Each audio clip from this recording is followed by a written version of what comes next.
Hello and a big warm welcome to Crank Lead Competition 2023, proudly brought to you by Petzl. We are live from Camp 5 KL East Climbing Gym at KL East Mall in Kuala Lumpur, Malaysia. Thank you for joining us on the live stream. We're getting ready for the qualification round of the rookie, male and female categories. Following on from that, the male and female opened category will run. Plenty of time to come and join us. Find us at G3 of KL East Mall. There's also direct access from the Level 1 car park. A huge craft marketplace is pumping with loads of sweet deals for you, food, gear, plenty of action as well on the cards from a thrilling lead competition. This is where you need to be this weekend. A total of 48,000 in cash and merchandise is up for grabs, and a huge thank you to our sponsors without which this event could not run. Our title sponsor Petzl, along with all sports equipment, Verticale, Waltopia, Corzone, Vola, Sime Darby Property, Crux Particle, and Region Physio and Sports Rehab. I'm Renai Matu, part of the communications and marketing team here at Camp 5, and I'm happy to be joined today for the commentary with Patrick Andre, co-founder of Camp 5 and director of coaching. Hi, Patrick. Hello, how are you?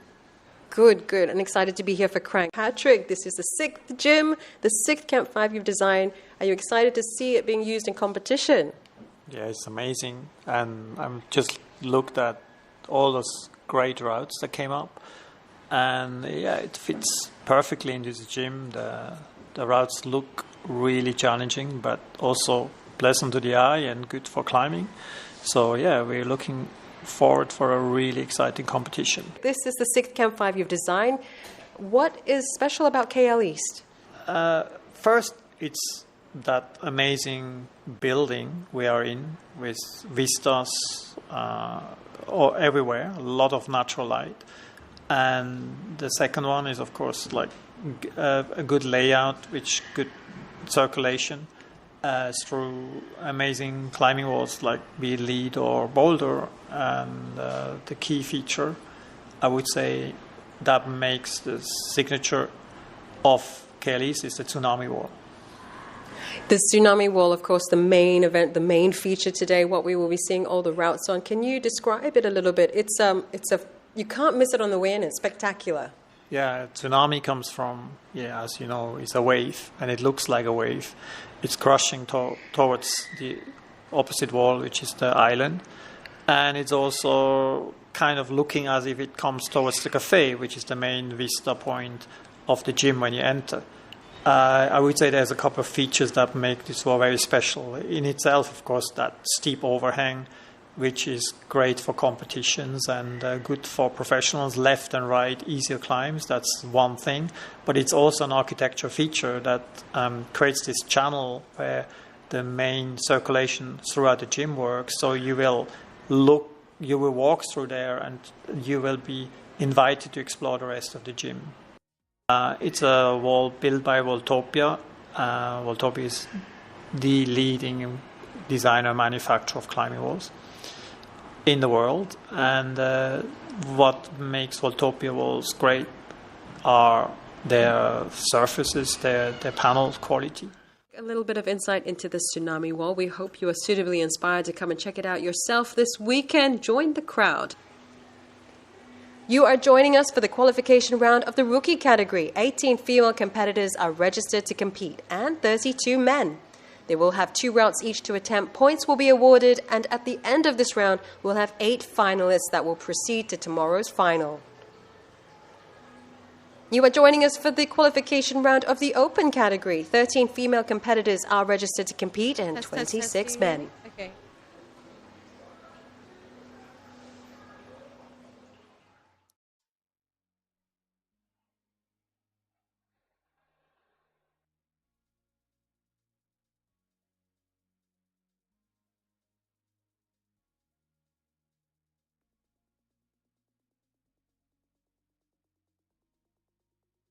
Our title sponsor, Petzl. Big up for Petzl. All sports equipment as well as Verticale, Waltopia, Corzone, Bola, Sime Darby Property, Crux Particle, and Region. I'm joined in the commentary booth by Camp 5 co-founder and the director of coaching here at Camp 5, Patrick Andre. Patrick, we saw some exciting stuff from the youth earlier today. What do you take away from what we've seen so far? I would say big congrats to the route setters. I think the plan worked pretty well. So we saw good fights, and I think a lot of excited people afterwards. Just after our comment, we went to the action desk and talked to some of the athletes. So everybody seems to be thrilled and excited for tomorrow for the finals. And we have a lot of anticipation going on amongst the rookies and the open categories for the new. They just were briefed, so they are ready to get started. We're just getting ready to get started as well. So as you can see on the screen now, the qualification round for the rookie is all set to go. The male and the females. We're just waiting for the athletes to come up now. I can tell you a little bit about the format. They have 2 routes each to complete. You'll be seeing the male and the females run at the same time. It's going to get a little tricky up in here. Hopefully we are able to keep you up to date with who's up and who's climbing. But if you can see on the left side, the blue route there, that is actually the rookie female first route. That's the first female route on the left side. And on the right side of your screen, it's yellow. That is the first route for the rookie male. Now, the 2 categories, the female and male, will run concurrently. Okay, so we actually have a larger field of men. So there's about 32 men competing today, with about 18 females. So you'll see a bit of both, and the women will finish earlier, but they will run concurrently for now. And as soon as both routes have been run, there'll be a break, and you'll join us for the open. First up on the left side, Indonesian representative Aisyah Atamimi Gozan up on the wall, making light work of this blue star. Now, this was the same route that was used in the Youth 1 competition earlier this morning. On the left side of the yellow, you see the first male making his attempt at an ascent, Nicholas Han-Min Siu from Malaysia. Oh, homeboy. Now, if you guys can't join us,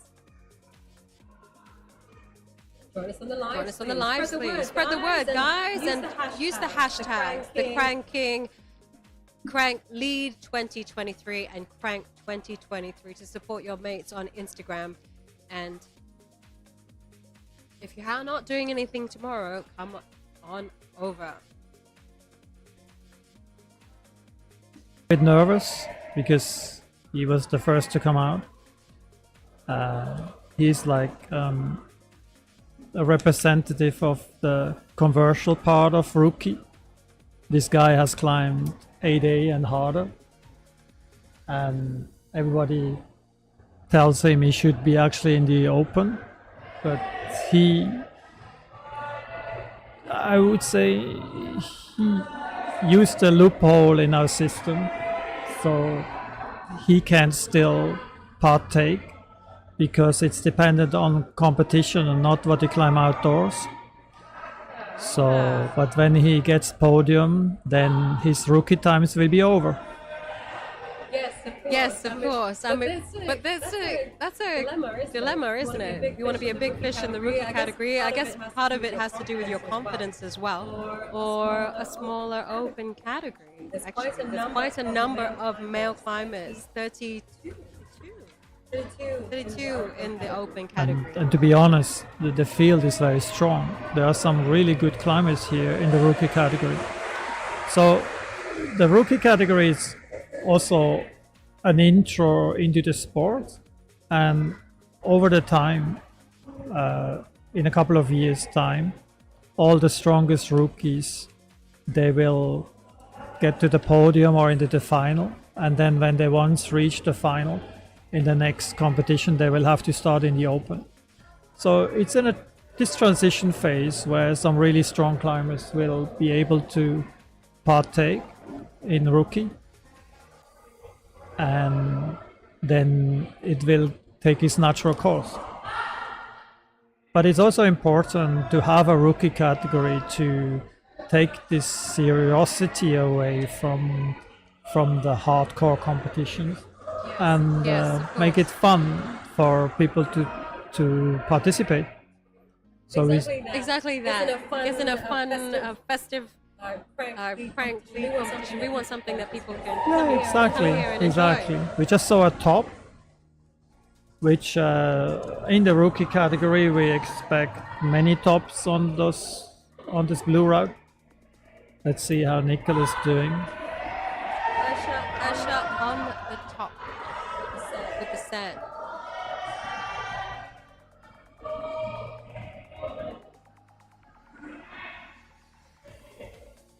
In the use 1 category we had 1 top of this route. So let's see how Nicholas can match that. And classic outdoor climber, he should have a lot of endurance. And of course, as predicted. There you go. Big move at the top for the men, actually. I spoke to Taki earlier after the youth one, and he said it's last move. It's a big cross move for the men. Yeah, you have to go for it. You gotta stick it, go for it, you gotta commit to that last move.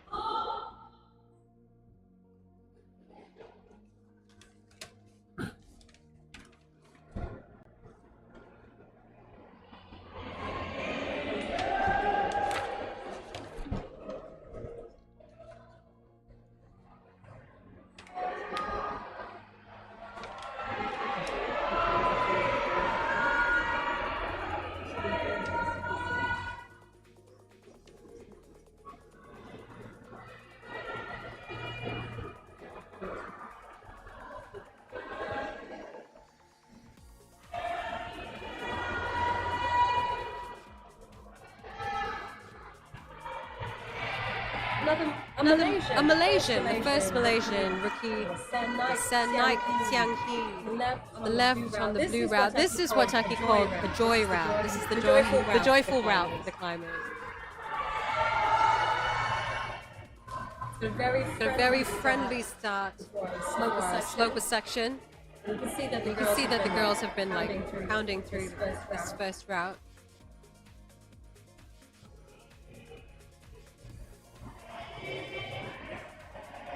You can see that she boulders a lot and she's very flexible without being a prophet. You know that she most probably will top this.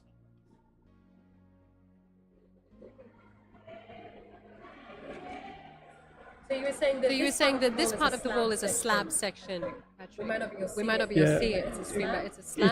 It's a slab. It's not really like a lot of degree slab, but it's negative incline. So for that reason, the route setters had to put some slopers. So you have to climb it a bit more delicately.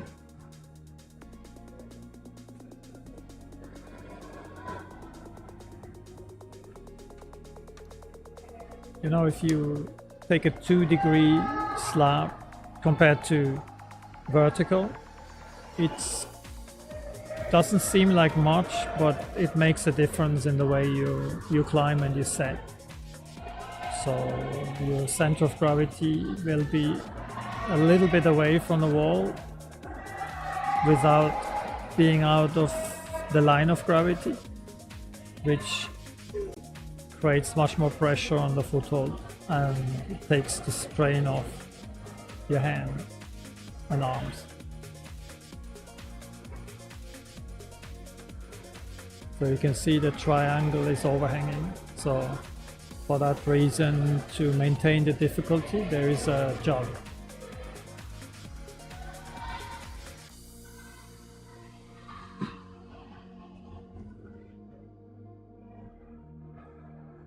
She doesn't look really impressed by this route.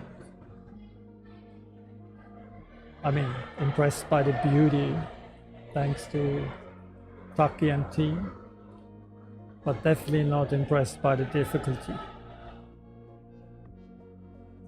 Taki Zulkifli is the chief route setter for Crank Lead 2023, as he was for Crank Boulder 2023.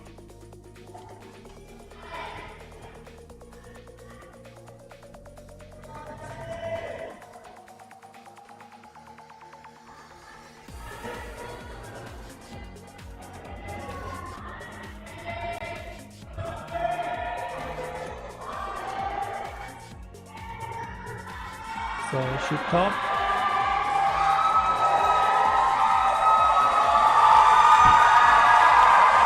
Let's move over to the whale where Wong is making good progress on the head wall.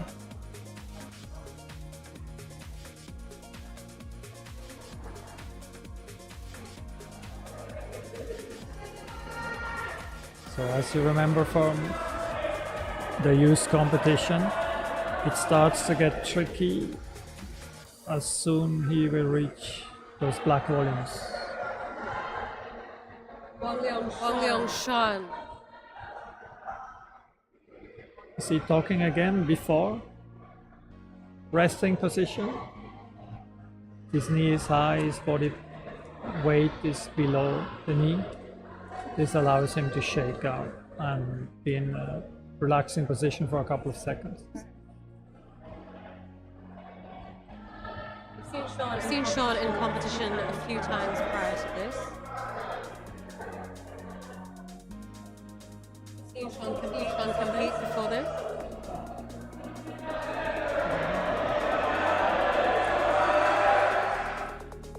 I don't actually remember. I'm just looking at what he's doing today.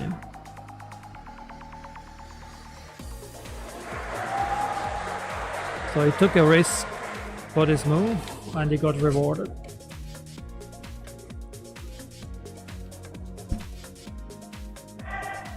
The Malaysian one, Iriani Arifin on the left, getting her ascent started.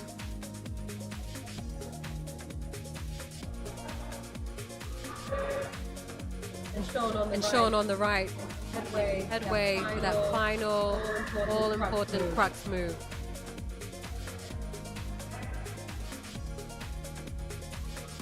So as you can see, he has to go for this undercling and set up for the last move.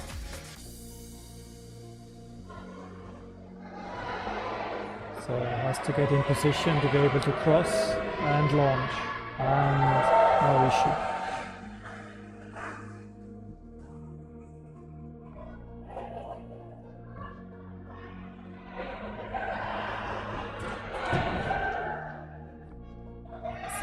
Solid top for Sean, he'll be happy for that.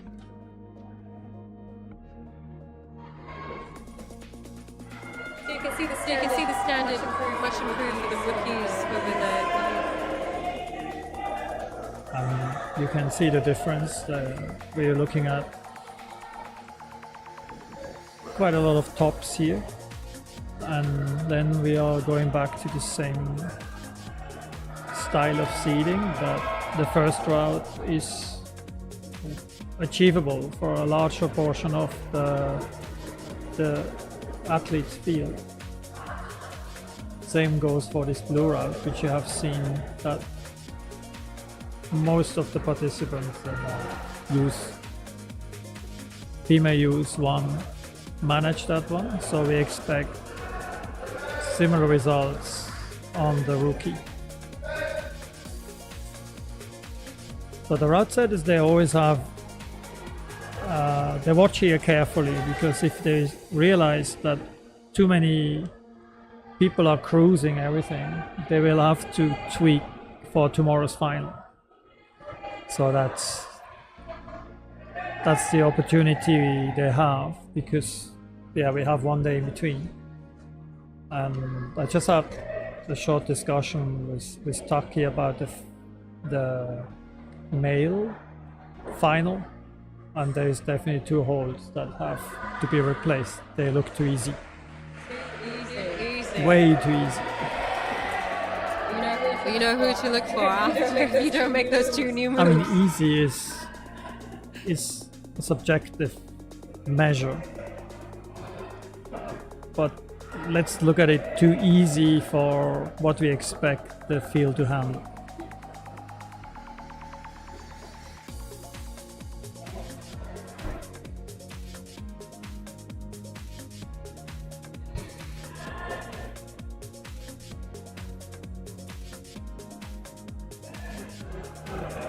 Francesco. Patrick, do you know what who's starting on the green? I had 22 for starting, is that correct?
On the green route.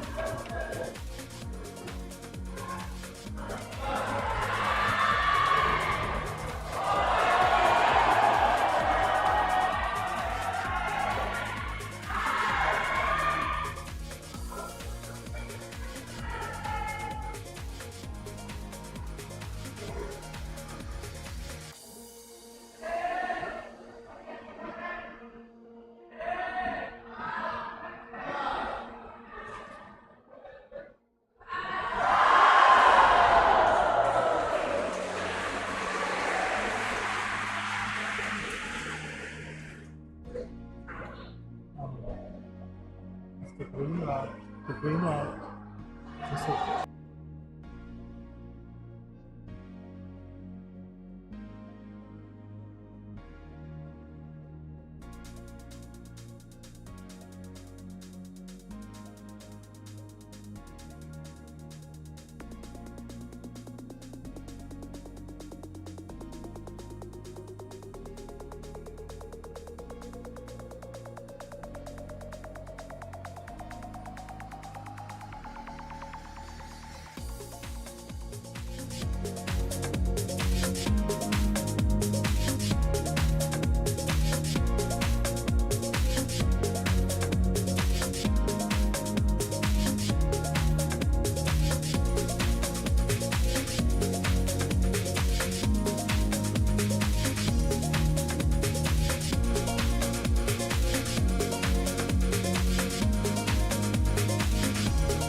We have another top here, Umu.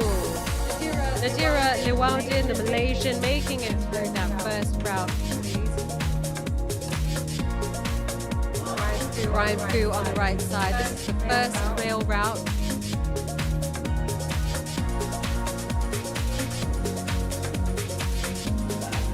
Brian taking a rest there. How pumpy are people getting on this route?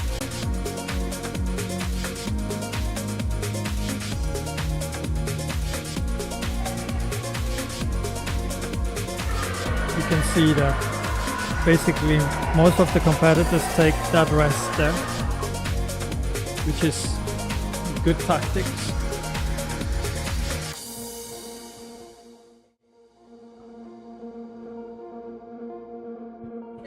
Now you can see on the screen we have the second route. Males.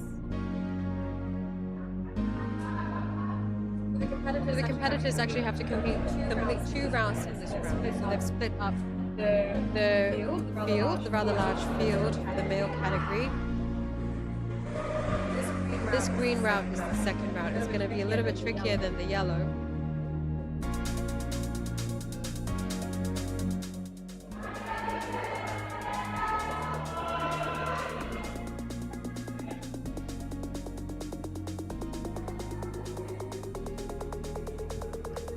What can you tell me for what you've seen on this route so far? I mean, again, same route like we had in the youth. It's a bit early to gauge how strong the field of the rookies is on this route. I'm expecting definitely a couple of tops.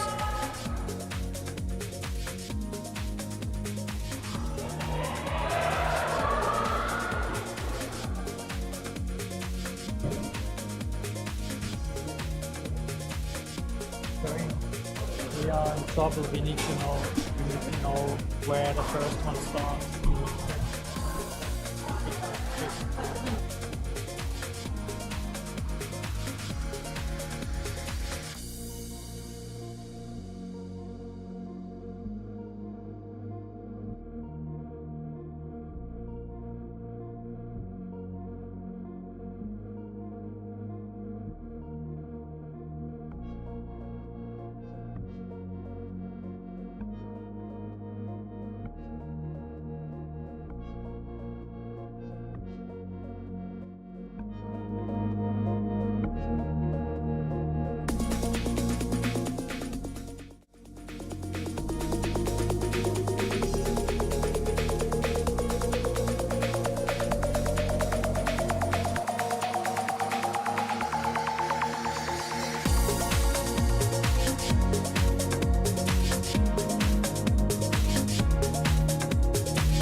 If you've never come to Camp 5 KL East, now is a pretty good time to come and enjoy some quality routes.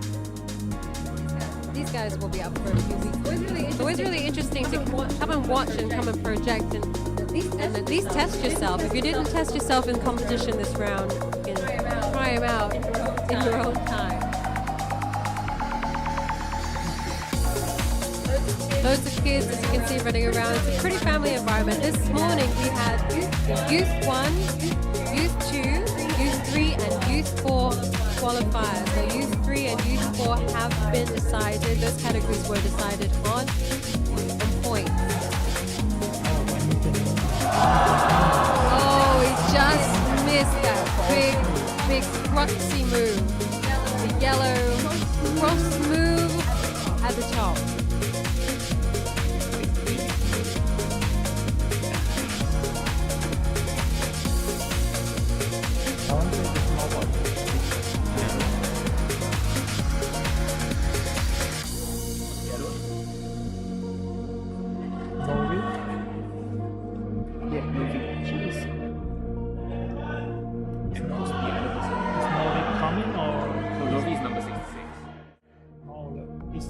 There's nobody climbing. Oh, there's nobody. So we need to know who is the man.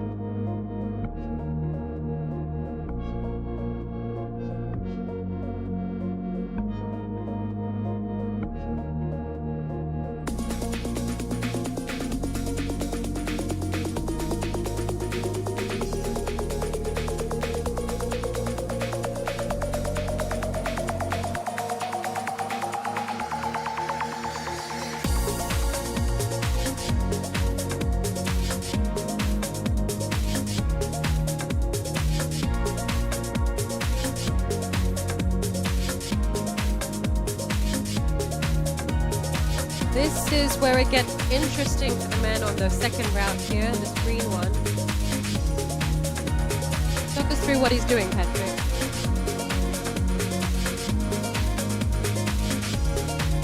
He has to basically get to that crimp there and try to move through after clipping to that volume.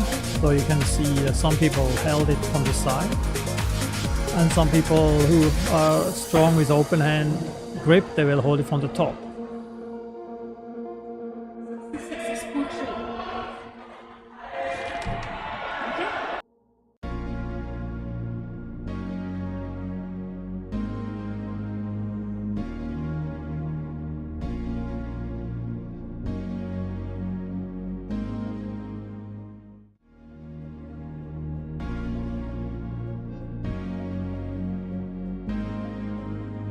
On the left we have Putri.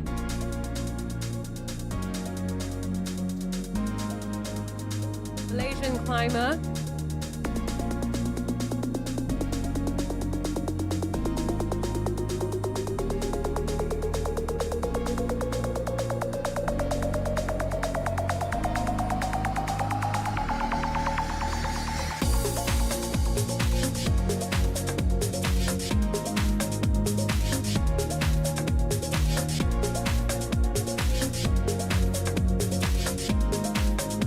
Putri slowing down here on this move.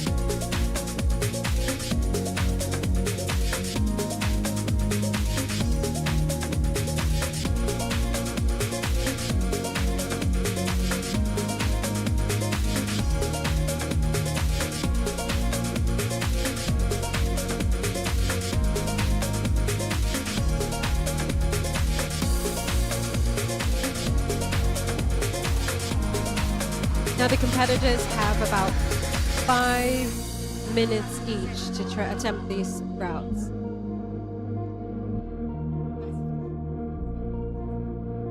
You can hear the crowd getting behind the climbers. You can see when they get a bit tired, that's when the allays and "you can do it" kicks in. It's the one thing that's so really wonderful about climbing.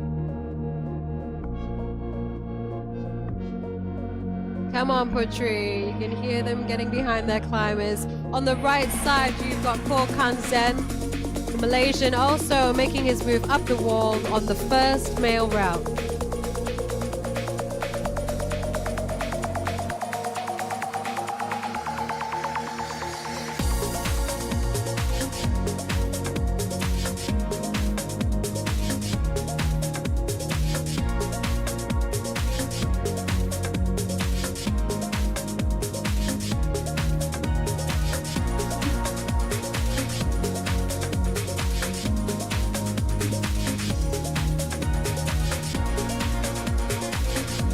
Putri struggling to clip there, but she got it. Bit of a jump from Ko on the right side. Is that risky? Is that a risky move to jump like that? Bit of a hop.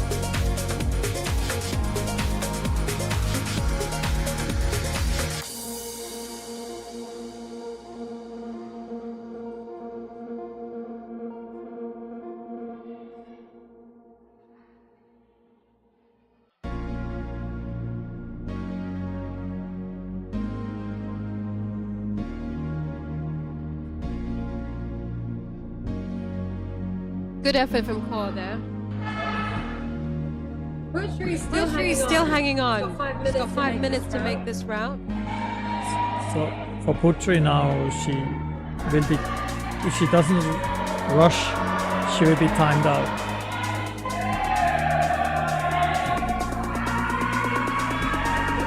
And this is actually the beauty of a novice competition, because we have a wide range of let's say,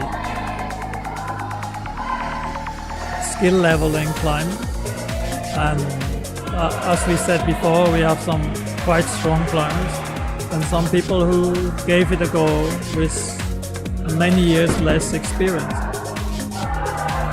But this is a category to encourage new climbers. So that's why you will see large difference in the field.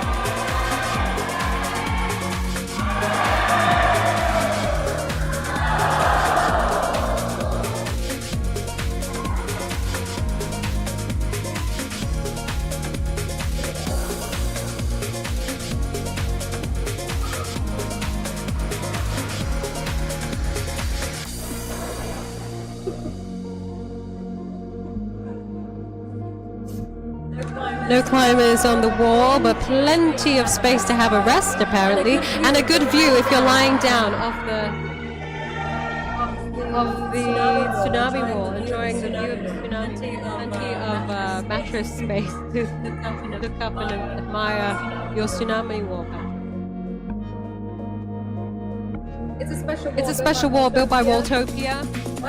Why are they the best in wall climbing? I think it started 20 years ago with the idea to industrialize the manufacturing of climbing walls. And based on that idea, you manufacture everything in the factory. You plan well, you engineer well. So when you come to the site, you are only doing assembly. And when you work on that, it's like what Ford did for automobiles. So you have to develop a system that reduces the amount of time at site.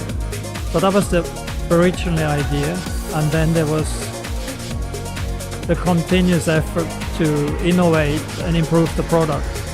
So it's not surprising then that Walltopia became the leading manufacturer with that motto and with in mind.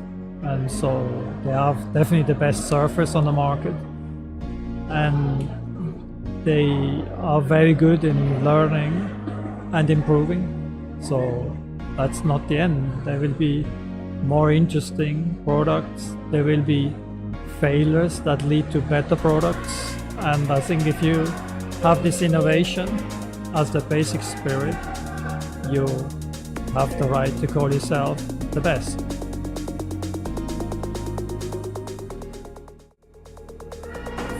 See now the second route for the males on the right side. Adnan Bukhari. He's gaining high ground here.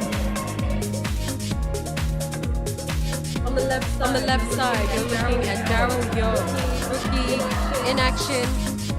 So here we're talking, now the main problem is to bring your body to the left, getting onto this volume.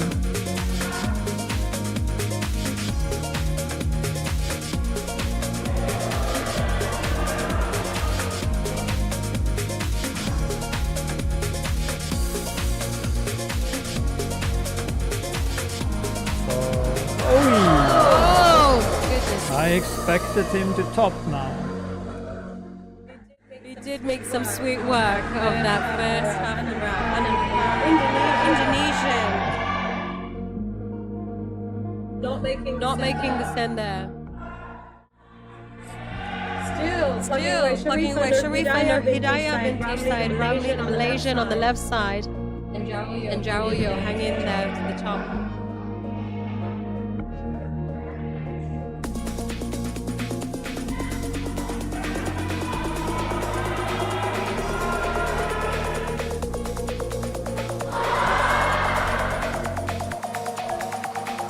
We just saw a spectacular fall from Charles. Ended up the effort with a good clap.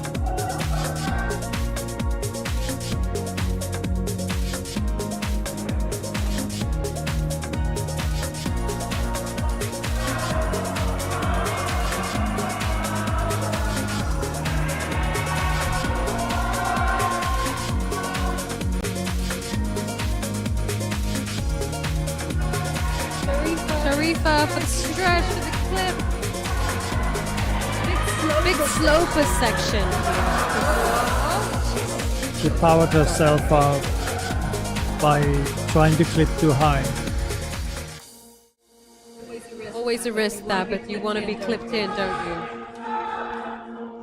Yeah, I mean, you can see from her technique that she knows how to climb, but I mean, maybe I'm judging wrongly, but there is less experience in lead, and so this inexperience leads to clipping too early and then giving away what you could have done, because the technique itself was not the problem.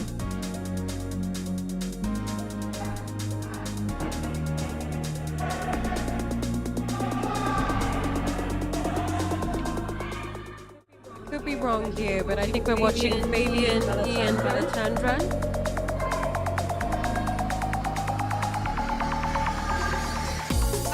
I really like the look of this green route. I find it very interesting. How would the athletes go about trying to read something like this? Yeah, breathing is the key ingredient of climbing. If you hold your breath, you do not allow your body to replenish the oxygen you need to basically generate energy. So breathing is very important. Resting is very important. It's like a constant balance in between maximizing the effort and finding enough relaxation. On your left, there is Umar Alif making his attempt on the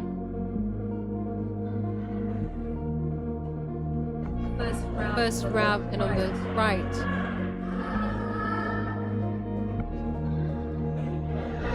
Fabian going for that grab.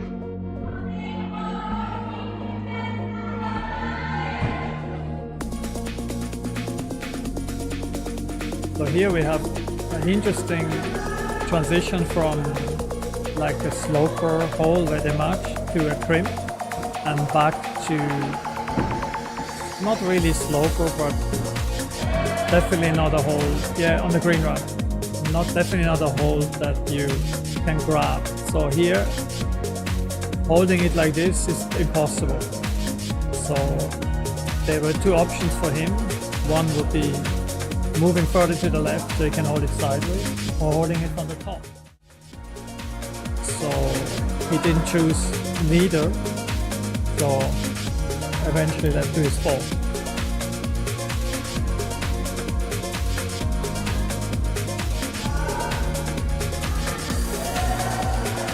On the left side, San.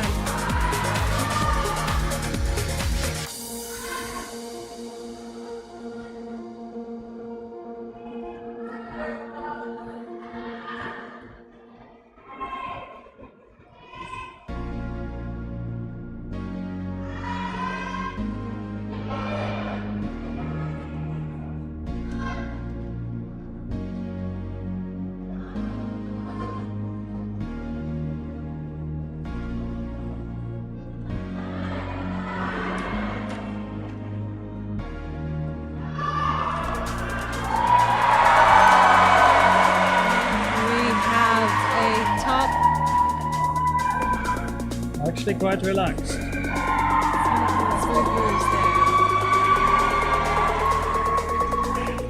Plenty of support from the crowd as he makes his descent. That's a nice top.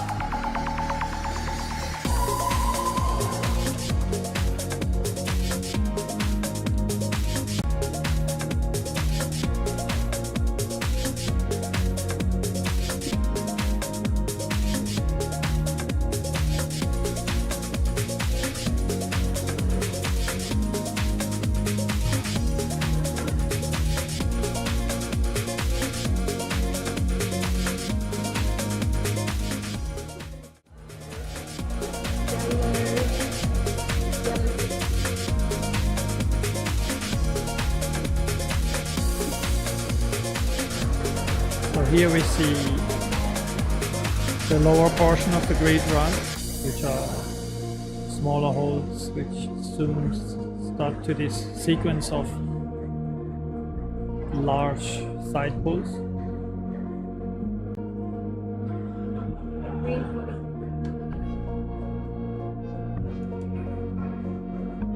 We were watching the ascent of Sivanasan. From Singapore. Hey, welcome Singapore. Apa?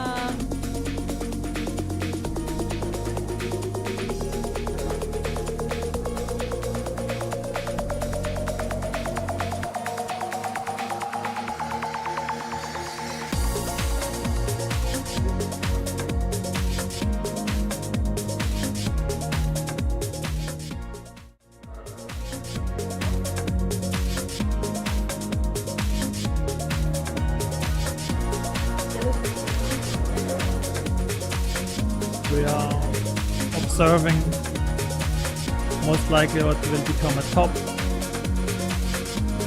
Sansan going for the top. A series of slopers.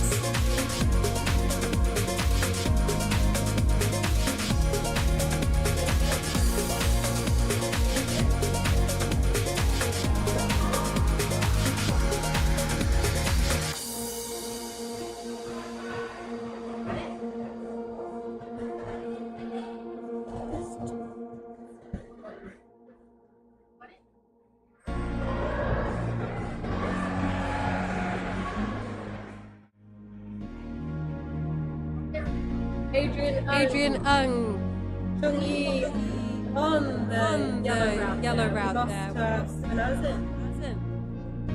On that crux move on the green. Adrian, plugging away.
On the right, you can see Sunyat Singh making his ascent. Anak lelaki.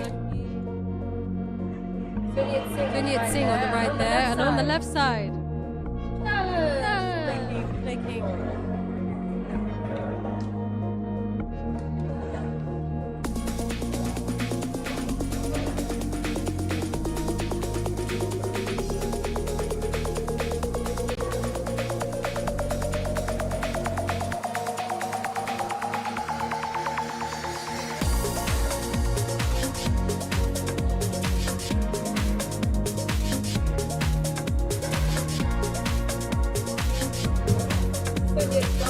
going to the undercling.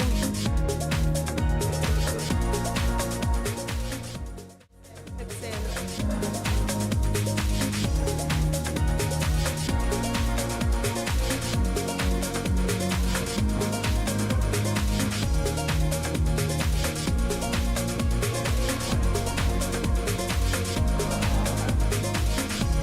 Seems to be going very fast. Is that a tactic that you might be using?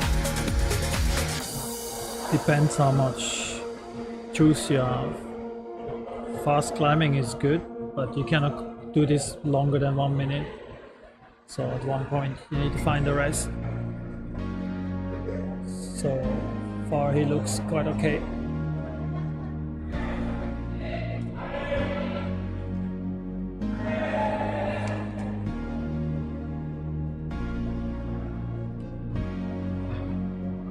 Now comes the technical crux.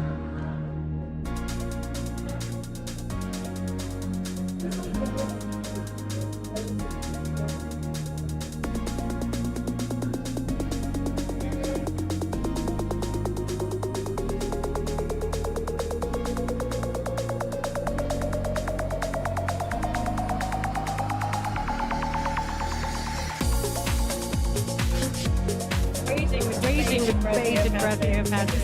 I just love the moves that they put together, and the different attempts which they ask, and different methods they try and figure out what to do.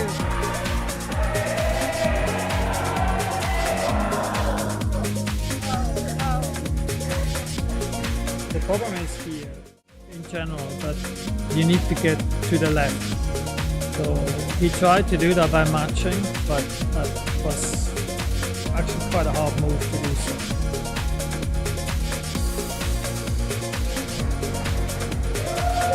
Going for a top, yes, Malaysian. Got to be happy with that. This This was described as the joy route by our chief route center, the head route center here at Camp 5, Taki. Him himself, an athlete in his prime. Yeah, So he knows a little bit about how to work things, make things interesting for the athletes as well as for the yeah, definitely a strong climber and an experienced athlete. It's not 100% necessary to be that for being a good route setter, but for competition setting, it definitely helps to have been an athlete.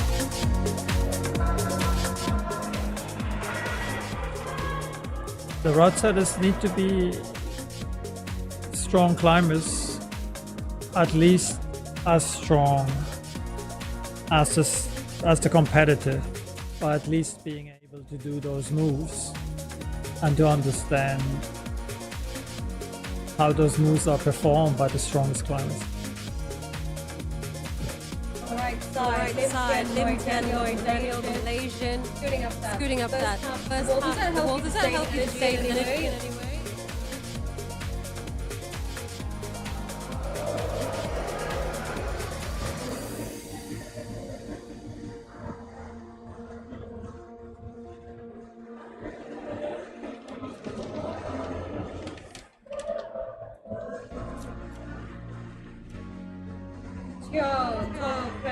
On the yellow route, right up that proxy move.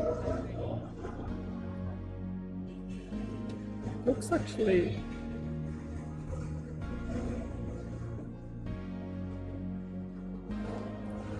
I would say there's not really a big issue for him.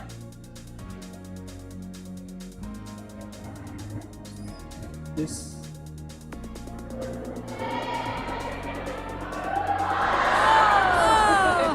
yeah, I was just hesitating because no, I cursed it, but I was hesitating when I said it doesn't look a problem for him. He was actually stepping up with the wrong foot, and then he was too far to the right to stop the swing.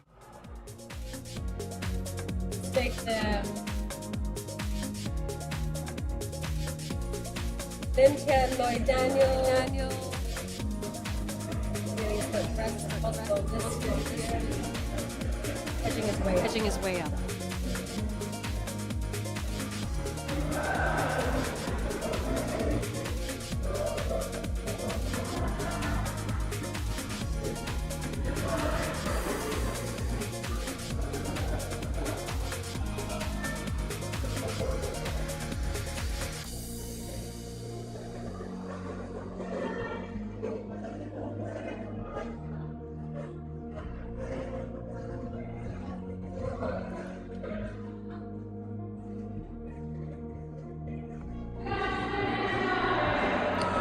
That's dangerous.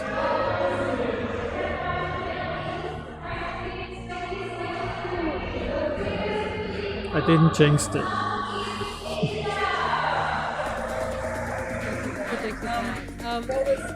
What happened there? That was a big drop. That hold that he was holding is not very good, so you have to hold it open hand. So you need to be in proper position, not to pull outside. So yeah, so he was obviously not in the perfect position there, and he was a bit tired. Send there from Malaysian. Quick work of that first round.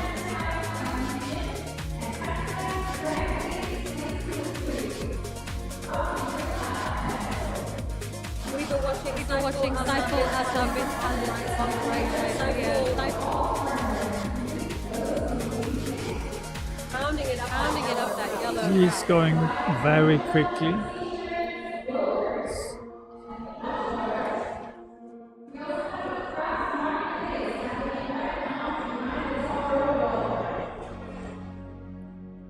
So he'll definitely, if he tops out, will be the fastest ascent.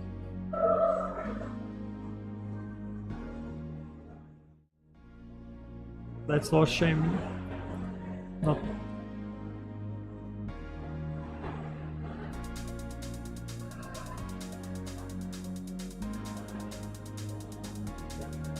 Now you realize that he got a bit pumped.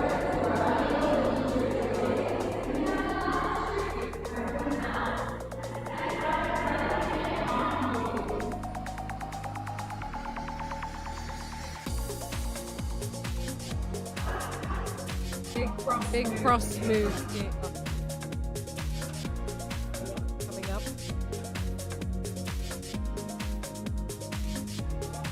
Getting started on the green on the right side of his screen. Trent Tan, Singaporean. He got it. So that will bring him into the front, or at least on one of the first places. Life feeling the pump, baby, after a very quick ascent there. Trent Tan from Singapore on the right, going for the green. It's interesting to see Singaporean lead climbing because they're very strong boulders, but they do not have so many lead facilities, but still they're performing well in competition.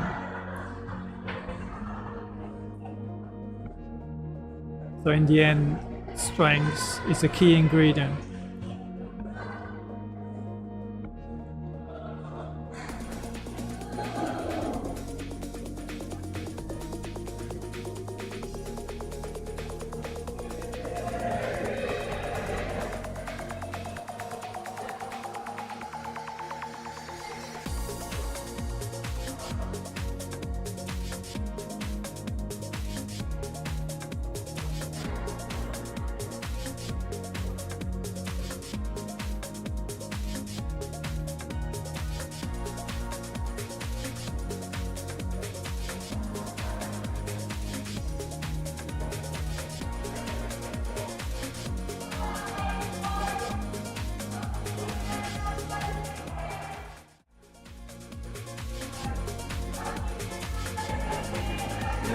Korean comes down the Malaysian has got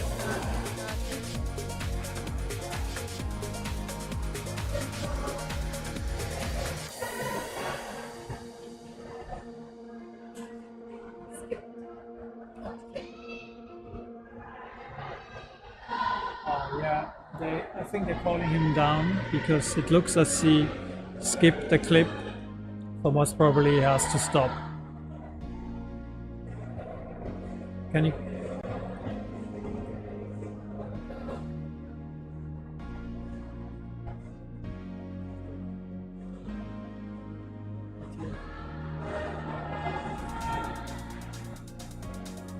Ahmed Zafran having to walk down the wall that he skipped the clip. What does that mean? What does that mean?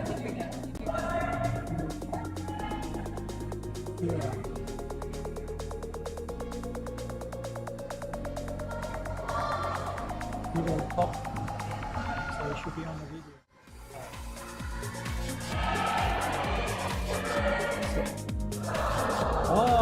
Expecting him to top from how he performed below, so we just switched on at the right moment. Yeah, as I said before, if you miss a clip, then you will be qualified only up to the point where you theoretically still could clip, which is more or less around ankle height of the quick draw. So if you go ahead and miss that clip, then that will be the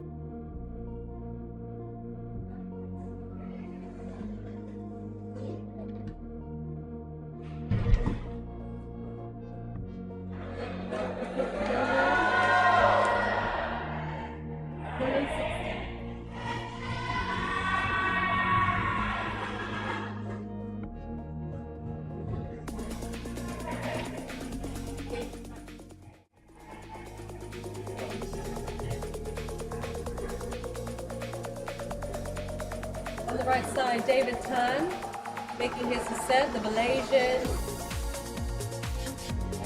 On route 2 of the Rookie Qualifier route.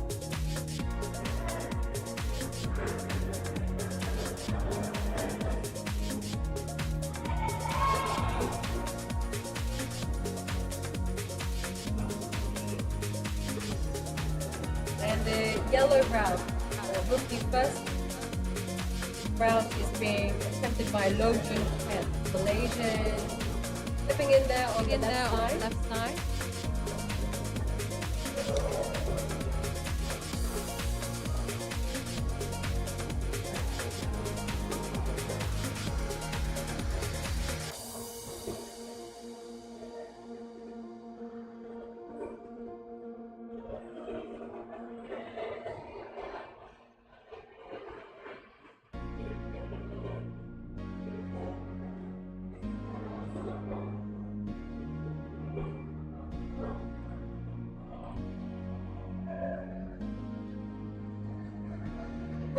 Would you describe the green route as a technical route? Technical route. I mean, technique. You need technique in any form, whether it's in an overhang or on a slab or vertical or slight overhang. It's just different technique that are required. When we normally talk about a technical route, is a route where you need to do more than just pull up on a hold. So in that sense, here is a lot of positioning, because you have, especially just at the end, those larger volumes, you need to really get in position with your body to be able to hold those one directional holds. But you see that one participant who topped was doing what I'm trying not to teach, is just cranking through, and sometimes you are lucky that you can do that. Here is what I was talking about. So we have a couple of options here. A smart one would be to use a heel here on the right volume, He's using a toe, which is equivalently good. He can clip from that. And now comes the transition to the left where, yeah. So this is, he is tall.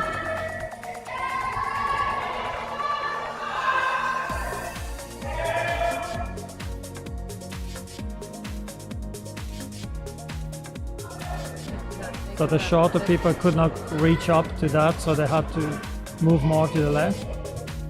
And now comes one more where we had to be getting on top of that volume.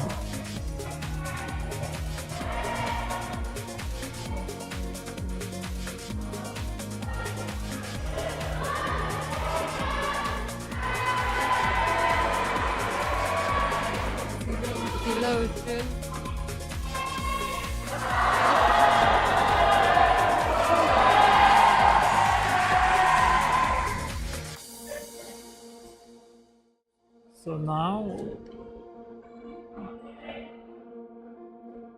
he should be able to move to the top.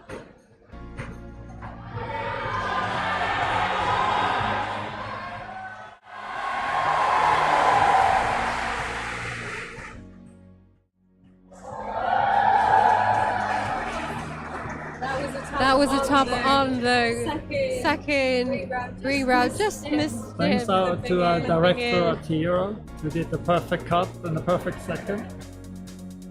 But you get a wonderful behind the scenes look at what it looks like on the ground at the moment, or earlier this week. Was that our first top this afternoon on the green route? Was that the first top that we had on the green route today? I can't remember, Patrick. Sorry. We had a top in the youth category. In the rookie category, I think it's the first top.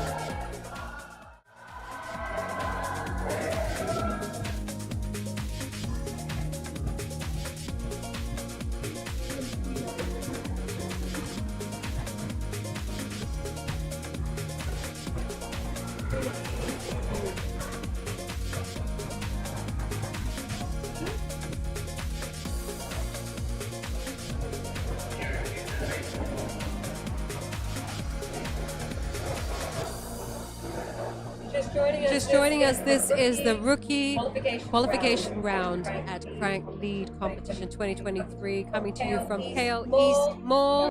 We are at Camp5 Climbing Gym, KL East, the latest, the newest Camp5. And a spectacular venue for this lead event.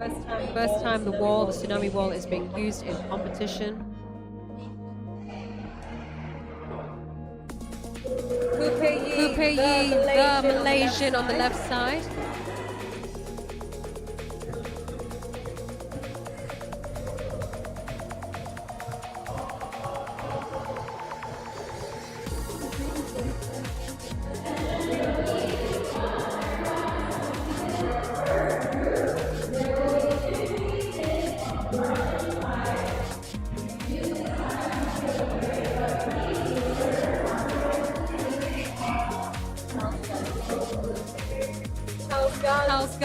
Gunning it up that wall so fast. We've lost him. Hanging on to that under thing.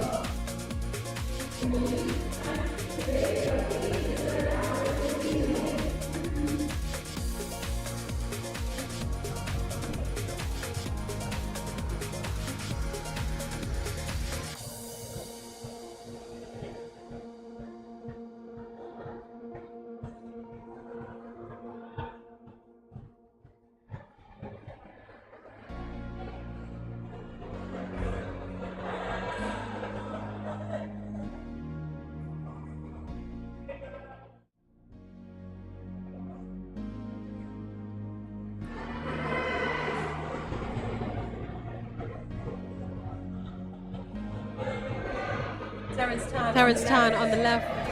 Divas Terence Tan on the left. Charles Gunn on the right.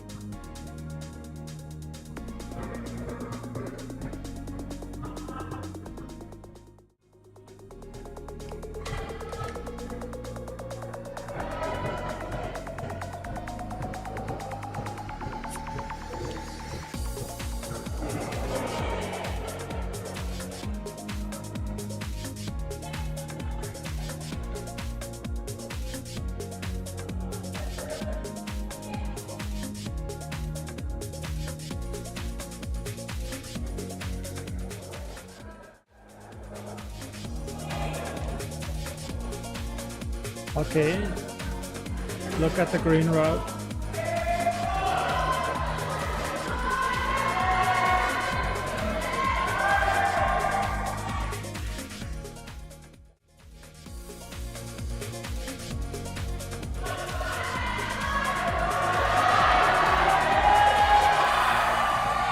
That's physically not possible.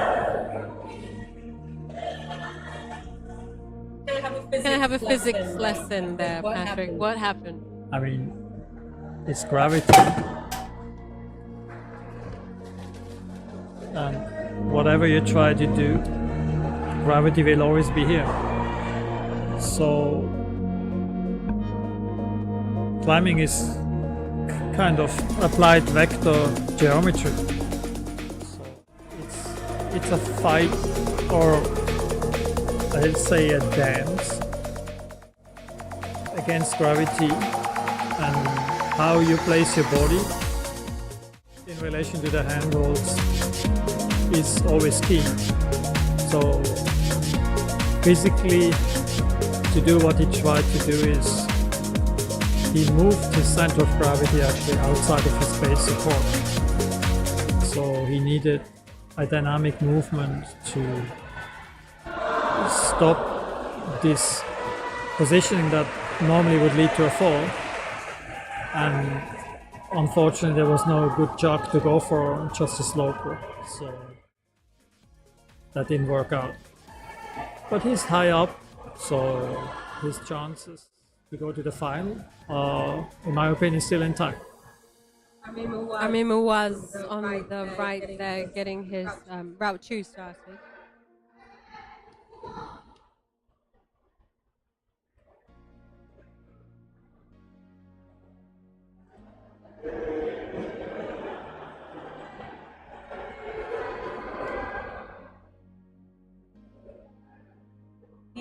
He can Hui on the left, the female.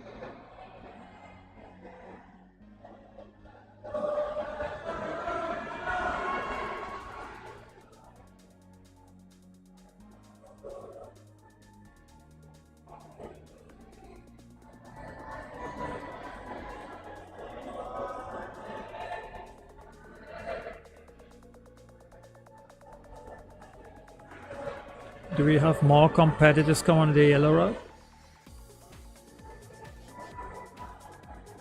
Are there more competitors starting on the yellow road?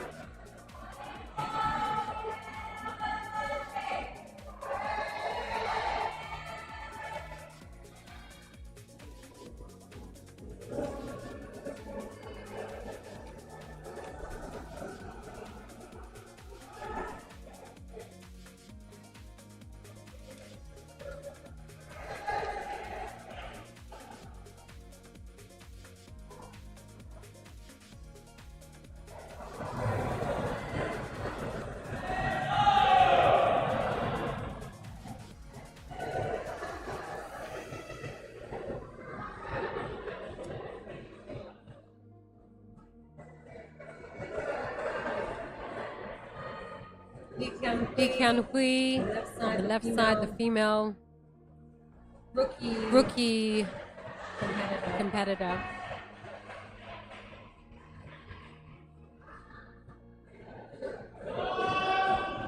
Amin was the Malaysian on the right.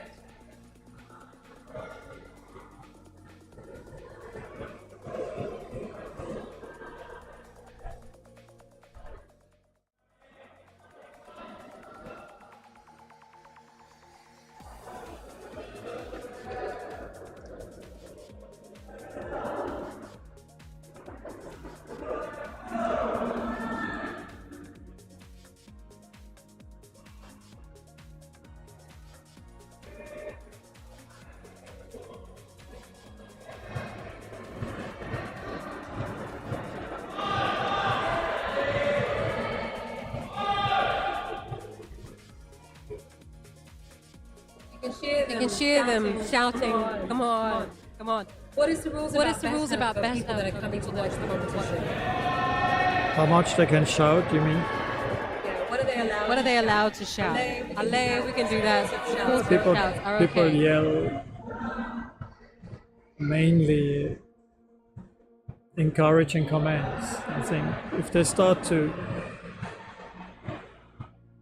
ridicule the climbers and if they start to be yelling some obscene stuff, then I guess that's where it would distract the climbers. But most probably the climbers don't even hear.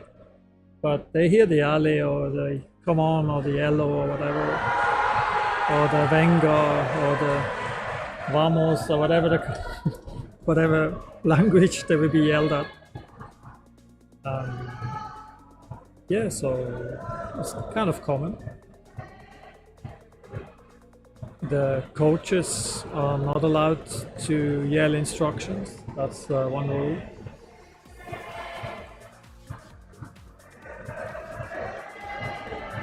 And there's also not allowed for spectators to spray better. But often the climbers know when they reach a high point because the crowd normally goes crazy if a competitor suddenly gets higher than all the others.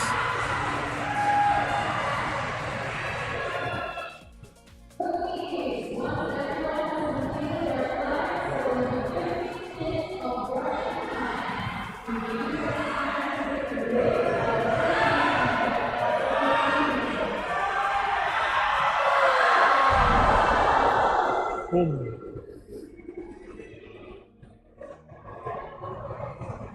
Went for the jump, committed to it. Yeah, you see, like, he realized he doesn't have much juice left, so he didn't even bother to clip anymore. He just tried to go for the next hole to get a higher point, which is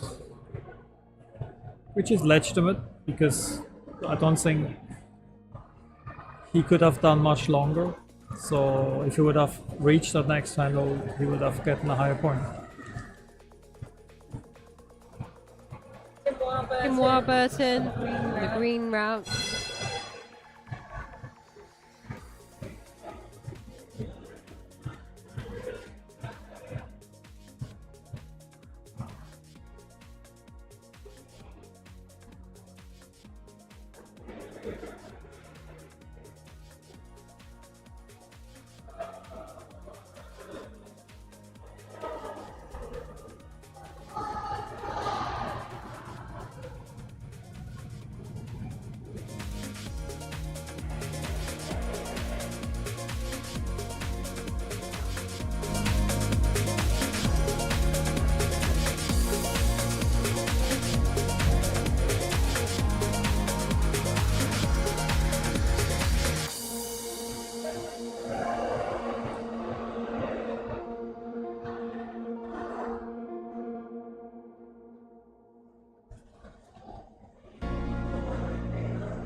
In this undercling, it's key to get your foot up on the other hole, otherwise you cannot execute that move.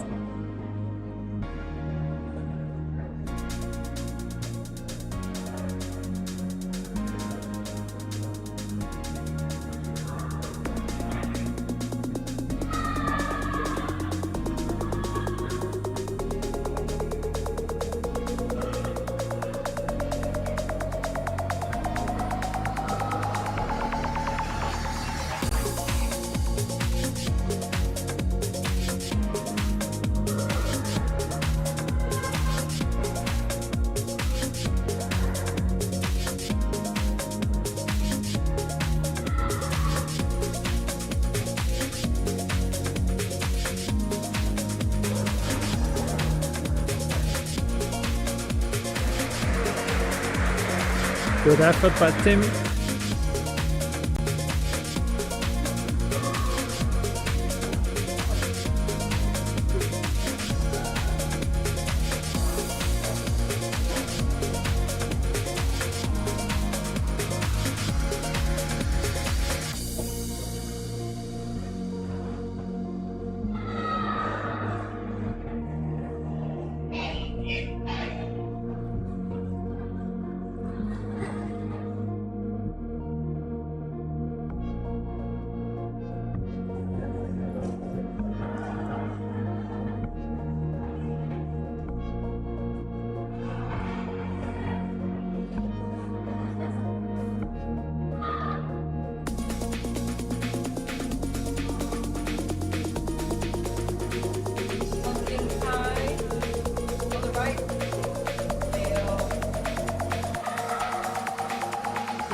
Ongin Kai taking a rest there, making his move into the subsection of the first route.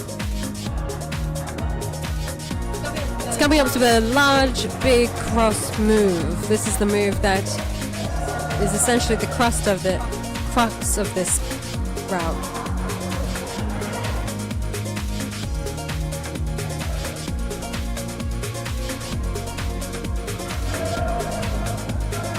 And on the left side is the final female competitor, Yi Ying Ying, making her move on the blue route on the left there. Just a reminder of the format. Once the girls have completed this first route and a time of, and it's been half an hour since their climb, they'll start on to the second rookie route. They have 5 minutes to complete that as well.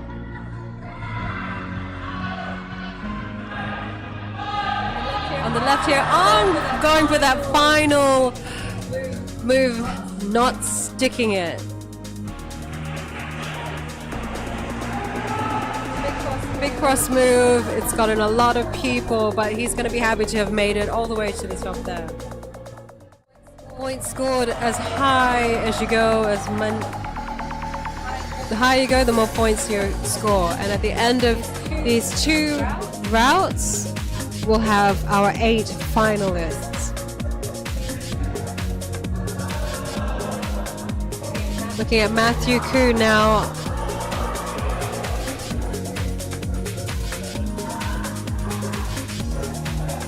Malaysia Bole, come on Matthew, we can do this.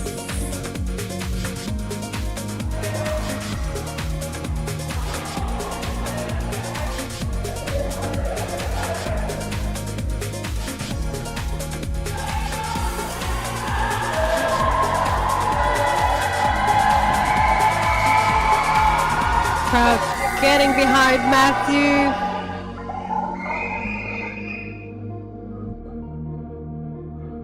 Chief route setter Taki said this route has lots of technical moves.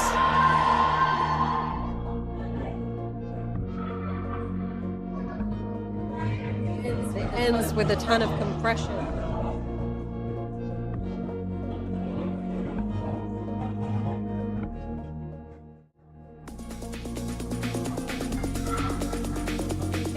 Li Ying Ying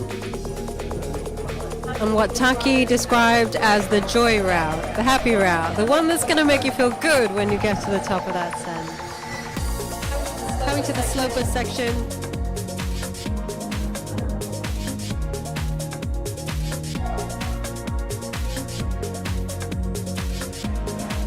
And topping that without breaking much of a sweat.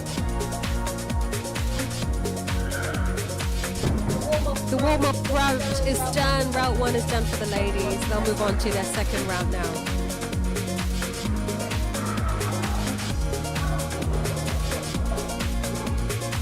On the yellow, Muhammad Shukri bin Muhammad Salahuddin, the Malaysian, about halfway up the wall now. Flipping in, looking pretty solid.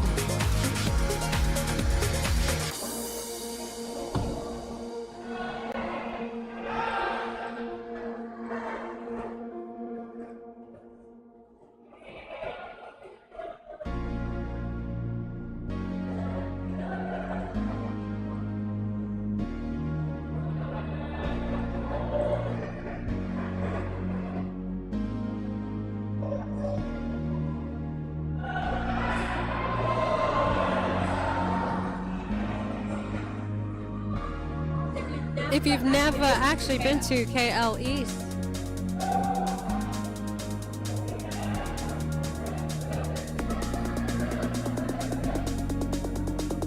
come and join us. We're open all weekend, no entry, walk right in, enjoy the craft marketplace, and just be part of the crowd. And the Ale is here. We need your voices behind our athletes. Support, support, support. Ale, Ale, Ale. Here we go. Shukri, you can do it.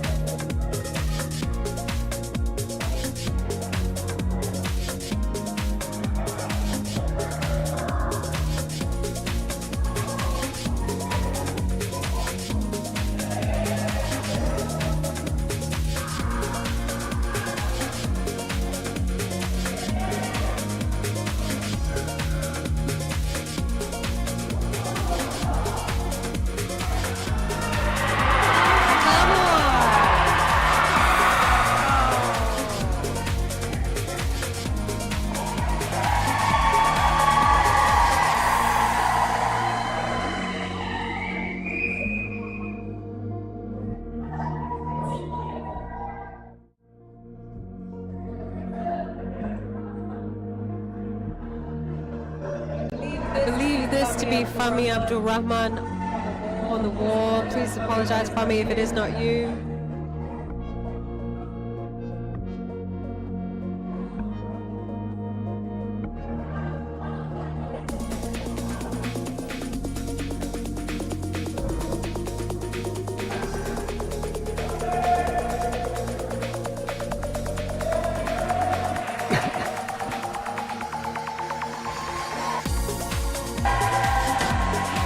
So maybe a good side note, when you're watching this from home, from a screen, you are not realizing that those holes are actually pretty large and not that, actually quite positive, but the wall is steeper than it looks. So on the screen you think it's flatter, and on the screen you think the holes are smaller. So maybe balances it out. But yeah, the holes are quite okay, but this wall where it just fell is much more overhanging than you think. That's coming from the point of view, the camera being higher, so it looks flatter. So even this route, let's look at the yellow route, you think it's kind of vertical, but it's overhanging, and the holes look very small, but they are quite decent. So that's the perspective that brings this along. And if you watch this from iPhone, then I believe the hole looks tidy. You're saying it's harder than it looks. I don't know. It's difficult to say. When you look at it on a screen, you see now the next handle is actually quite large. You see what I mean? Like it's like 3 times your palm. This one looks tiny, but it's still a medium-sized hole. But then on the other hand, you think, oh, this is just vertical, but that's not true. So I would recommend to come to KL East and have a look, because if you sit in the crowd, you will have a much better perspective, much better understanding what's actually going to happen. And that will be even more true tomorrow when you look at the overhanging wall. And you look at from the top, it looks much flatter and much less steep than it actually is. You see now, there's actually a transition here that gets even steeper, and it's hard to see. Varying wall angles that he's having to deal with, as well as the difference in the volume. As a novice climber, Patrick, even the slightest overhang, I have to say, looks I know to be quite tough if you're a newbie. I mean, yeah, these are not per se newbies, okay? Because you need to be able to lead climb. So for a real newbie climber, if you're a total beginner, these walls look kind of unscalable. But definitely something to aspire to. The Tsunami wall here is an impressive. If you've not come and visited us at KL East Mall, now's a good time. Come and be inspired by what is essentially a dynamic sport, one that involves your brain as well as your physicality, as Patrick has described earlier in the youth comp. I mean, the late Wolfgang Güllich, who used to be one of the greatest climbers ever, he said the biggest muscle in climbing is the brain. I mean, you could debate, the brain is not a muscle, but the message is clear. Farhan clipping in there.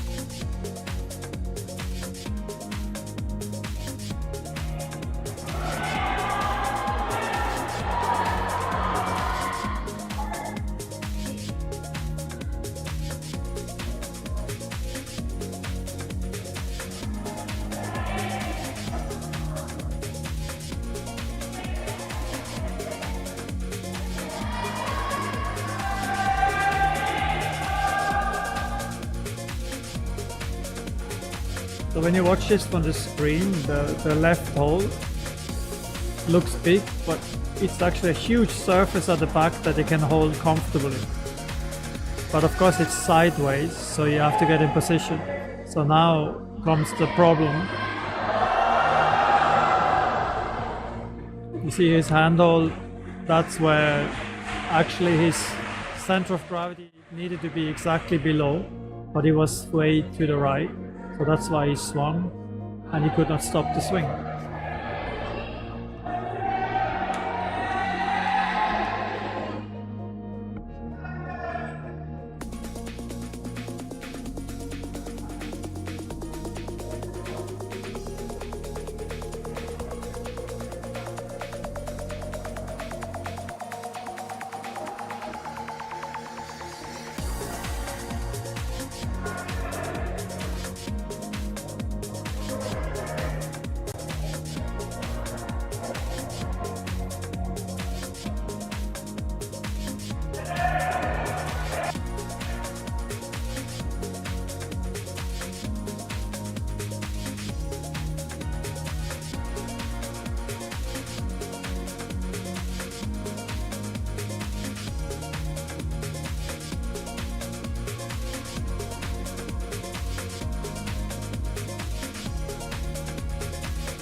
Just missing out.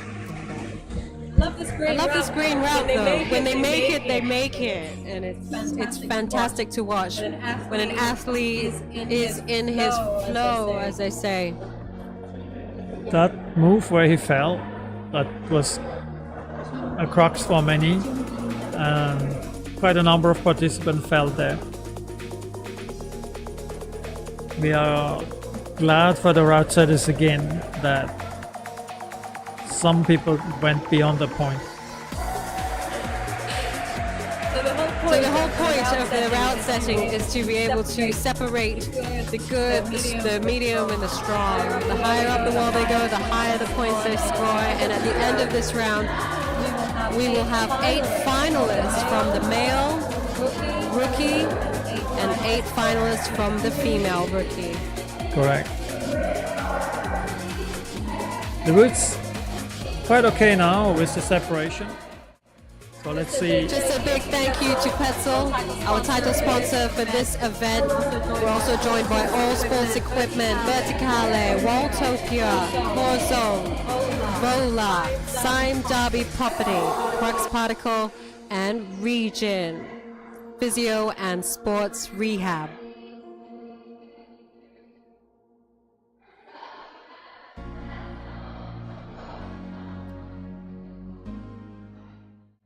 You're watching the Rookie Qualification here at Frank.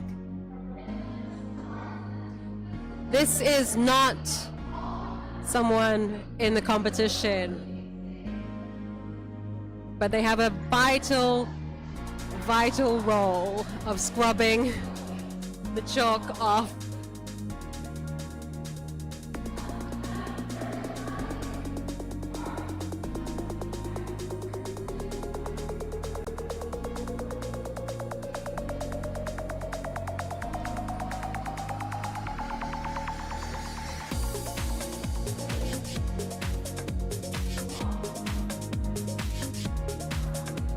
It's a really important job. I couldn't do that. There you go. Scrubbing it clean, guys.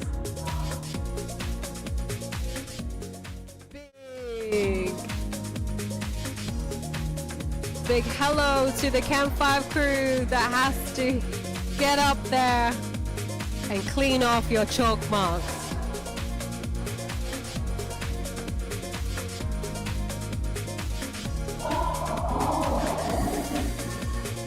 It's interesting. You normally don't see men cleaning so much. It's very different to how they behave at home.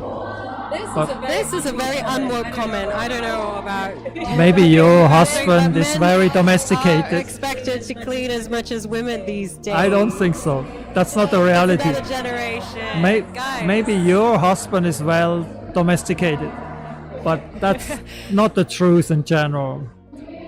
You know, statistics. Mummies, we have a big job to make sure this mindset changes. Girls can do it, guys can do it too. Equality. Equality, yeah, good idea. But imagine men, you know how men are. It's a lot of work ahead of you. What are you saying about your own kind, Patrick? No. How I clean at home? I'm much better in cleaning routes outdoors, I have to admit. Yes, you have to clean around. And my wife says, why not about 5% of your effort that you put in cleaning routes outdoor at home, and she will be very happy. There you have it. The answer to a happy marriage if you're a climber. Just make that effort. So this is the Tsunami wall in action today. Just a reminder what's coming up. The second route for the female will be run. And the male contingent will now switch to their second route.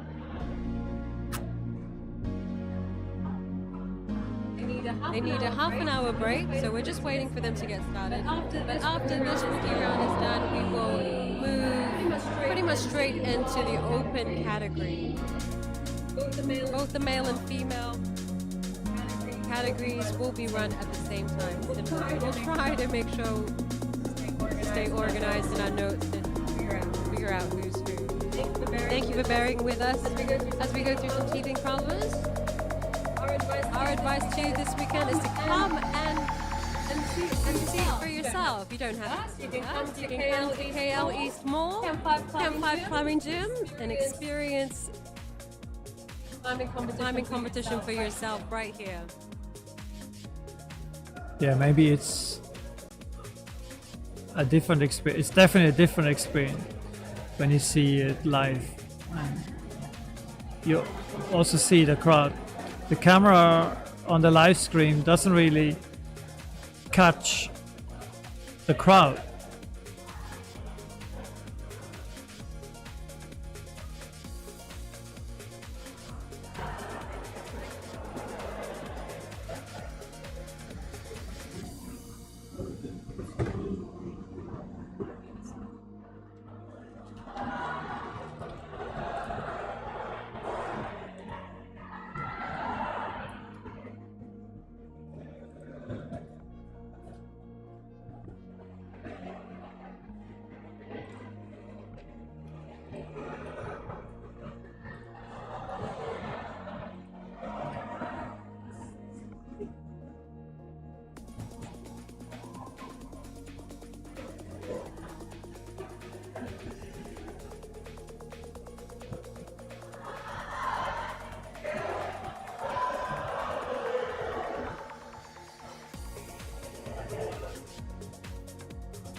Ladies and gentlemen, hey, if you're just joining us on the live stream, we are coming to you from Crank Lead Competition 2023. This is the rookie category happening right now. On the wall, you can see the female and the male category is being run at the same time. This on the left, I believe, is Sean. Wong Sean on the left side. And Night Seong Yi, the female competitor on the right. Both Malaysians in actions today.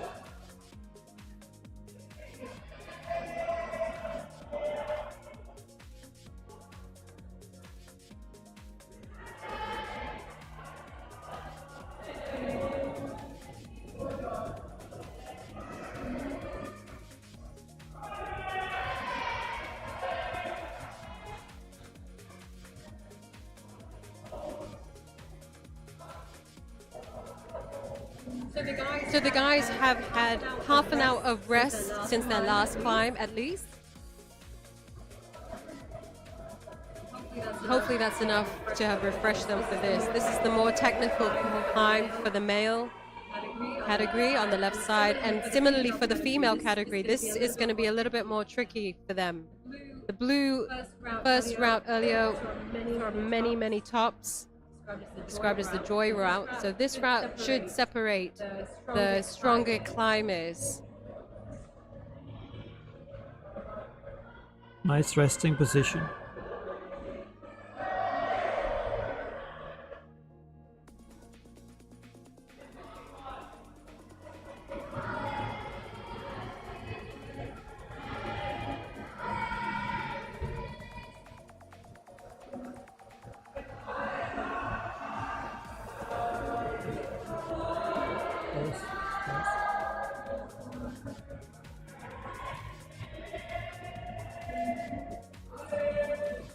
Sean going for the clip. This technical big move needed here. Got to move his body weight to the left now, Patrick. So you see, he did it quite relaxed. He used his left foot to push against the wall on the left. Quite risky, but got rewarded. So now there should be a top for him.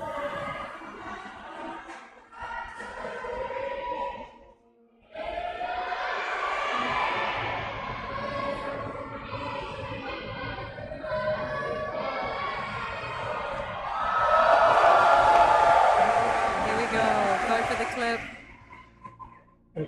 Let's zoom down to the ground, please.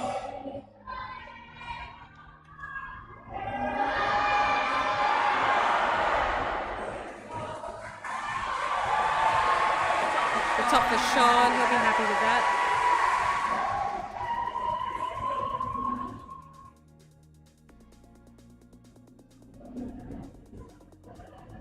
Next Yang Yi, just dropping off earlier. You would not have seen it on camera.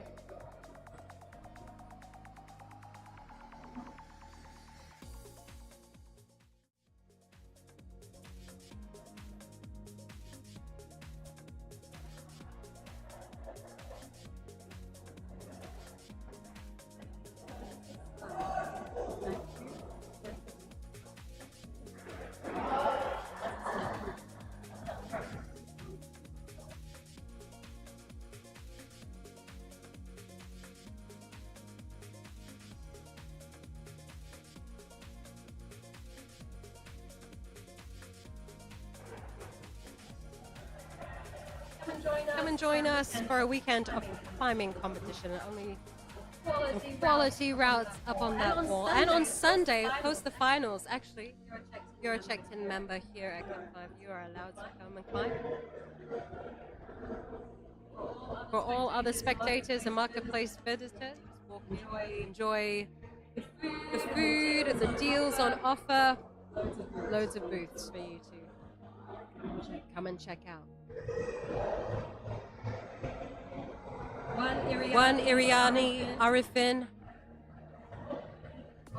On the right, the female Malaysian dipping in.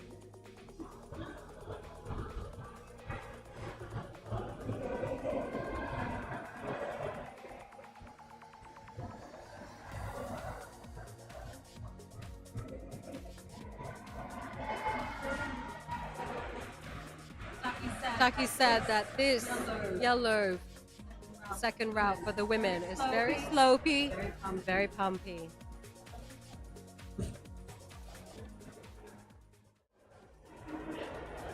Yeah, it's a bit of mean because continuously the holes get more slopey.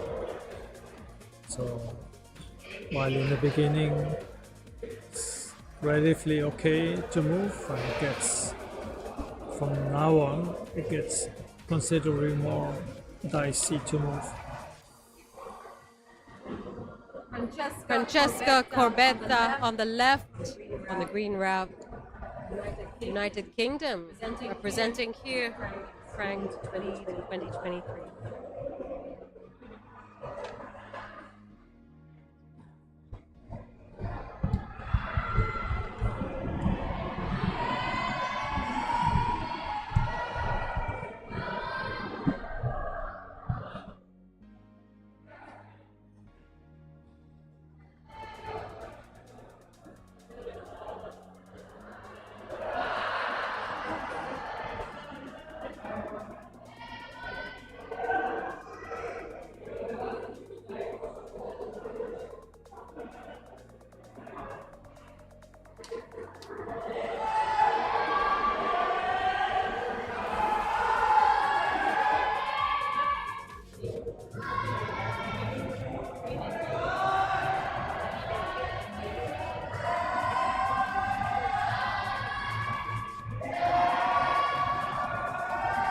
You can see there is a chip on top of the volume.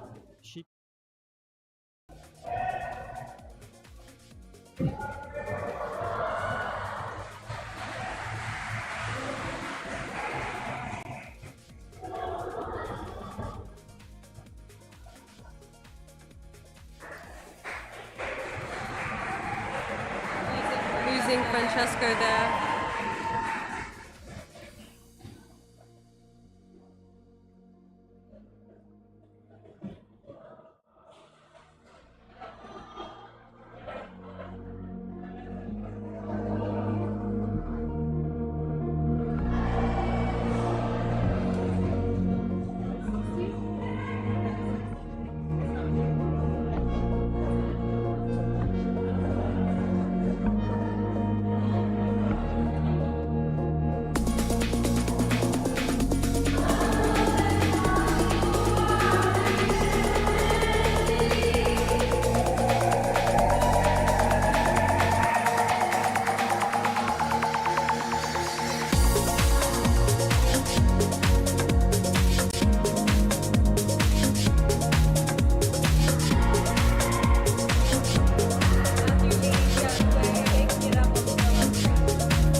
Ryan Fu on the left there, the Malaysian climber, making on the right side, another Malaysian, Kuala, wow.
How's Brian doing, Patrick?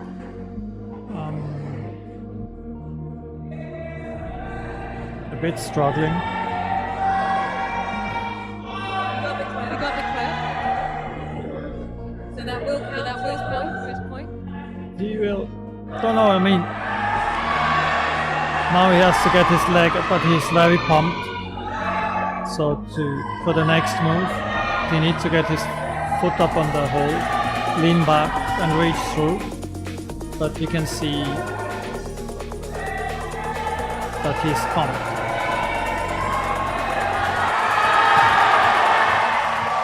He has the crowd behind him.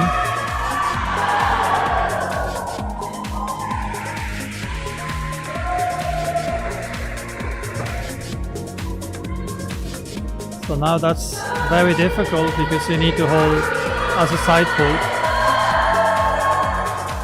So he needs to move his body around, which he does. It's good.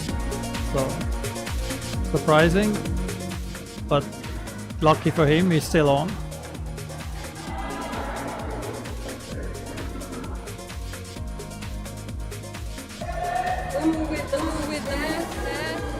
Oh, looking good there.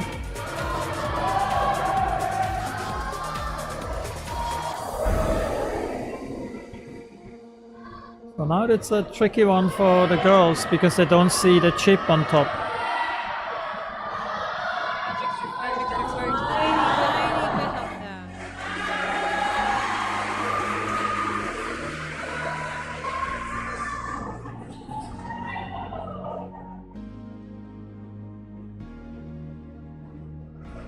No one's found that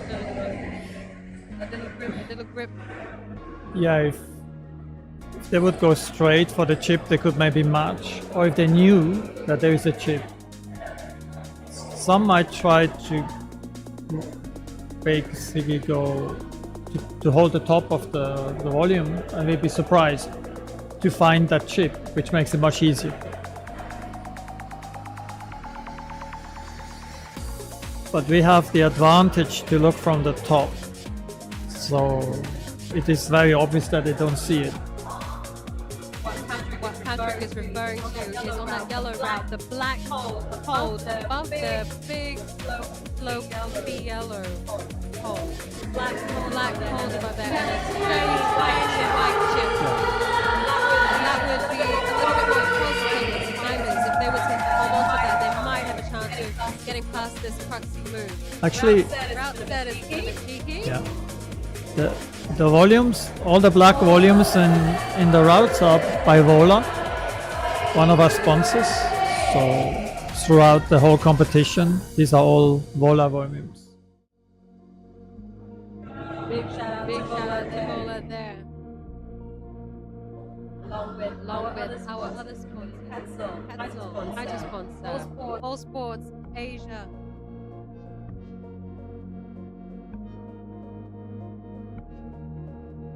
Verticale, Corso. Region.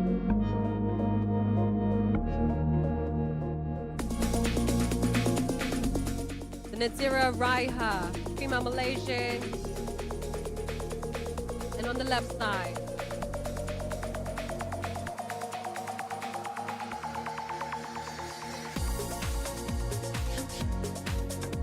try and catch the name. Coming in. Well, what is the first route for the male? So essentially a bit one that he's already done.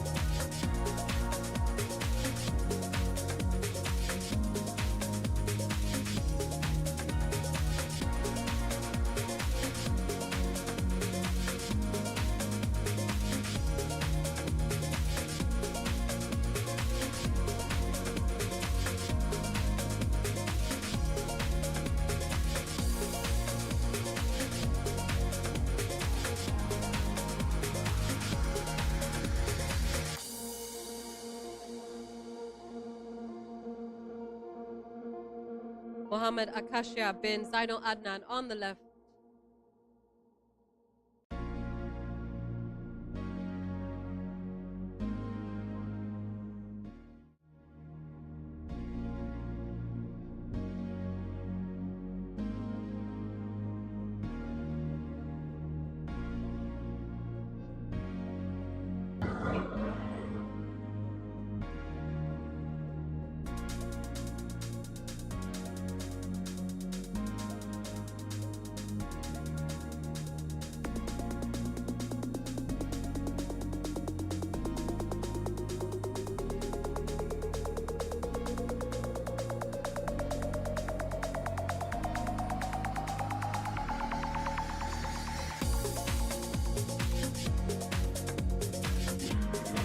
I haven't seen anybody doing that move the way the route setter planned it.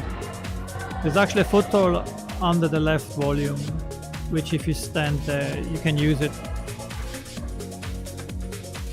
And I'm not sure why, but nobody has actually tried that sequence.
Novi Harrison making her way up on her route 2.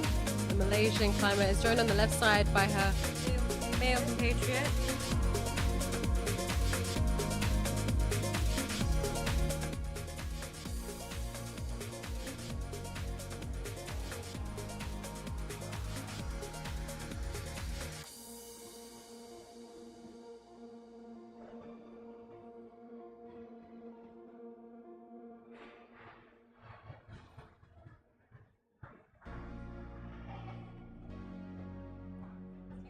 Taking full advantage of rest when she can. This is a slopey, pumpy route.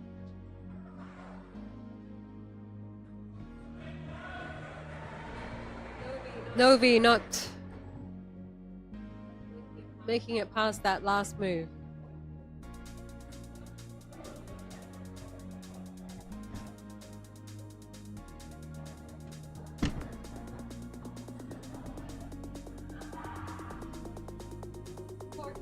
Kang Zen on the green route on the left. Pretty tall for a Malaysian climber. Are you seeing height being an advantage for this particular route? Maybe in the bottom part. On the upper part, not necessarily. I don't think it was set. I don't think there's a big advantage for taller climbers, to be honest. For example, here, if you're a taller climber, it's actually a little bit harder. Some of the next moves here, you definitely have an advantage to be taller.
If you're just joining us, here we are, Crank Lead Competition 2023. Gerald Yo, Malaysian climber on the green route on the left. This is a tricky route, very technical, some big moves and a lot of compression at the top. If you make it to the top,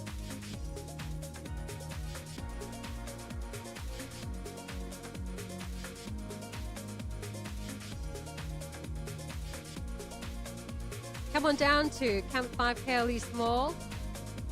Anytime this weekend, walk in. There's a craft marketplace, plenty of food on offer, lots and lots of sweet treats, as well as deals on gear. Now, if you're a climber, you want to get a discount on a deal if you can. A deal on some gear if you can, where you can. This is the weekend to do it.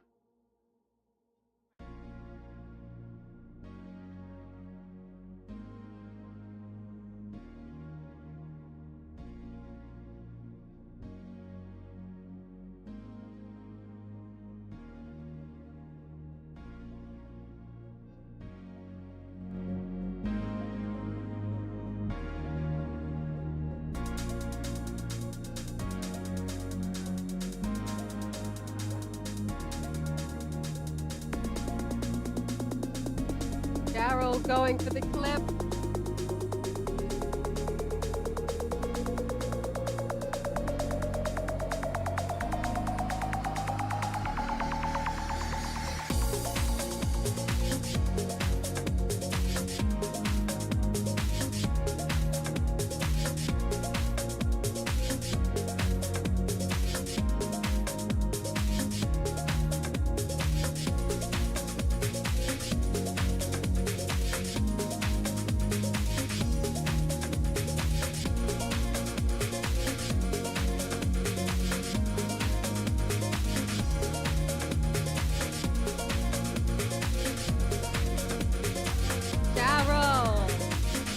Come on, Gerald.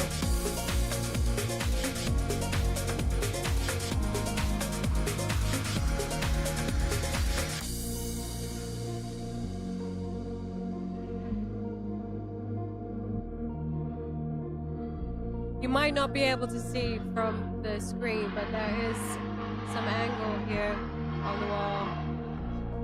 Didn't quite make that clip. Gerald, good effort.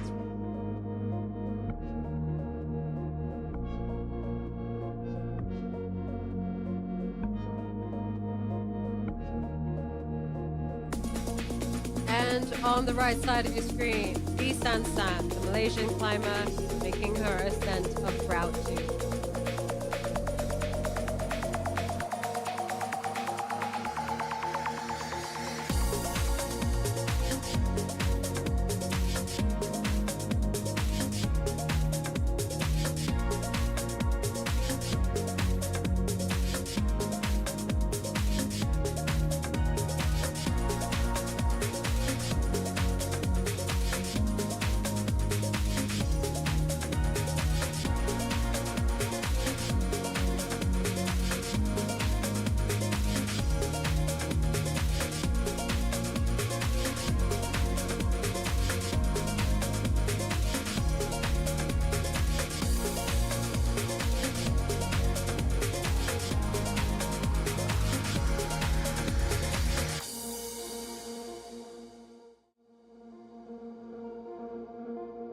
Adnan Bukhari,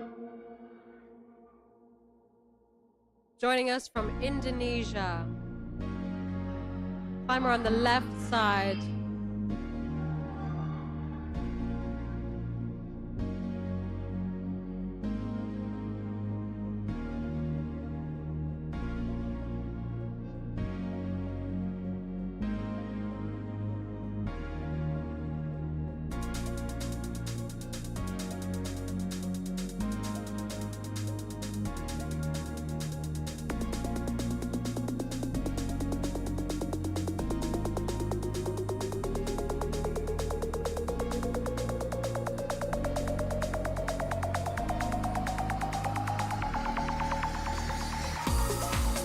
Adnan clipping in on the left there.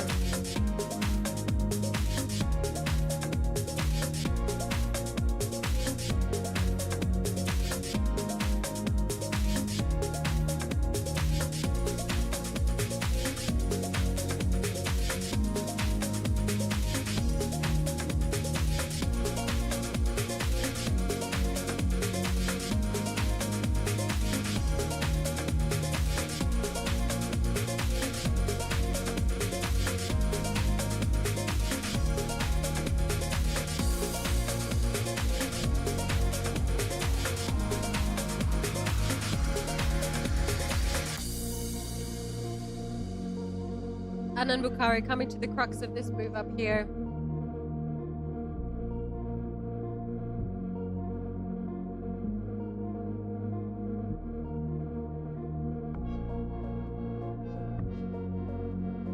Big cross. He's gone for. You're gonna be pretty confident to do that. Okay, Adnan, gonna be happy with that one. On the left side, you see Umar Alif just coming to the very technical part of this route, and Lee San San doing really well. We haven't seen many girls come this high.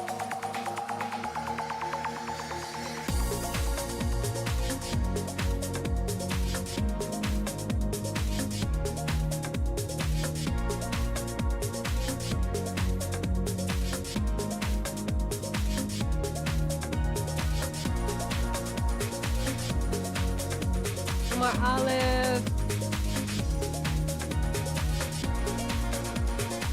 Going to clip up this one.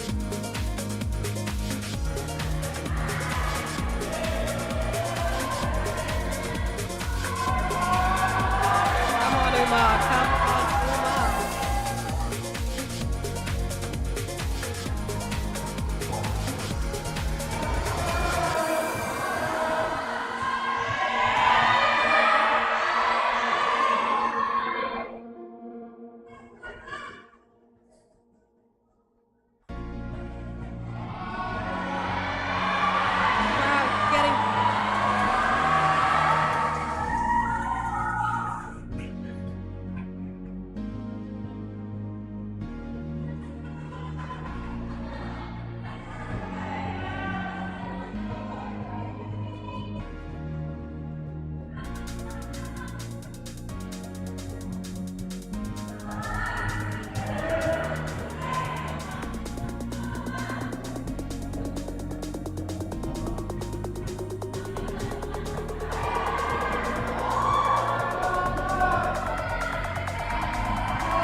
It's best. Umar has the crowd behind him, and he's gone for it.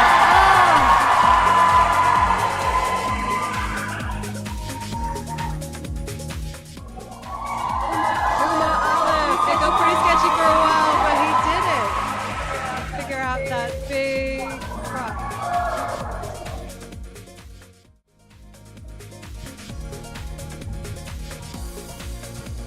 Fabian, Ian Balachandran.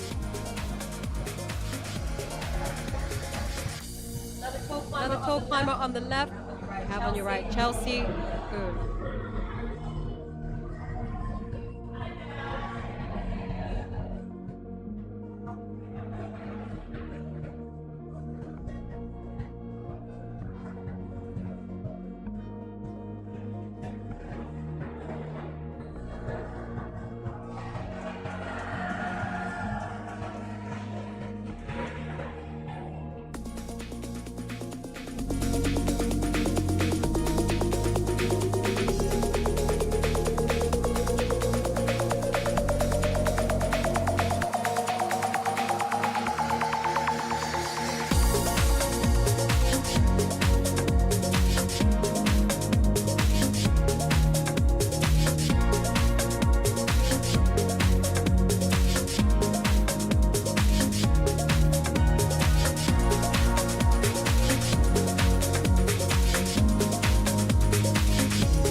Fabian climbing into our shot there. We preempted that.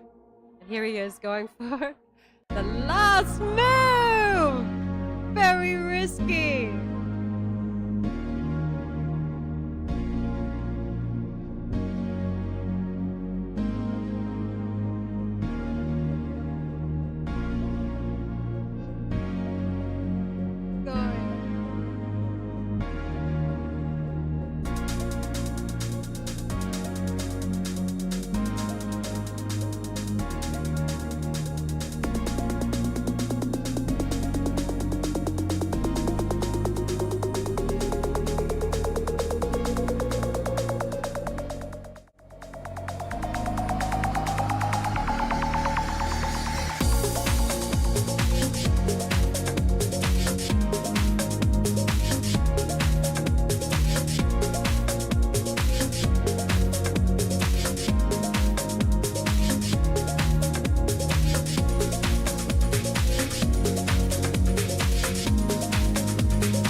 climbing into shot there. Sorry guys, I just went for a coffee and I could see in live the top on the green route, which was a very good fight.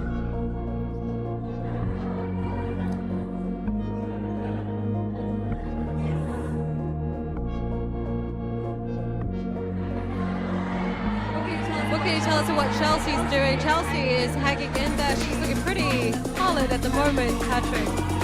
Yeah, she's looking good. You see, she's actually using the volume to her advantage. She's actually doing a knee bar. And so basically she just now has to bring a body weight over. Actually, to leave the knee bar now would be a little bit problematic, because with the knee bar she could actually get to the left.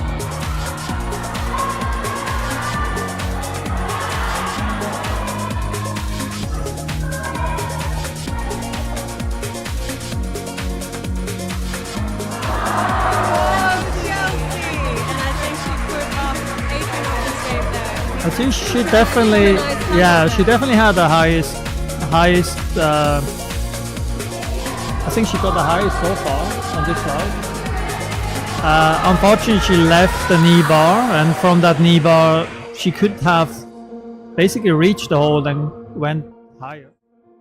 So she gave it a bit away, but maybe a good opportunity to introduce Taki to answer a couple of questions. So he will take my seat for a while, and Renai will ask him some relevant questions of how this whole competition was set. I can't wait for this. I have a lot of questions for you, Taki. On the left side of the screen, Vanessa and Ganapathy. Singaporean making his attempt of the Route 1. As Patrick alluded to just there, we have a new speaker, the man with the master plan here. We have Chief Route Setter, Camp 5 with the crank competition, and a head route setter here at Camp 5, Taki Zulkifli. So many questions for you. Hello. So what you're looking at, Taki, on the left side, this yellow route. Now you described it to me as the last move being the tough one for them, the crossover. This yellow basically is more on flowy and a very showy ending for spectator to watch and to wow at the end of their climb. We are hearing a lot of whoas and that is what you're aiming for when you go for a set? Yes, of course, like performing a concert. On the right side we see Teo Tongker moving in. I have a lot of questions. I really like this green route. Now, can you explain to me what went on behind the set for this green route 2 for the men? For route 2 rookie male, basically it has lesser move compared to the first route, and also it's very sketchy, and each part of the move has a chance for you to fall, and crowd can see when the climber struggle, and there is where all the crowd will cheer for the climber. Yep. Actually, we have seen that in the last top, so there was a couple of struggles. My question to you, Taki, is you have placed a foothold below the big volume, and none of the climber has actually used it. Can you explain what they are missing out there? Maybe they're not comfortable to step because they see a bigger pool, but with that small pool actually it will help you to balance a lot easier. Yeah, I totally agree. And it's every time I think maybe now they're getting it, but so far none of the climbers has actually gotten you better. It's okay. It's okay. It's all right. As long as you fight. Here on the left side. Making us move up. Can you describe this? Is this the right? Is this the right? Is he going for the right better? For the green or the yellow? For the green. For the green. Yes. This move is not hard, but you just need to commit and just hope the next hole is good. Yeah. It is a good hole though.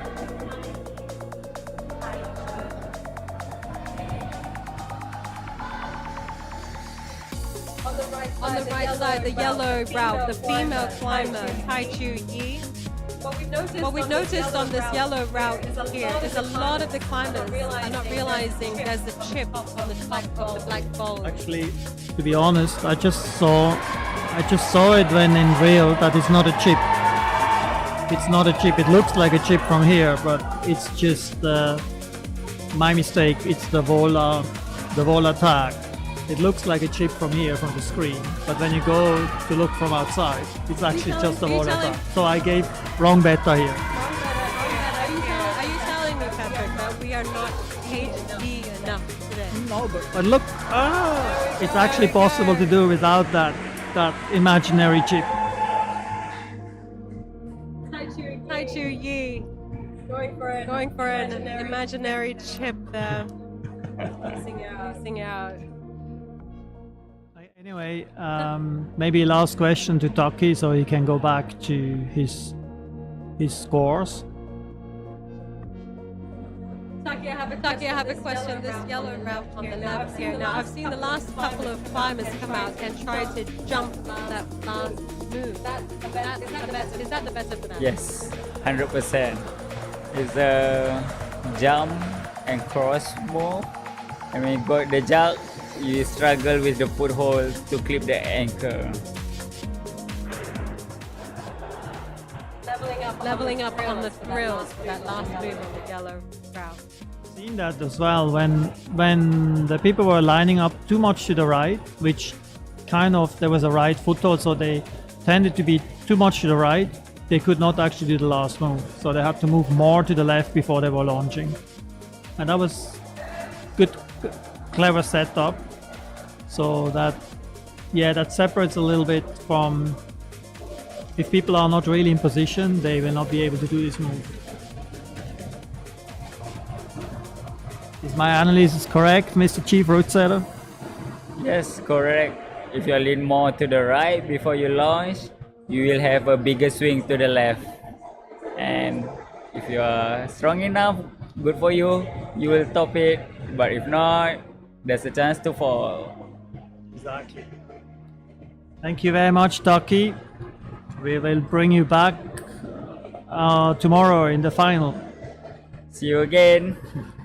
Thanks very much, Taki Zulkifli, former Malaysian athlete, strong climber even today, and the chief route setter here at Crank Lead 2023. You climbed at any Camp 5 gym recently. Taki has led the team that was set there as chief route setter. On the wall now, the females, Nurian Hamdan. And on the left side, I believe this is Lim Tien Loy. Charging up the wall.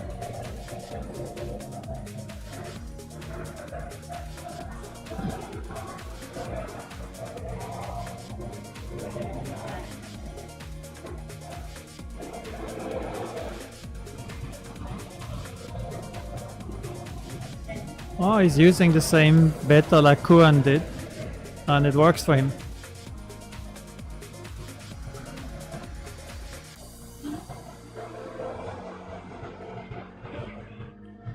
You can see now, left below the volume, that's the hole that I'm talking about. And it's very interesting that nobody steps on it.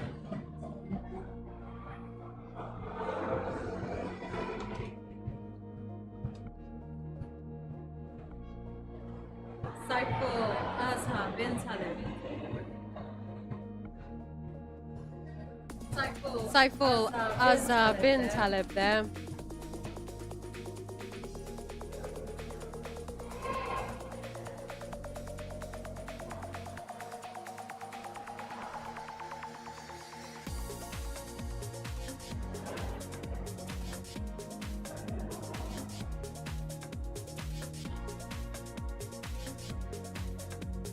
Last tricky move.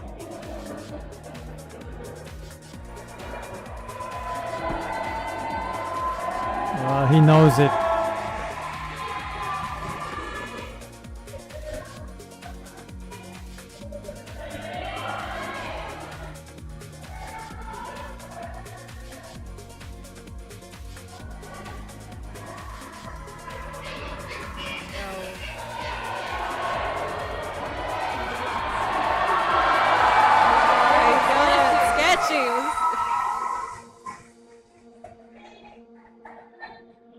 Quick work of clipping in there. You gotta get it. Gonna be happy with that. Yeah, basically, if you don't clip, even if you have the last move, you will not have been topping, so you will not get the full amount of points.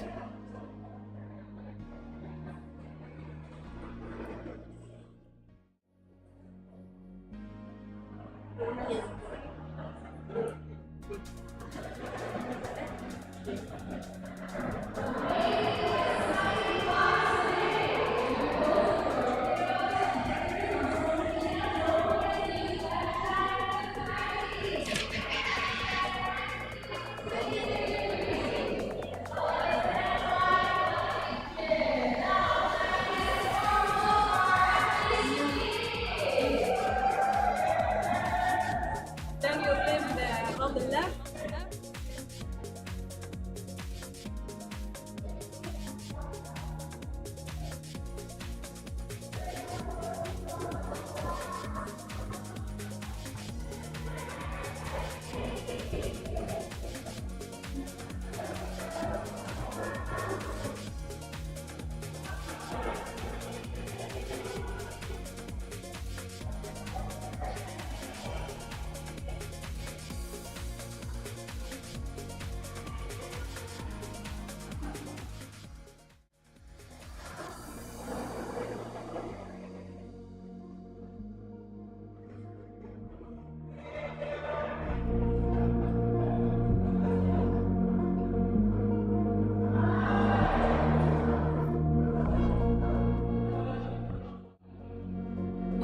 Muhammad Zafran Shami bin Muhammad Nasruddin, the Malaysian, on the left.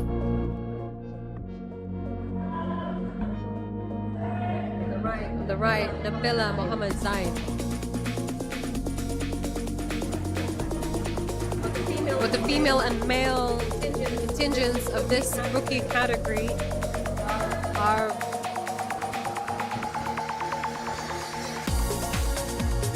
making their way up the wall now.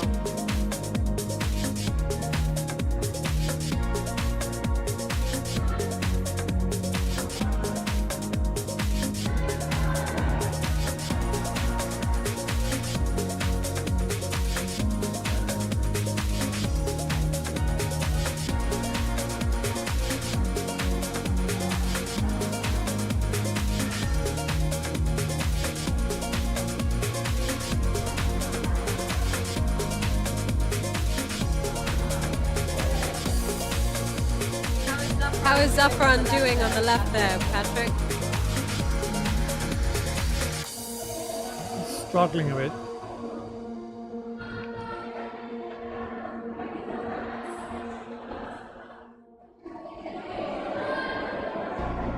So now he's not in a position to do this move.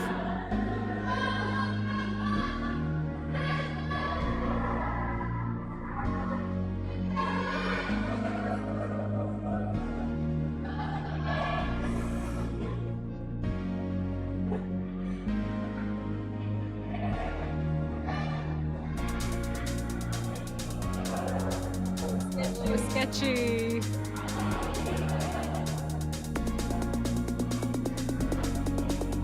Now he puts himself more into a tricky position, because if he misses the handhold, yeah, that will happen.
set the volumes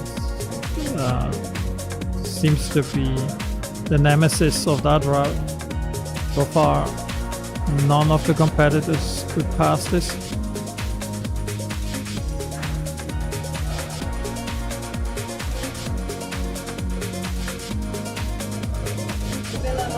Mohammed Saim, the last, most recent victim of those bombs.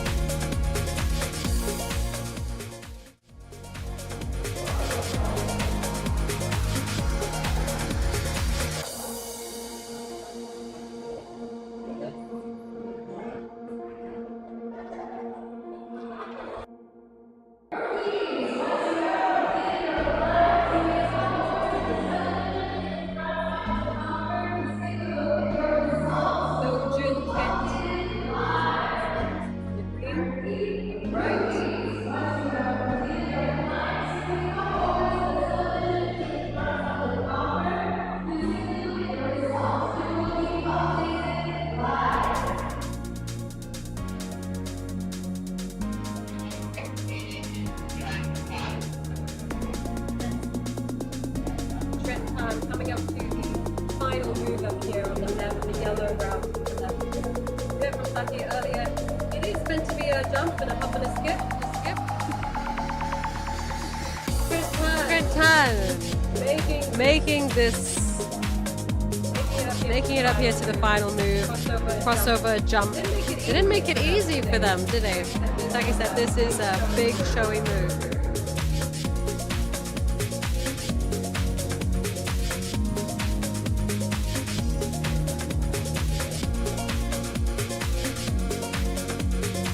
Yeah, so he's doing it right. His setup.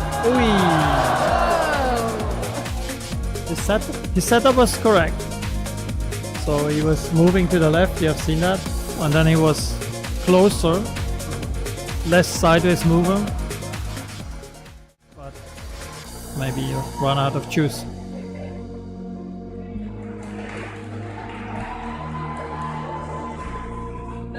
No Jun Kiat taking his time here on the left, the green route. On the right side. Wu Pei Yi, the female Malaysian, getting her route started. Is she the last? Three more climbers after Lee. Two more climbers. My maths is really terrible. Two more climbers after Lee.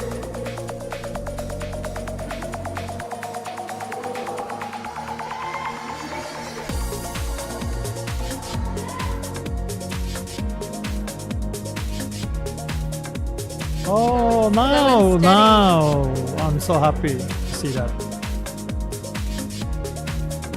Patrick is referring to that tiny hole below the volume. It's actually not that tiny. The foothold below the green hole. First climber to use it. I just wanted to say, I actually have to climb this route to prove that you should step there left. But he did it now.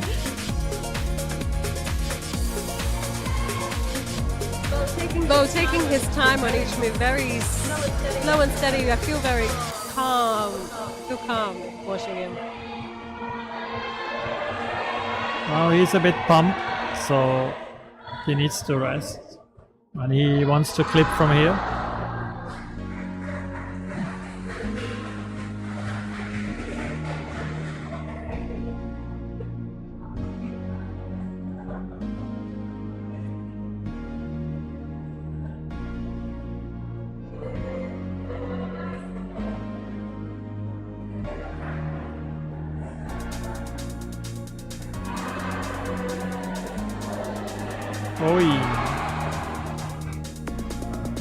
He gets an extra bonus from me for using the foothold. You are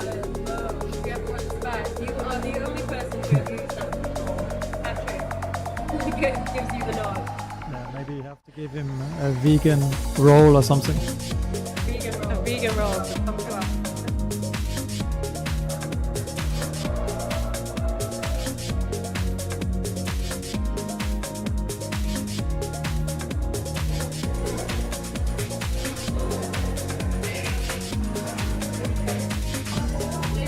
David Tan here. The yellow.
The yellow route doesn't look very spectacular, but the constant use of sloper holds is very tiring.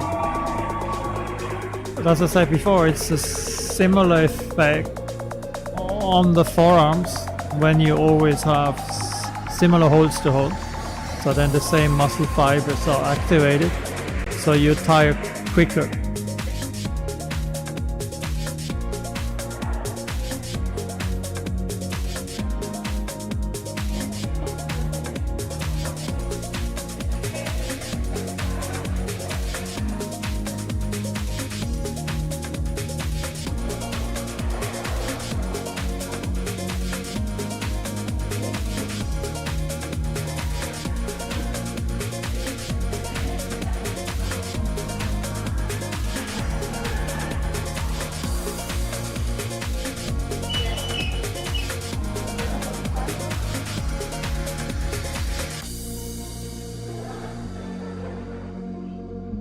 Nice.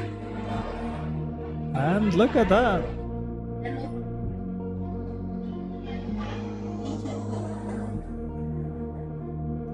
Terence Tan on the green.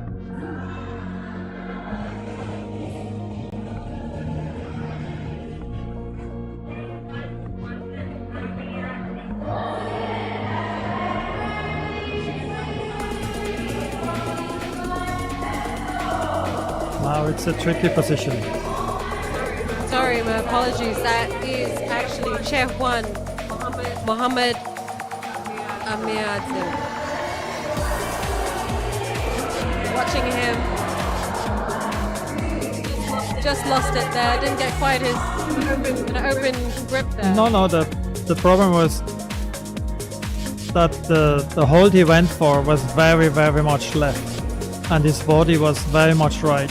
So the only way to solve that was trying to move further left before it reaches up. Or you are incredibly strong. But then not many people are incredibly strong.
Annabelle is looking very composed and she's tall. So this could be a chance for her to get to the side of the volume which is needed.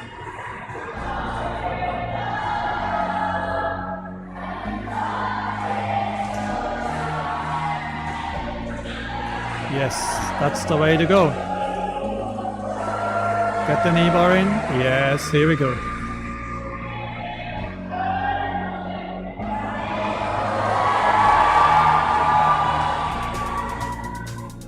Perfect.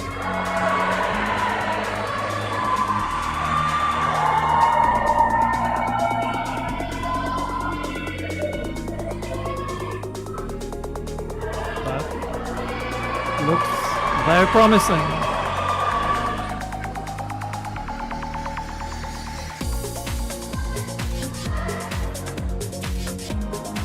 She's still very calm, very composed.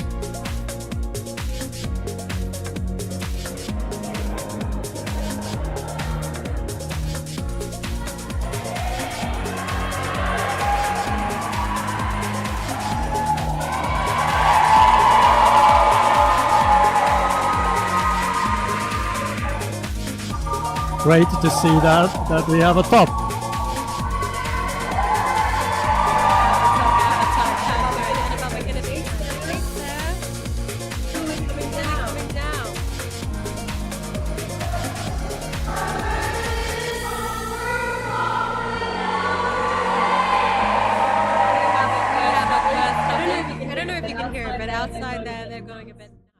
Yeah, that was the first top, so she deserves that special applause.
Move on left, on the left, yellow route, left route, and yellow.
Just so top. Route for the male category here on that final female competitor. And she's looking good.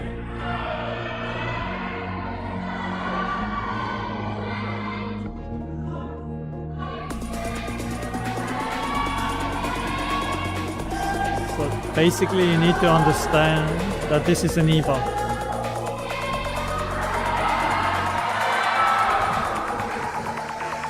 Big difference in the result. I don't get that as an EVA. Yes, it's predestined for the NEBA because you have a very big foothold below and you can sit on your heel, get your knee jammed in, and you can actually rest. It's actually a no-hand rester.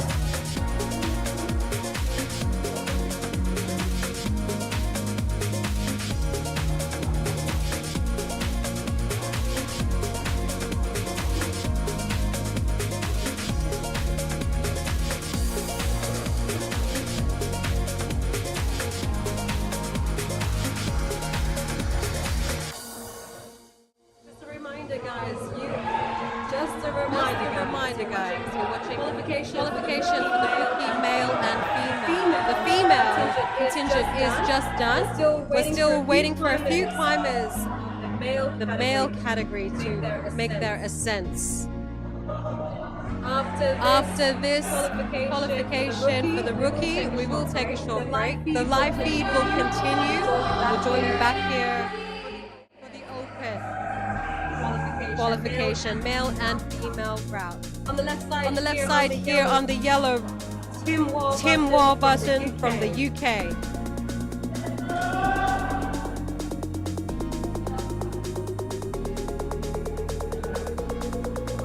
On the right side, Muhammad Shukri bin Muhammad Salihuddin from Malaysia.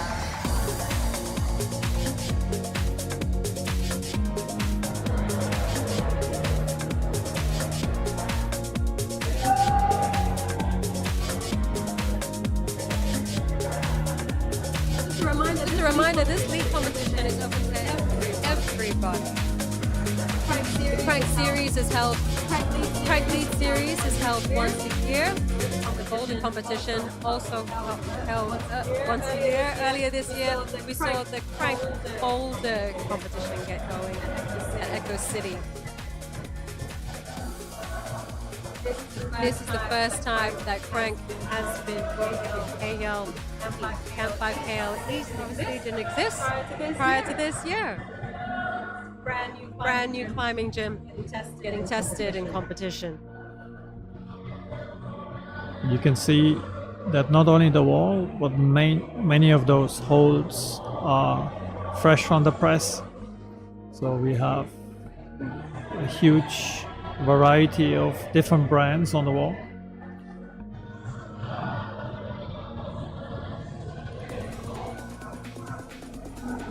Monumental route setting effort to get the first set in, actually, just a few months ago.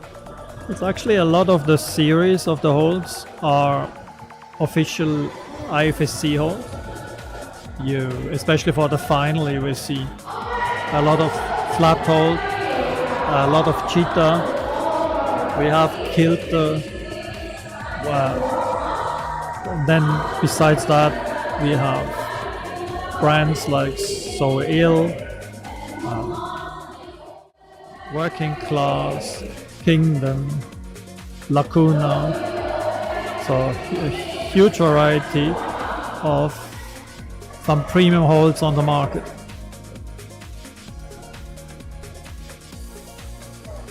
This competition, the Crank competition, is open for everybody, but we are following the IFSC rules very closely in order to give both fun competitors and athletes an opportunity to understand competition, what is expected in competition. Especially what you're watching now, the rookie. The rookie category is really an invitation for people to try and not being so exposed to the hardship of elite competition. And so everybody has the chance to climb 2 routes. And then, yeah, if you're strong enough, you make it to the final. If you make it to the final, then you will be in the Open next year. So that's the style. And over a couple of years' time, the Open category will get bigger and bigger. And by that time, we also hope that people are not worried to be exposed and just come for fun. However good you compete, however good you will be placed. Doesn't really matter really, but as I said before, the fear of failure is the biggest fear in climbing. I've been trying for the last 20 years to tell people that nobody actually cares. The only person who really cares is yourself. Yeah, the competition with yourself. Oh, you can see it on the crowd. They cheer for everybody. So everybody gets the full vibe, positive, however you do. So if you once understand that, there is nothing to lose. And then you will climb, and you will climb much better. Life lessons from Patrick Andre. Yeah, have there. more in the sleeve. In climbing as in life.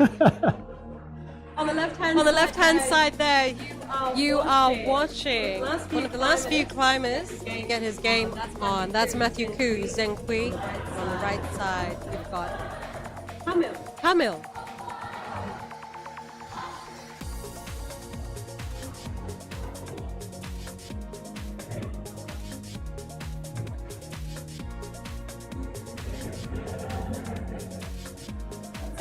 So are you at an advantage at this point if you're the last climber and you've watched everybody go for it already?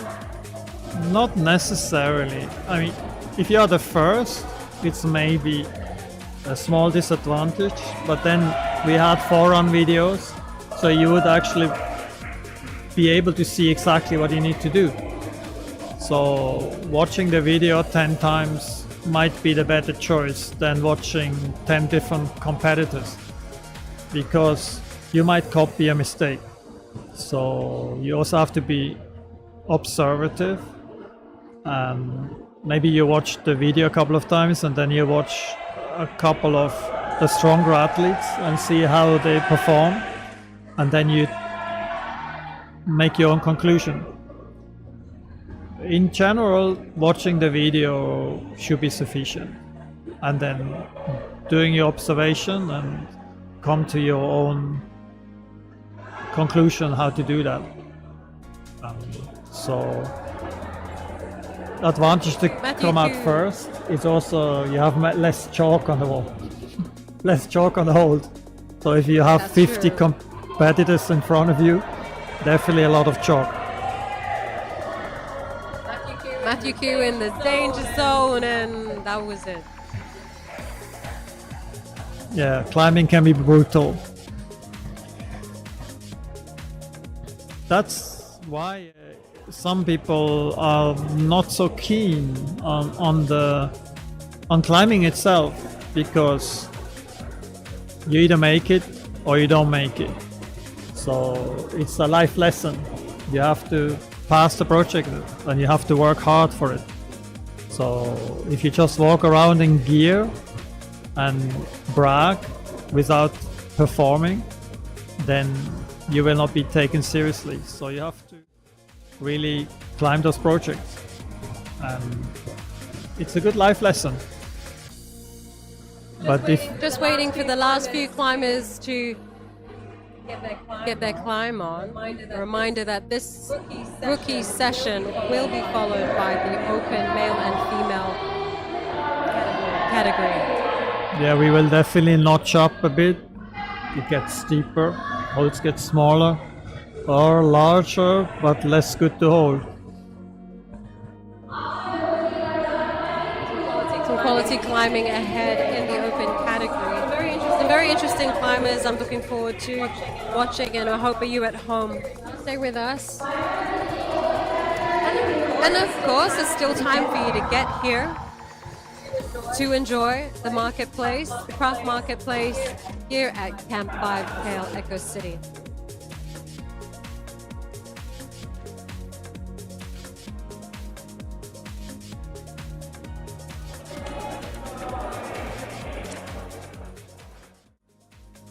Big shout out to our sponsors for making it happen. 48,000 ringgit in cash and merchandise is on the line this weekend at Crank Lead 2023. Our title sponsor, Petzl, All Sports Equipment, Verticale, Walltopia, Corzo, Bola, Sime Derby Property, Crux Particle, and Region Physio and Sports Rehab. Thank you very much for our sponsors and standing by us for this competition.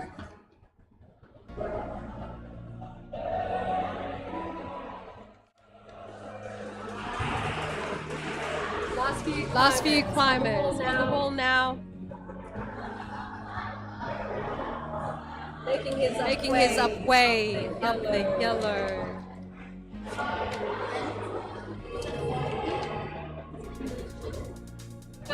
Fahmi Abdul Rahman.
Fahmi Abdul Rahman off the wall now.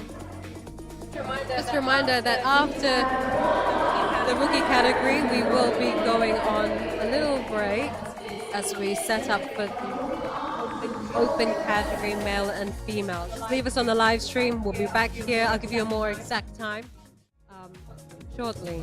Thank you very much. Oh, I got cut out.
Hello guys, welcome back to our channel. You're tuned into the Crank Lead Competition 2023. We are in the open qualifiers, male and female. What you're seeing on the screen right now, Sarawakian boy, represent.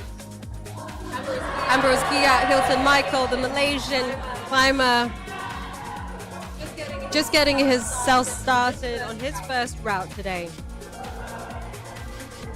Very strong climber. You can expect good things from him in this competition. Patrick? I'm expecting nothing today. Just observing and see how they are facing those challenges. This one you could see has some dynamic moves already. So maybe not everybody will be able to do this first coordination jump. And now you can see it will be getting a little bit smaller here. We asked Taki Zulkifli earlier what this qualification route would be like. He said it's like a few boulder problems in one route. So a continuous line of boulder problems.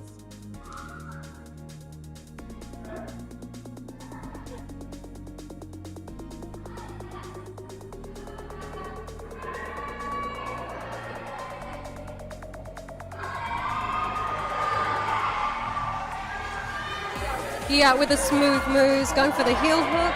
No.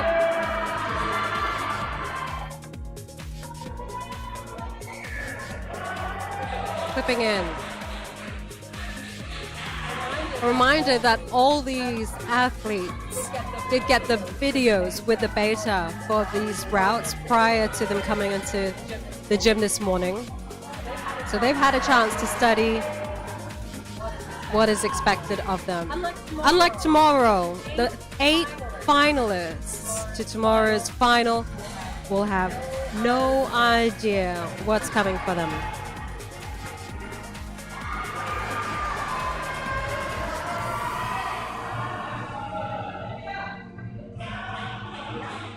Yeah, clipping in there.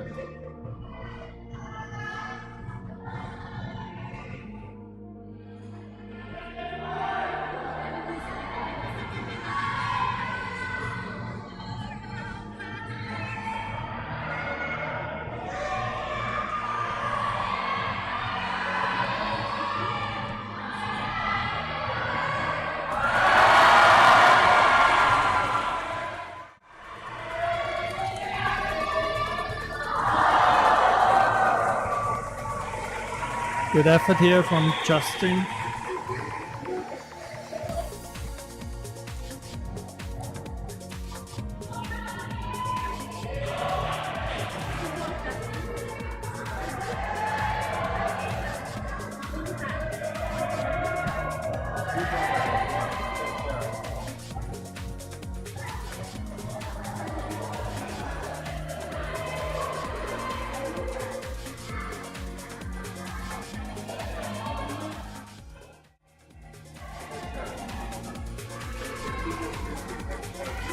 On the wall here on the right side, Renee Tan.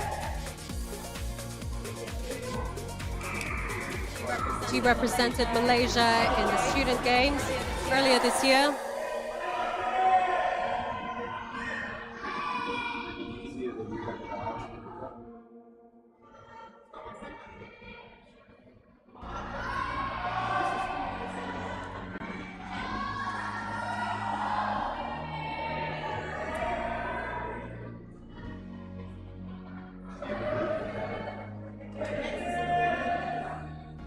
Zoom out a bit.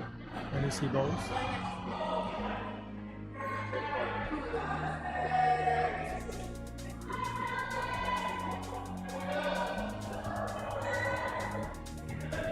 Like he said, this move here, there's a lot of slots in the earlier segment. We're watching Renee Tan on the purple route, which require precision. Once you get past this, you'll be at a crimpy top section.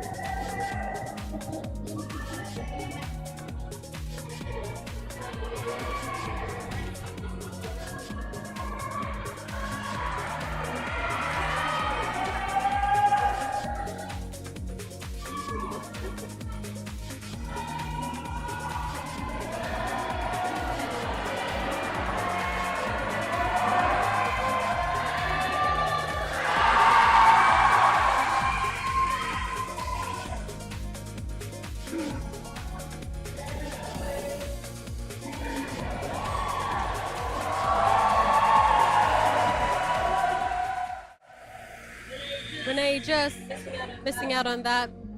Over here you've got Caden Borhan.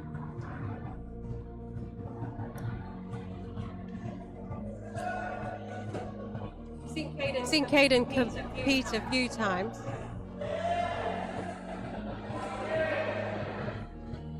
As a young athlete, now trying to make his mark here in the open category.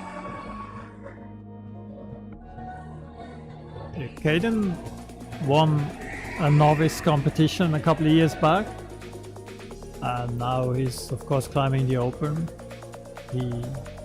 He's a coach in Camp 5, has been climbing in Australia, so we're expecting here some effort. Yeah, he wants the crowd to cheer him. He wants some support. Yeah, he needs that support. And he has the crowd behind him.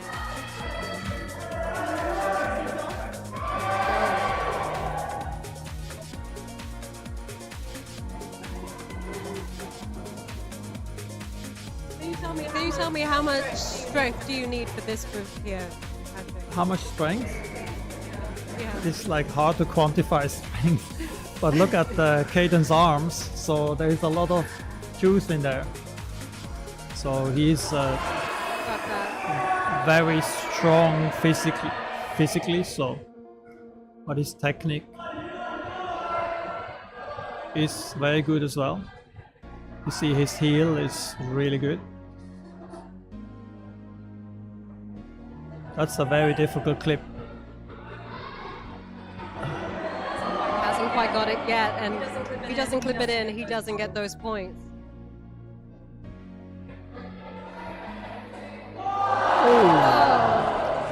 I was just praising his Slipped technique, down. and then he slipped. We are in the open category. We can expect things to be a little bit tougher today.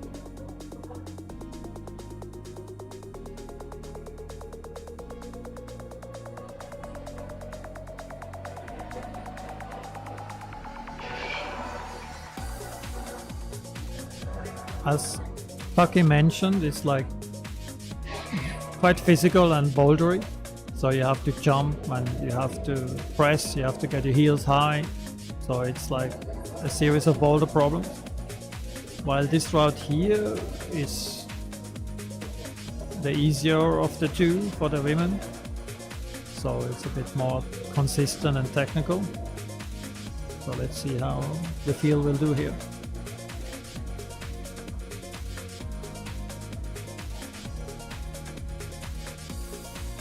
Can you zoom out a bit? We can do one. Ah. This is Judith.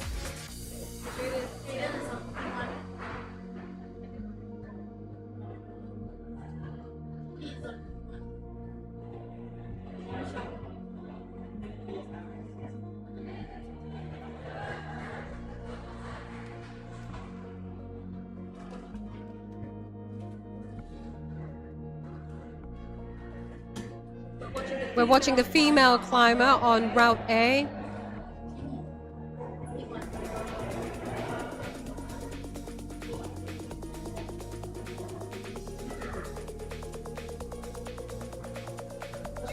Judith Sim, female climber on the left, clipping in there.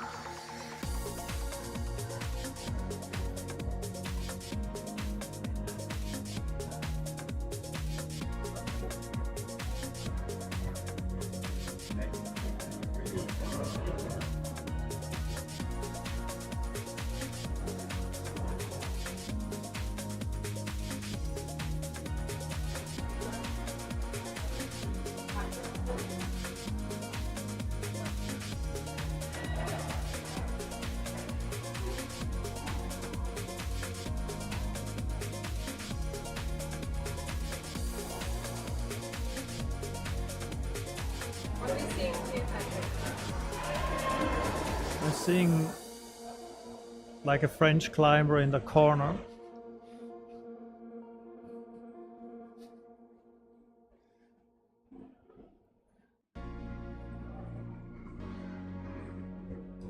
What I'm seeing here is that maybe too many participants will top this.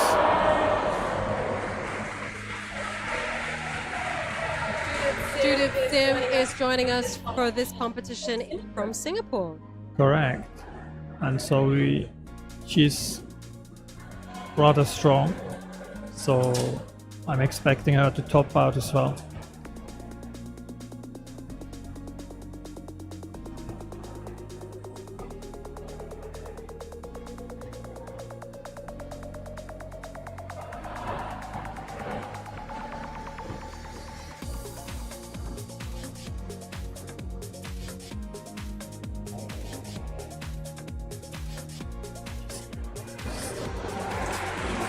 She's too soon.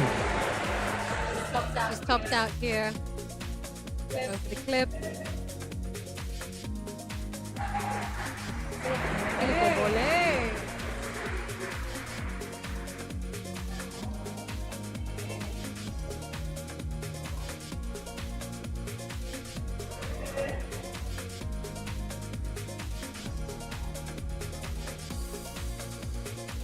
Akira.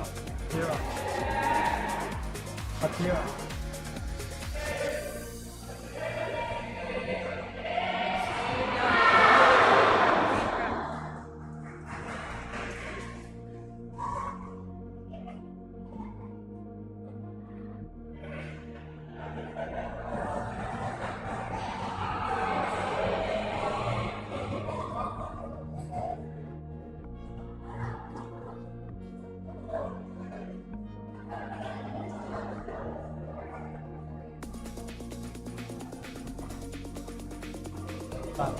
Jeremy, can you tell Akira not to zoom in so much? Yeah, that's what I'm trying to say.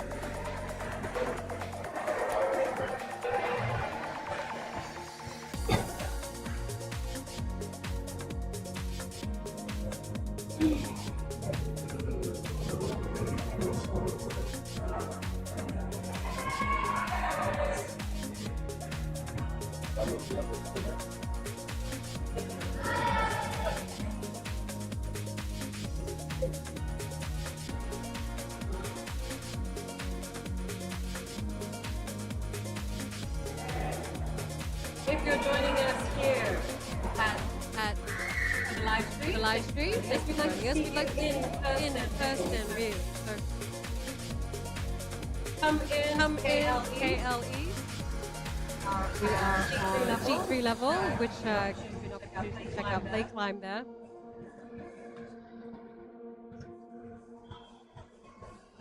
If you haven't If you haven't checked out, now's the time to try it. Walk in, check us out. There's a craft marketplace happening all weekend. This weekend. Gone through a little bit Gone through a little bit of flack here. Bear with us to figure things out. This is what This you're is what you're missing out on. You are Patrick, the designer of Camp5, KLE, your most latest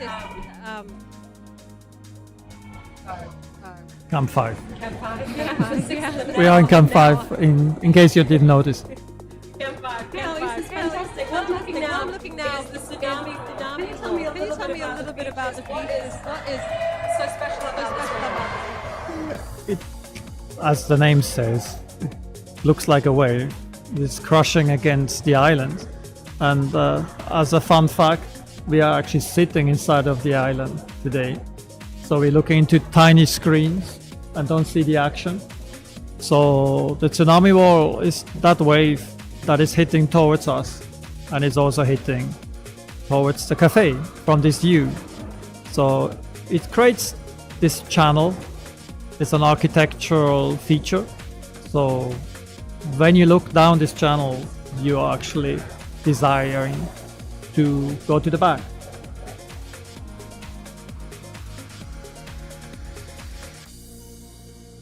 So you see here the most steep part of the wall.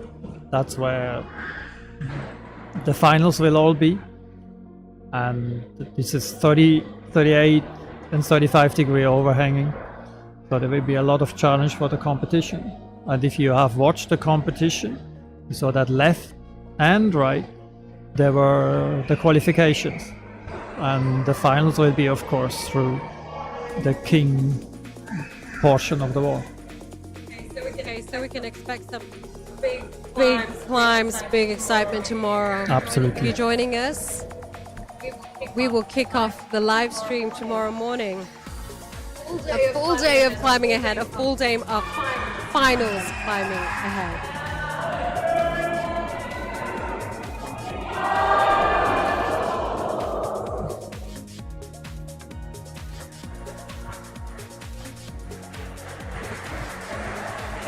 Camp 5 KL East is open all weekend to the public, spectators.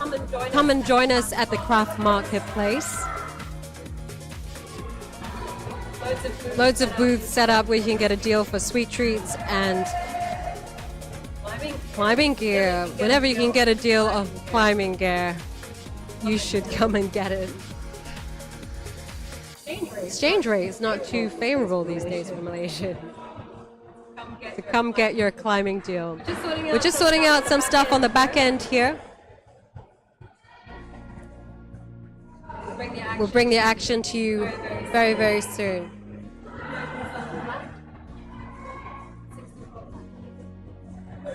Alvin. Okay, here we are. Action for your satisfaction. Alvin Koo. On the black at the top. And he's made it. He's just going to make that final clip.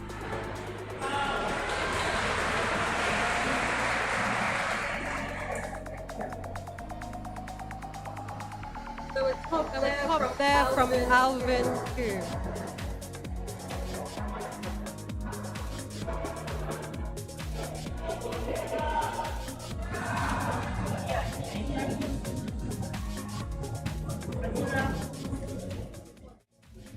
On the purple, for the female, Atira Fusli making her mark. Precision required on this slot segment.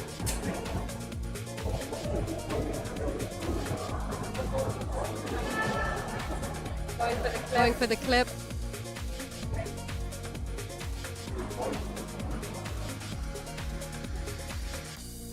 As we can see, the chalk is building up, Patrick. Probably one of the reasons go early is better. Yeah, it's not that bad because you might have noticed that the route setters already put chalk at the start. So because if the hold comes fresh from cleaning, it might be a little bit more slippery. But then normally if you're in a well-visited climbing gym and a lot of people using chalk, then this chalk will clog up the mini features or the structure that the climbing hole has. So in a competition necessarily doesn't make a huge difference, but as you saw, we had to clean the holes in between for fairness. And so far what I see, it doesn't really have a huge influence so far.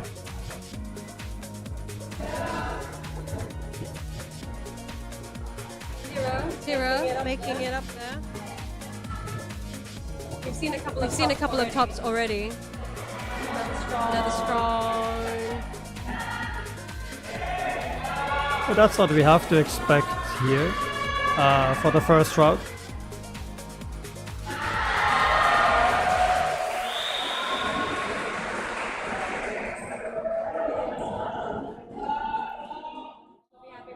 With that, the green now. Zulkam Alzam bin Muhammad Zam.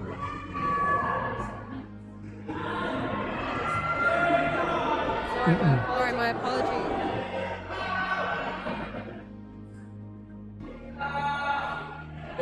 You're watching. Keegan Tao. Recently represented Malaysia at the World Cup.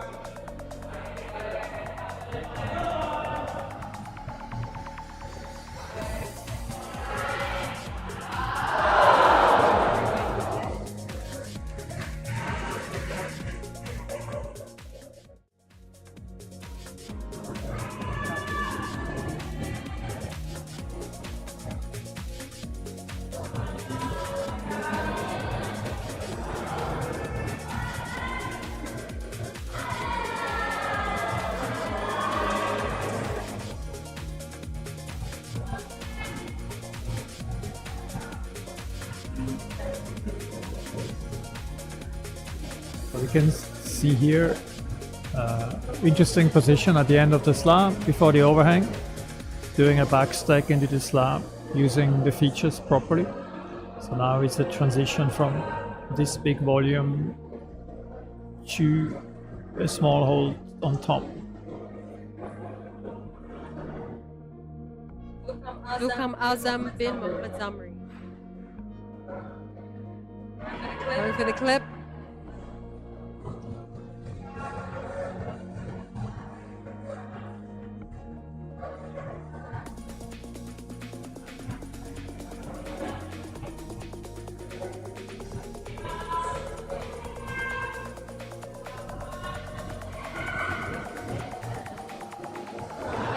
I did ask Taki, our chief route setter here, for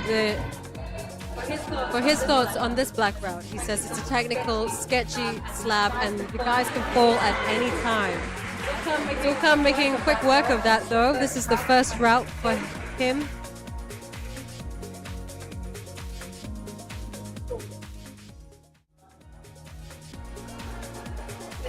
In the female category, Lynette Coe.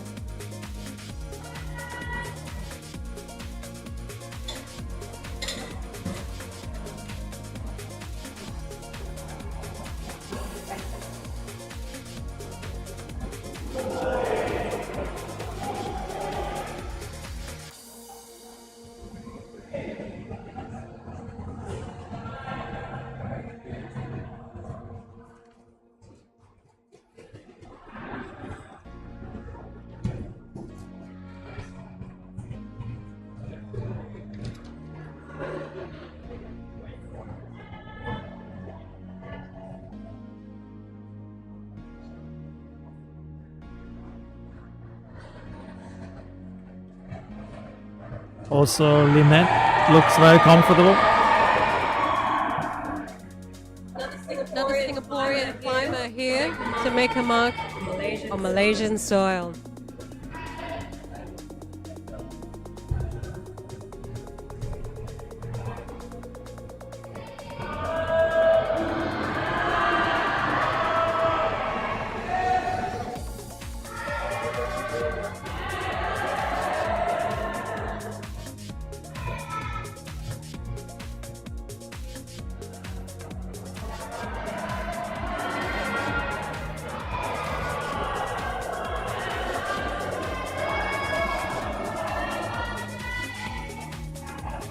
Lynette with the send here, making it official with the clip. Wiping over to someone you may recognize if you climb at Camp 5. Camp 5 athlete Aiman bin Firas. Also recently having competed for Malaysia under the Malaysia banner at the World Cup in Kuala. Jinxed him. I jinxed him, Patrick. Yeah, now you jinxed it. Yes, so he fell building him up there. He fell at a similar height like Caden and some others. So obviously that's one of the separators.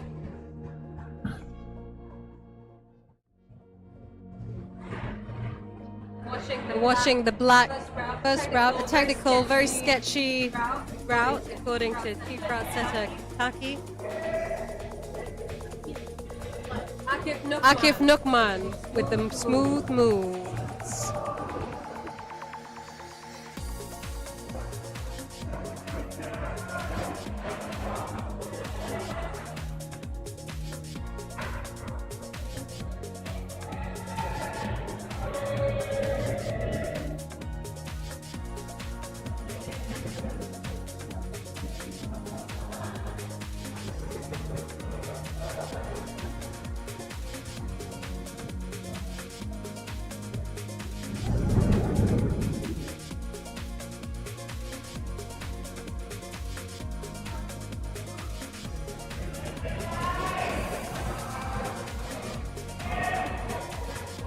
So you can see here, these holes are not there to just pull up, so you really have to be careful and subtle.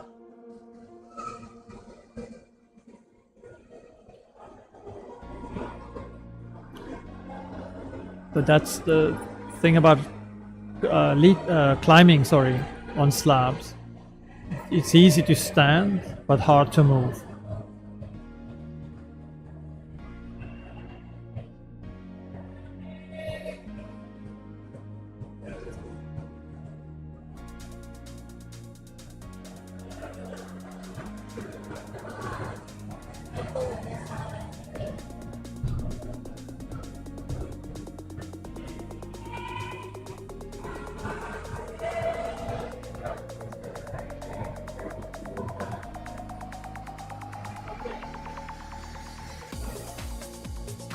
Akif Nukman making through the first problem.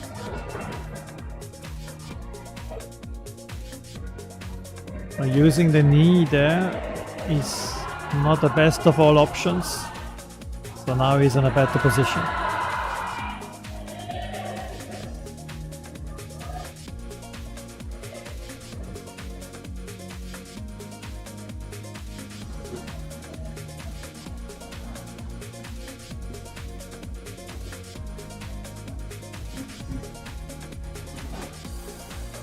Patrick, maybe you could tell me the difference between a lead competition and a boulder competition.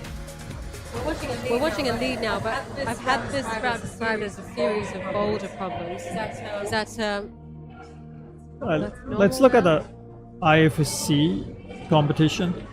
So the difference is that you have to qualify in various formats, and in the qualification you have a couple of routes, like 2 routes to climb, and then you get qualified by how well you did on those. And we have a top here. First stop on the green. First stop coming to us. Thailand. Ashwin Arishit. I hope I said that right. The green route. Right. Oh, that's good to see. Going back to the formats. In a boulder competition, you will have, for example, a format where you have to climb a couple of boulders within a limited time. And even a final where you have basically 4 minutes to climb a problem, but you can climb it as many times as you want. So you reach either a zone or you reach the top, while in lead climbing you only have 1 try. So this is quite a huge difference, because in bouldering the moves are a bit more complex and sometimes difficult to coordinate. So the idea is that you learn and figure out, while on lead you have to basically go through as high as you can. So that's the main difference. And of course a lead competition is longer. You have 5 or 6 minutes to complete that one single route, while in a boulder you have more than 1 problem, mainly 4 problems with a rest in between. Ardana Cikal Damarwulan from Indonesia on the green here. Definitely has his own style about him. He climbed in the youth category as well, which he won. So now let's see how he does in the open. He is in fact our only climber competing in 2 categories today.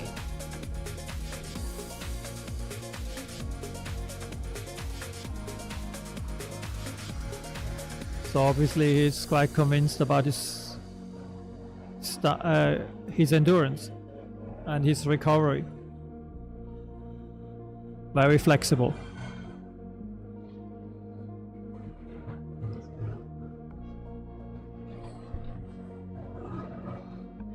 Going for the clip there.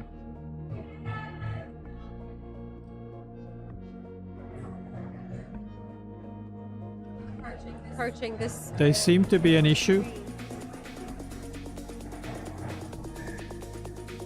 Oh, so well, what happened? He must have had a breach. I don't know exactly what happened. Maybe he stepped on a wrong hold. But yeah, unfortunately for him, because he looked very in control.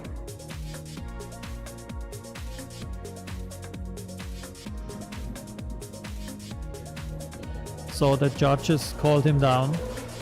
So normally this happens if you step on a quick draw, you touch another hold, or kind of these things, or you miss the clip.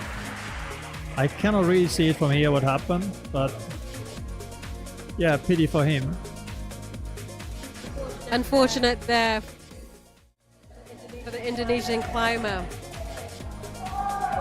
Once again, a big thank you to our sponsors, title sponsor Petzl, All Sports Equipment, Verticale, Walltopia, Corzo, Vola, Sime Derby Property, Crux Particle, Regent, Physio and Sports Rehab.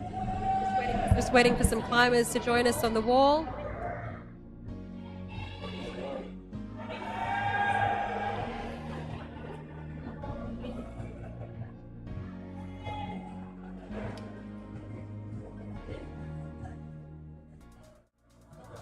Joining Alif Ahmad, the Malaysian climber.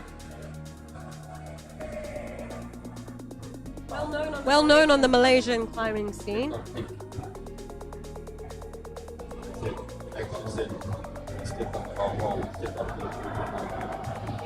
Getting his climb on. So we just learned from the judges.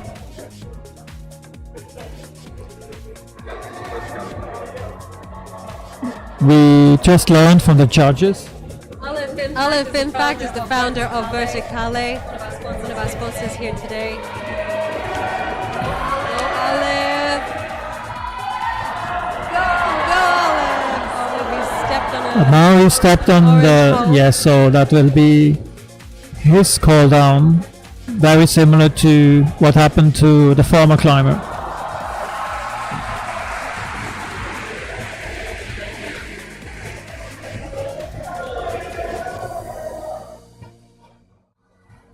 So just to let you know about the Indonesian climber earlier, Ardana Chikhal, he stepped on a pink hole. So if you step on a wrong color hole for your route, you do have to come down. Here we are on the black.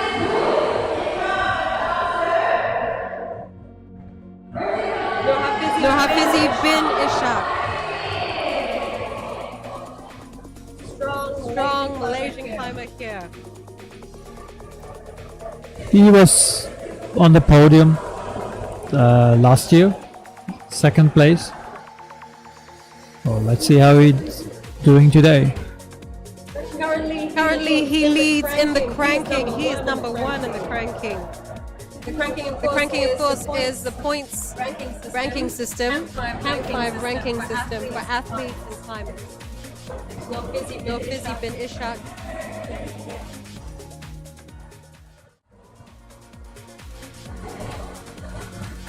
Here we go.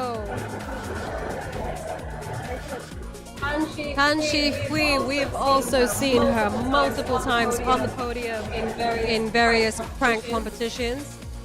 Singaporean climber. Making her way up this slotty purple route. Precision required. She won lead and the last boulder crank. So I guess she comes here. On turn. Yeah, she comes here with high ambitious. The lady to beat here.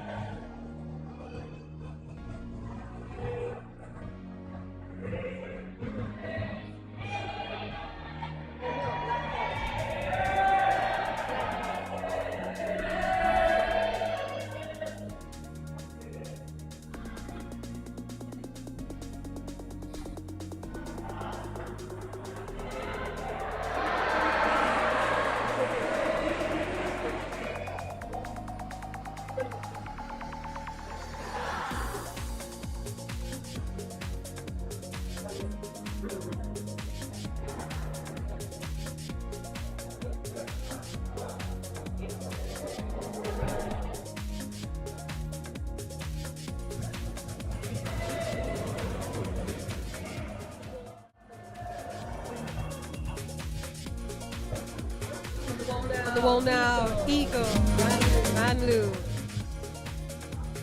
Another climber hailing from Singapore.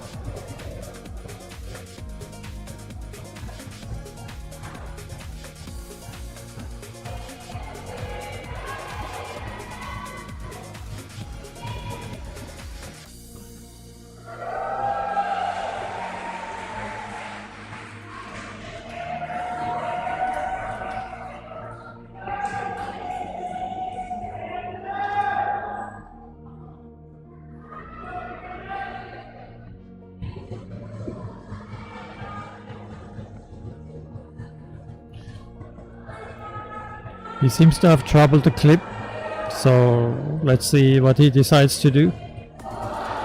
He decides to fall.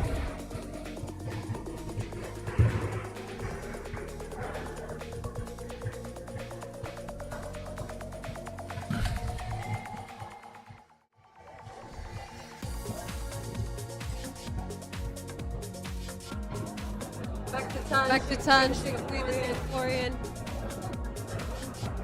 National climber. Final moves. The previous winner here at Frank, well, that's Frank Boulder.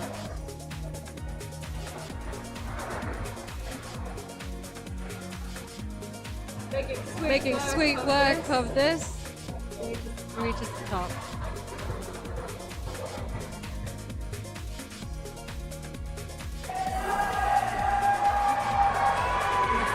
Backflip.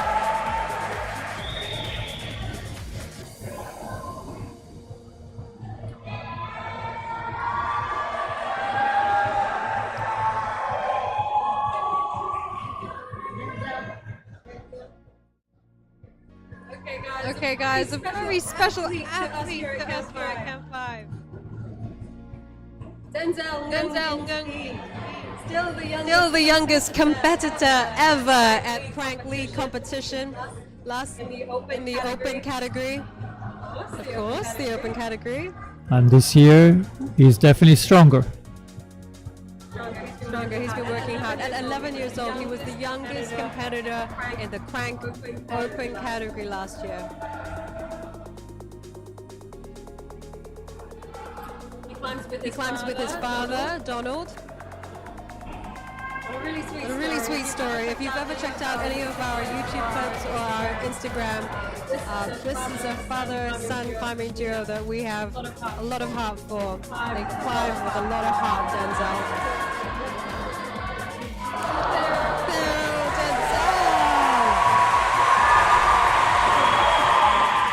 You can hear from the applause, he's definitely extremely supportive. And that was a hard one for him because he's definitely much shorter than everybody else.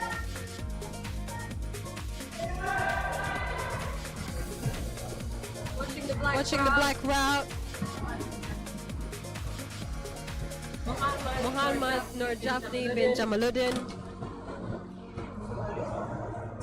Strong climber here. A quick worker for that first boulder problem. But he's taking his time. Slow and steady. Very sketchy moves here. He has been on a rampage to take all the hardest outdoor climbs in Malaysia. So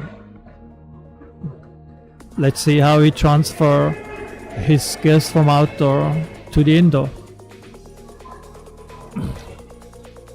Patrick Andre, of course, if you're not designing the next Camp 5, you're outdoors at the crags, aren't you? The Malaysian crags.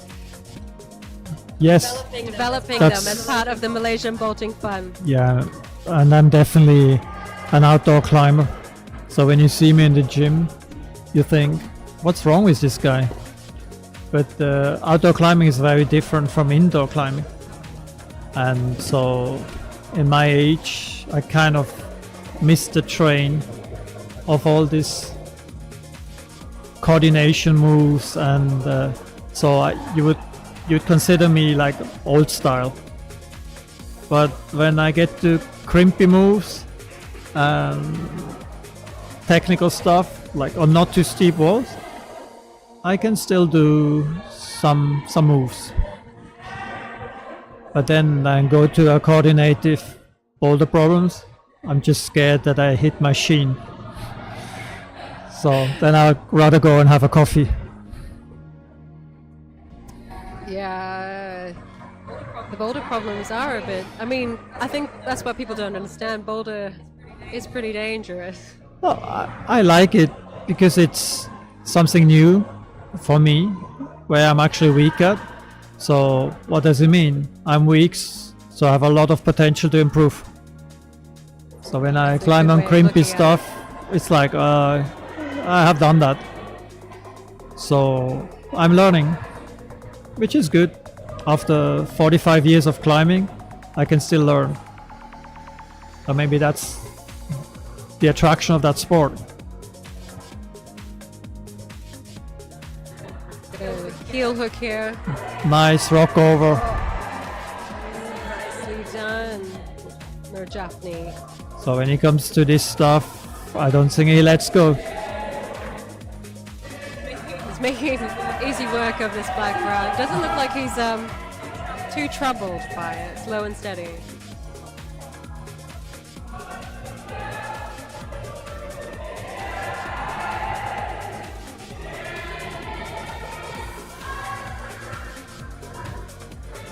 Not risking anything down. Made it.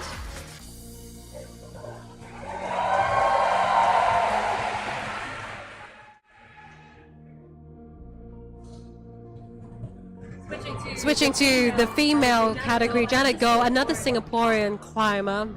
A lot of strong Singaporeans over here in Malaysia for the weekend.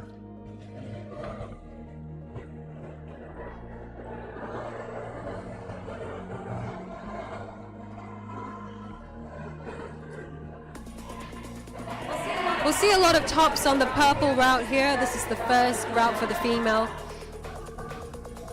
Yeah, that's the same story again. So the route setters might wonder whether they underestimated the skills of the girls, and now they will hope that there is a separation on the second route.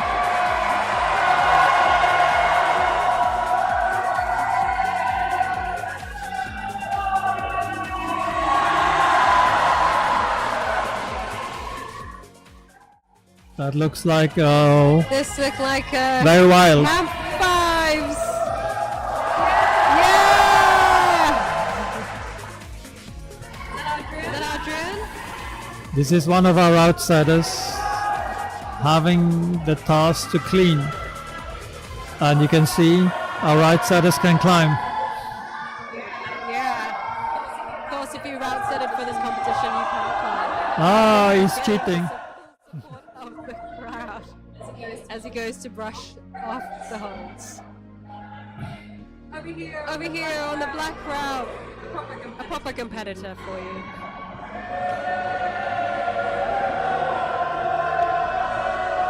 Kevin. That got a special applause. Yes, Kevin, another Malaysian, another Sabahan, I believe. And another route setter, but obviously didn't route set for this competition because he's nailing, he's going up as an athlete today.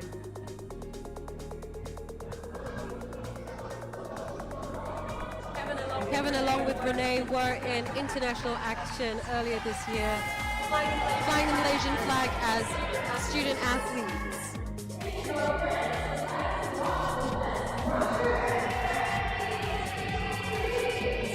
Taking part in Crank to gain all-important competition experience as he makes his move towards being an athlete.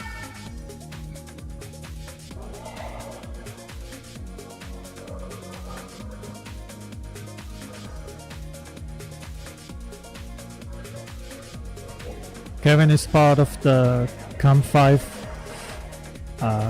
route setting team. Rock setting. Yeah, rock rocks. stars, yeah. People call, are you placing rocks? But yeah, and the Singaporean says, are you placing tiles? And we say handholds or footholds. So yeah, So he's the route setting team, not the rock setting team.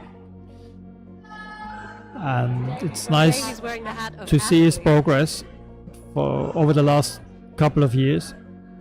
A lot of thoughts go into his routes. So,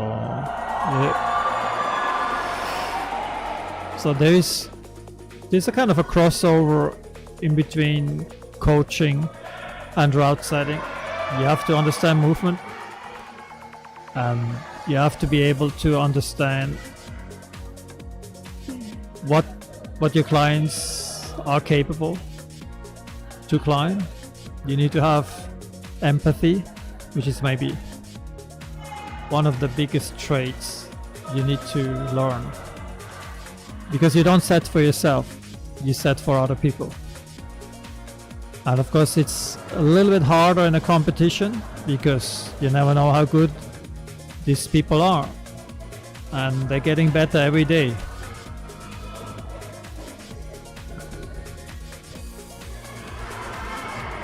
There we go, Kevin.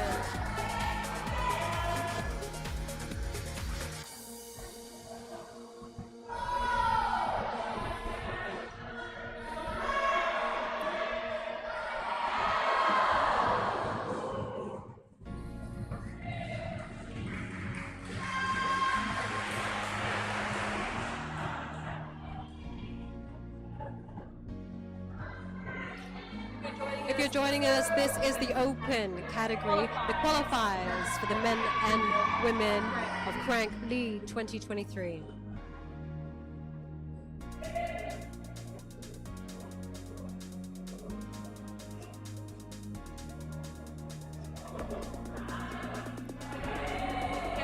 Kevin, getting to the top.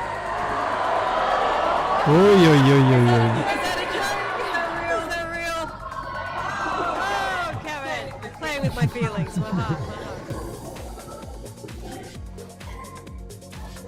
He has reached that. He's got the question that officially counts.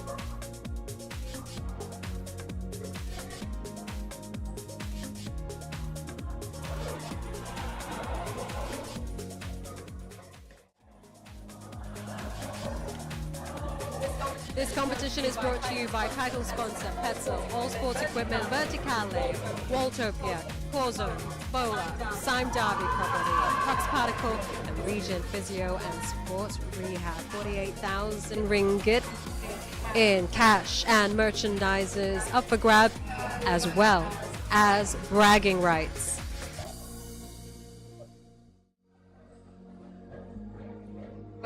Watch everyone, Thomas from Thailand, the female climber making her move.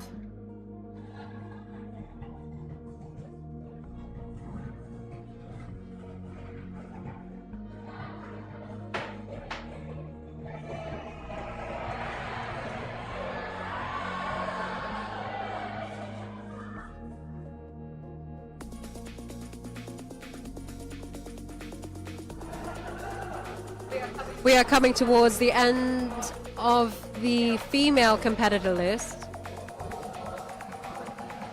They'll move on to the second route after this.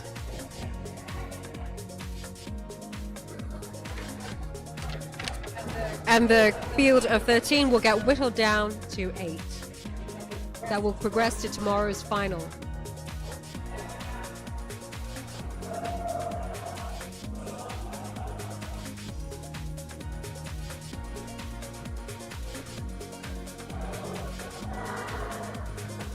It's really nice to see our neighbors from Thailand, Singapore joining us for this competition.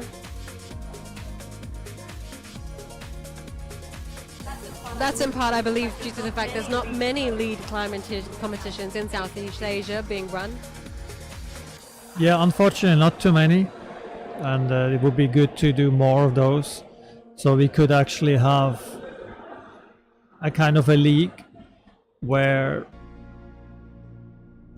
you could have a ranking like the Crank ranking, where from like national teams can have the selection from, because you need a couple of competitions to see how people perform over a year.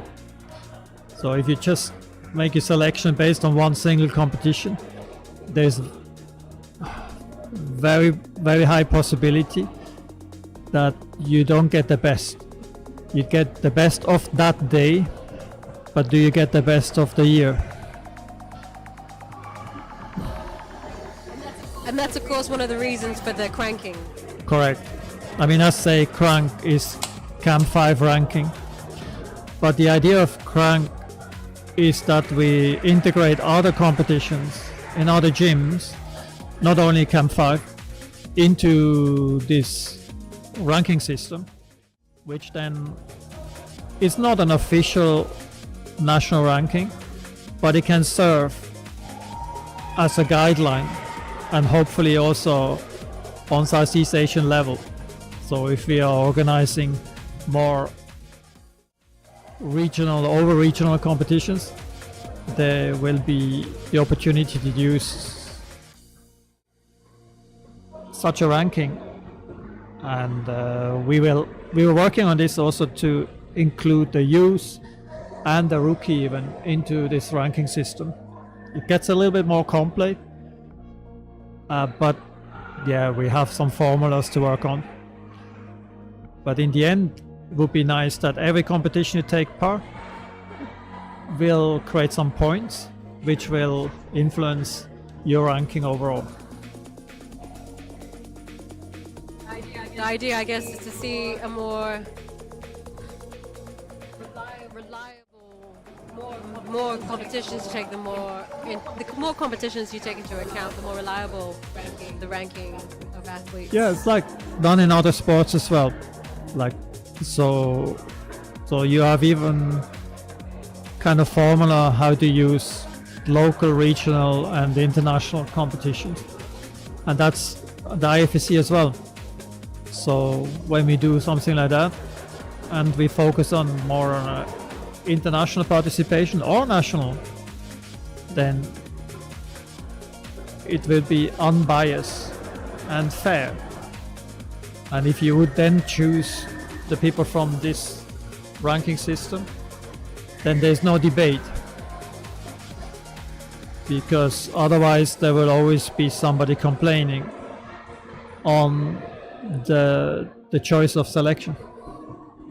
Of course, that's the thing about sport. We want to have no digression. We want to have the best people representing us. On the wall at the moment, Singaporean climber Muhammad Hilman bin Haron.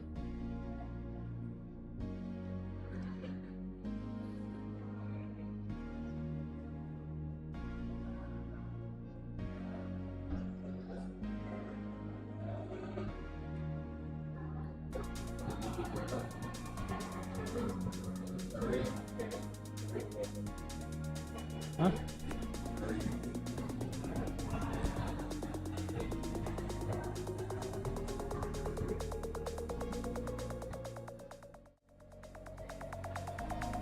On the wall now, we've just swiped to Shireen Nazran. This is a Camp5 sponsored athlete. It's been a long day, Patrick. Yeah. The tongue's all over the place. Just be patient with us. We have been locked in a dungeon. No UV, no fresh air. So yeah, we're biting our flesh. We're the vampires here. Shireen on the wall. We've seen her grow in leaps and bounds through the youth team here at Camp5. She actually started climbing really young at 8 years old. Found climbing randomly while at a shopping center. I believe it was Mid-Valley with her mum. And at a very early age, at 8, I think, she found a passion for climbing. Just gonna swipe to see the top there from the Singaporean, I'm tired, guys, I'm sorry. Singaporean climber making that top. And back to Shireen here.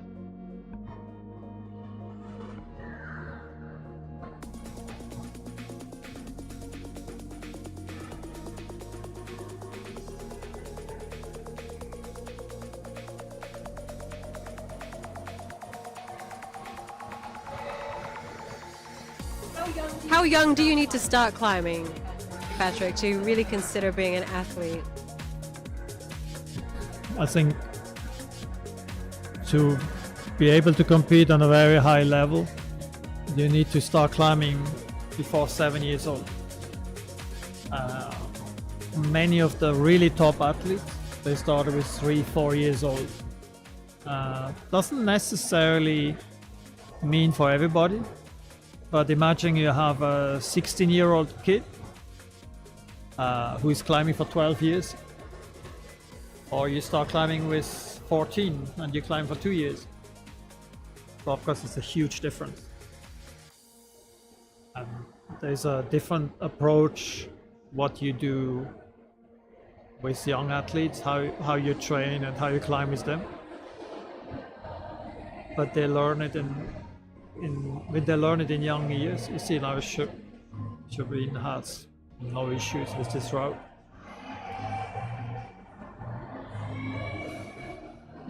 Climbs this quite easily. Good job. As I said, the earlier you start, the easier it gets. And they do it. Kids are very natural, you know, like they climb up on the sofa. They try to climb out of the cradle. So Yes, I can definitely attest to yeah, that. exactly. The more you try to prevent them from that, the more you actually inhibit their natural tendencies for climbing. And you know that a newborn can actually hold on your fingers and they don't let go. It's like the last genetic Strength. survival or instinct of when we had to held to the fur of our mom. Now the mom doesn't have so much fur, Yeah. so we can maybe pull on the hair. Well, I think it's really important that we remind ourselves not to put our fears on kids. Our fear of heights, because they'll naturally just climb. We're looking at the last climber for the black route here, Nicholas Leong, the Malaysian.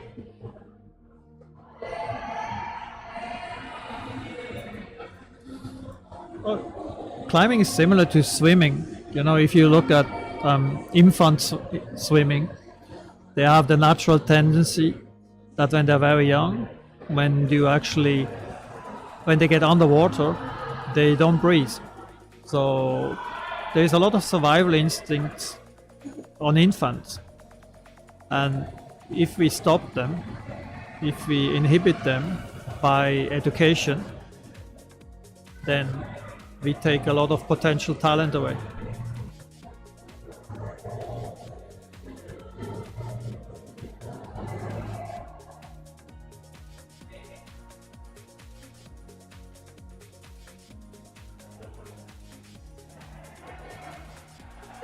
Nicholas Young slipping in here. Looks good for him.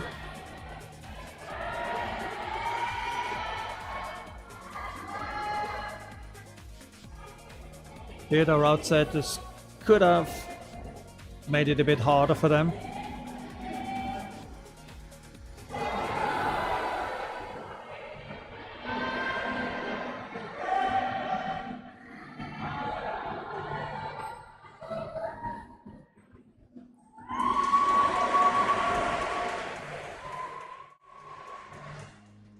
So you realize that when they had managed to get the high foot, they're all topped. So 4 or 5 meters, no separation anymore. You're watching Chen Xin Yi.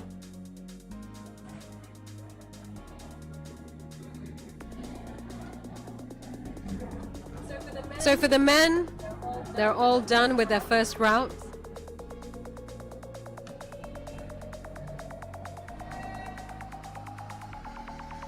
They'll switch to the other route now. So we'll see the first half of the men go to the black route, and if you were the ones climbing on the black route, you'll switch over to the green. Meanwhile, the female purple route here that we see Chen on. This is the last climber for this, and the female competitors will move on to Route 2, which we expect to be a little bit more technical, a little bit more tricky. We'll see a lot more separation between the stronger climbers and the not so strong That's climbers. what we hope, and definitely the route setter hope that too. They will be like feverishly looking forward to this. So for the 26 open male climbers, they'll be whittled down by points to the final 8. And 8 finalists will also progress from the women open category. Tomorrow is the finals.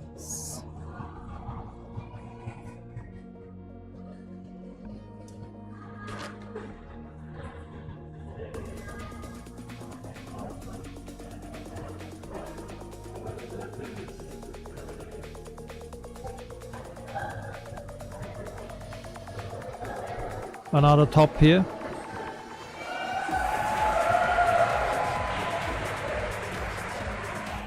So it will all come down to the second route.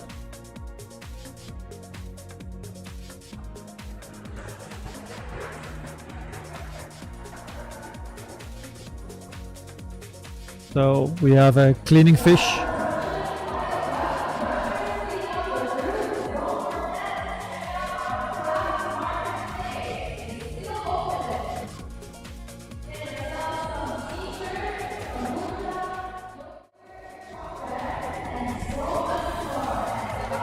First routes have been climbed.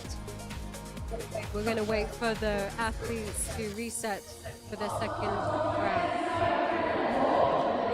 Big thank you to our sponsors, Petzl, Vertical, Waltopia, Corzo, Bola, Thyme Derby Property, Crux Particle, Regions, Physio and Sports Rehab.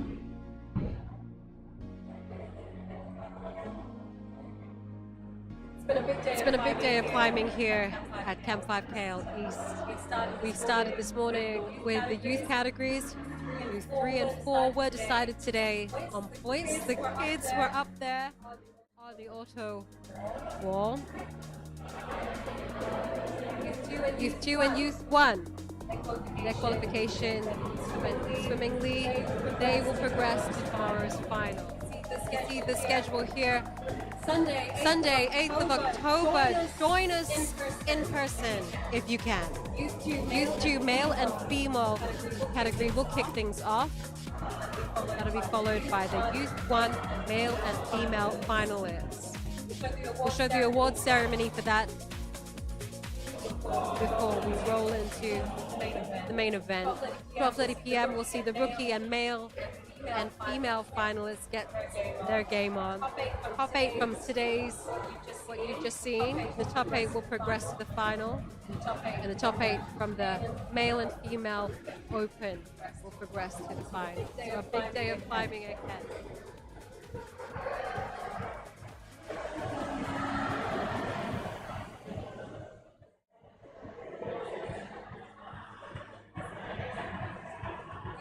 We're just going to go for a little bit of a break while we wait for the climbers to reset, massage their arms, get that pump off. They have a half an hour break between climbs, so they should be starting really soon. Just a reminder, you're watching the qualification round. We've just seen the first routes of the open category, male and female, have been run. We're about to start route 2. And again, a reminder to join us in person if you can. We're here at KL East Mall, Camp 5 Climbing Gym. If you park on level 1, you have direct access, or you want to come for a nice leisurely stroll through the mall before you find us, come to us on G3 and come up the stairs. We'll see you shortly.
if you're joining us here on the live stream, you're joining us at the open male and female qualification of the Crank Lead Competition 2023.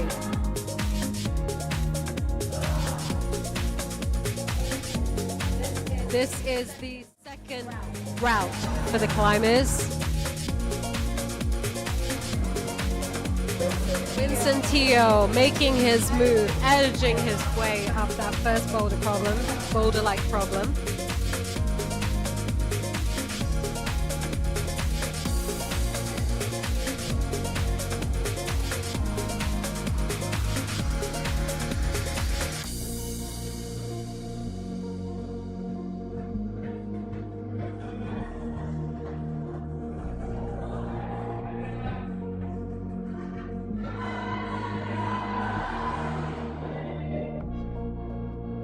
It's a sketchy slab.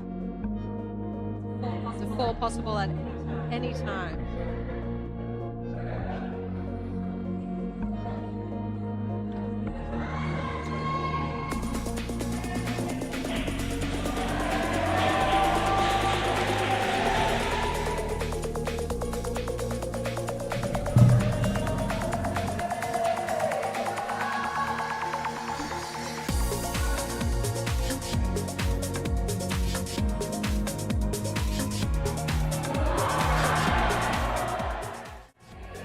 Switching over to the female category. This is a brand new route that we're looking at, the second route for the female open category. On the wall now is Malaysian Nadira Rusli.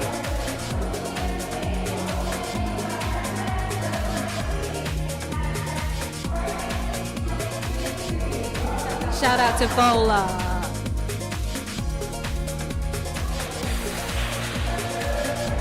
Volumes, the black volumes there.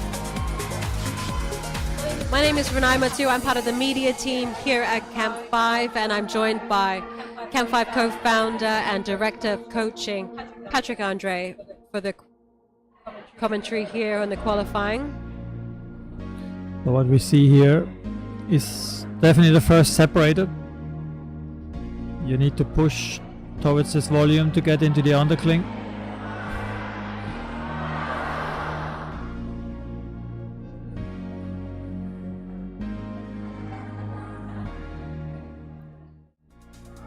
Onto the green route.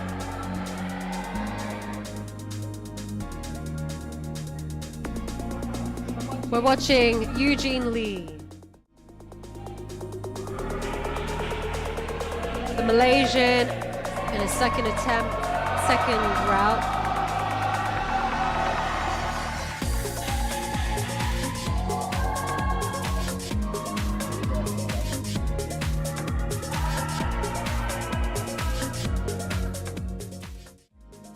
My apologies.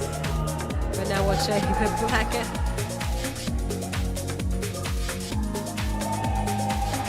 Vincentillo with the top. Makes it official with the clip.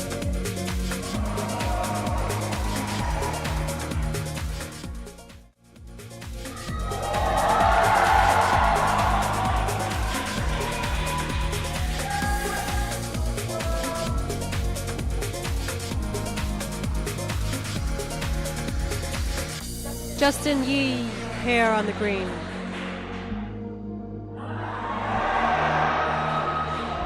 Well, it's a close call, but he saved himself.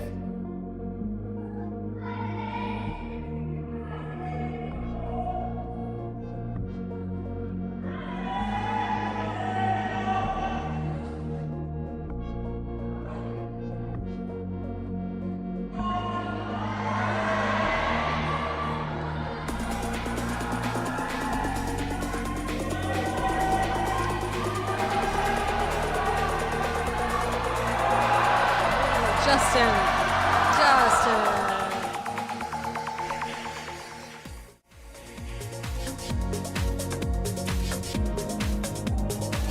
Let's have a look at this female route. Tanji Yi, the Malaysian climber.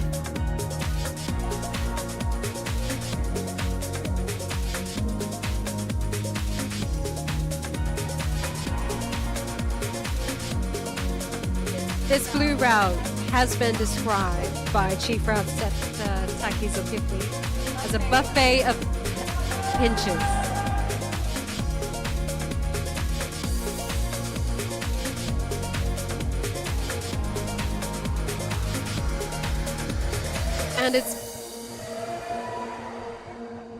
And it's meant to separate the strong climbers. Going for the clip there.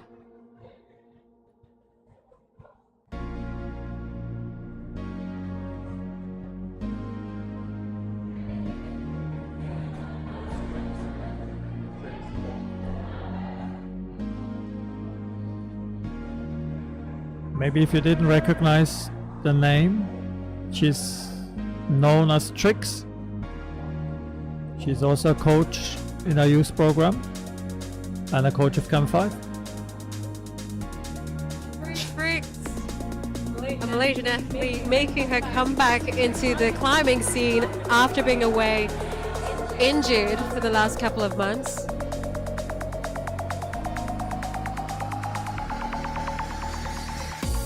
Competitive climber. She's climbed from a very young age as well. With her family, I believe, Patrick. She has been in Camp5 since she's a young kid.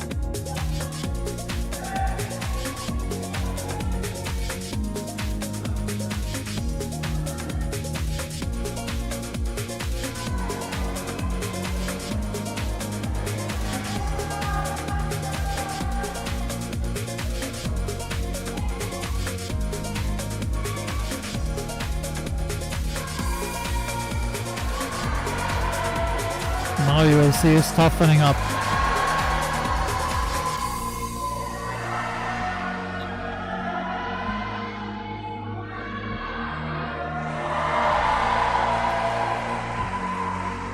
Latest by now, the route setters are in trouble.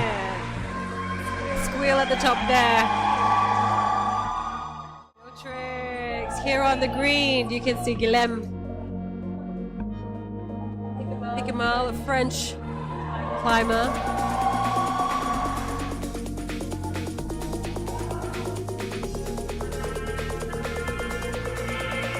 This is for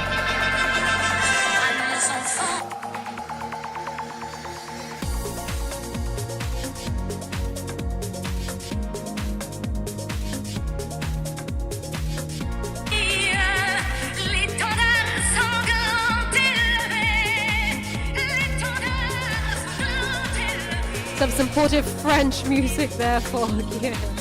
Some explanation, please, some context for our Asian audience. Patrick. National Anthem of France. There we go. Go Guillaume. We'll look back on this and realize that we have been Vive la France for him. Allez, allez, allez. Exactly. And he was supported by Mireille Mathieu, which is a very famous singer of France. Just missing out there. So the Marseillaise didn't do what it was supposed to do.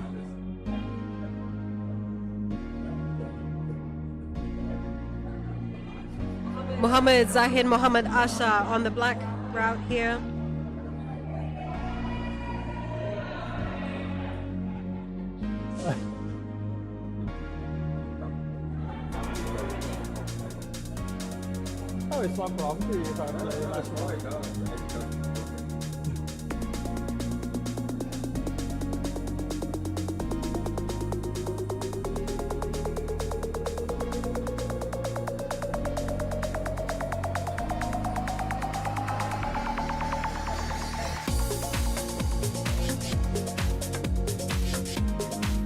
Malaysian climber here, getting to the top of the danger zone.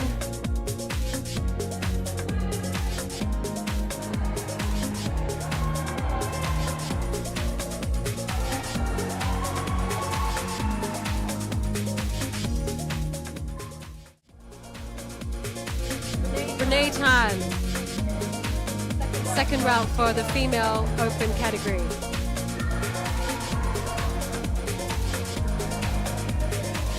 Renee also trying to make a mark in the climbing scene in Malaysia, having represented the country in a youth international level.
You maybe notice the way Renee climbs.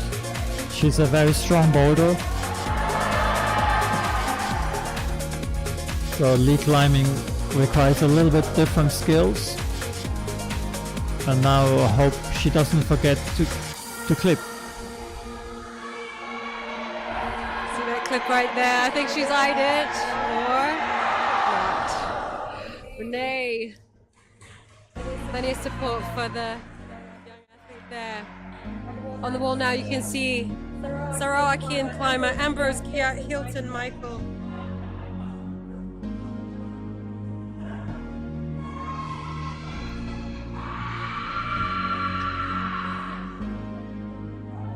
You may have climbed one of Giat's route. He's a route setter.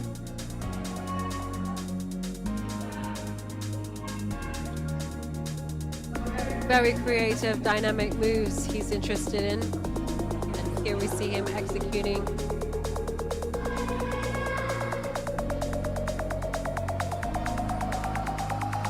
Yeah, this route is a little bit the antithesis of how Giat likes to climb.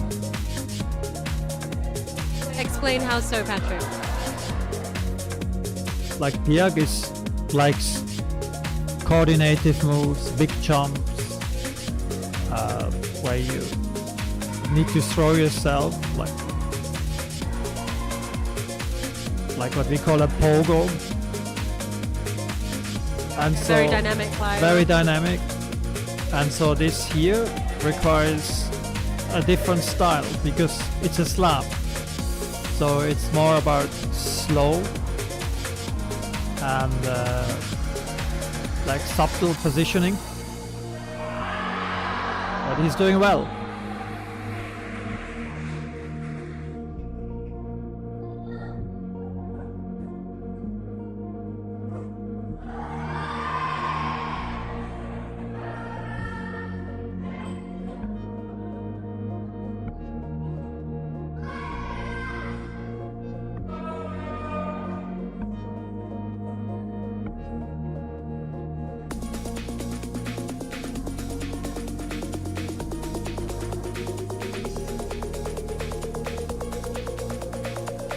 So what's happening now on the right area, on the last bit, even though it's vertical slab, you have big holes which require high step ups.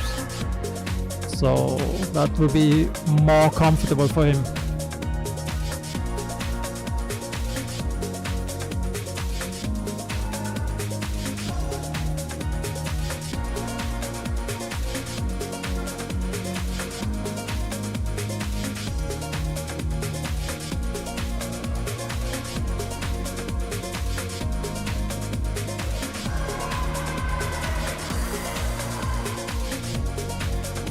Yeah, didn't top the earlier route, so he'll be going extra cautiously here, I imagine, to make sure that he gets as many points as possible on this one.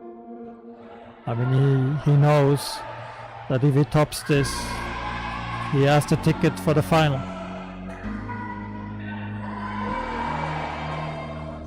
Gotta clip it to make it official. There he goes. Solid climb from Guy out there.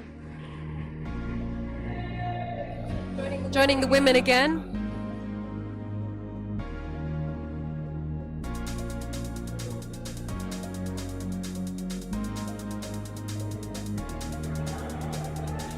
Judith Sim. I dare to predict that there will be 8 girls topping both routes. It's an easy 8 finalists then. Judith Sim coming to us from Singapore.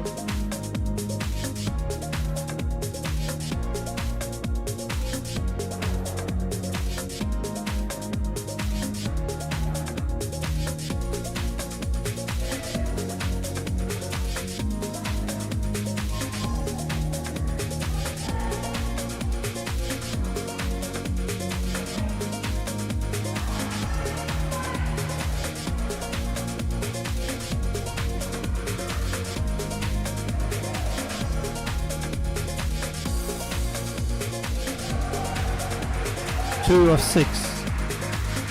2 of 8.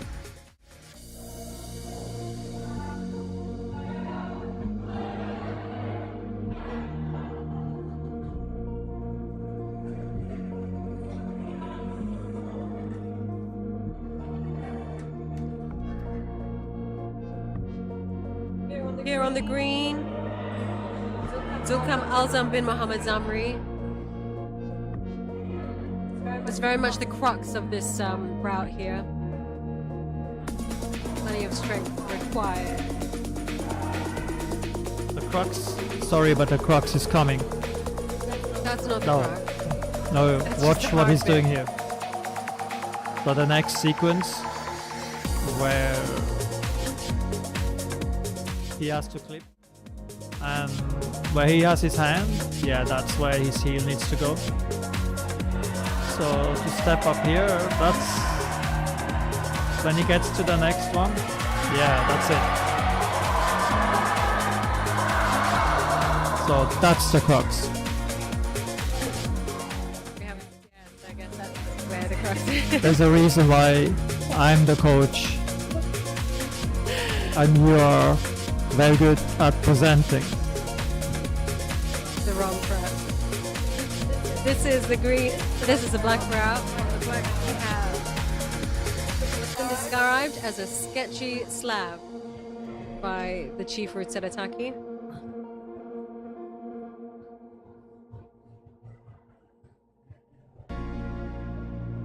This is Caden Lee Borhan, the American.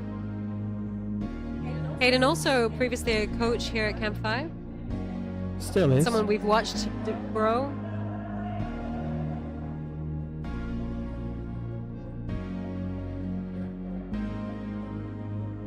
Caden is currently working with the youngest of the squad. So showing a lot of patience and enthusiasm. So this is what is required when you work with young kids full of energy. And patience, I might add. Full collected, Caden on the wall.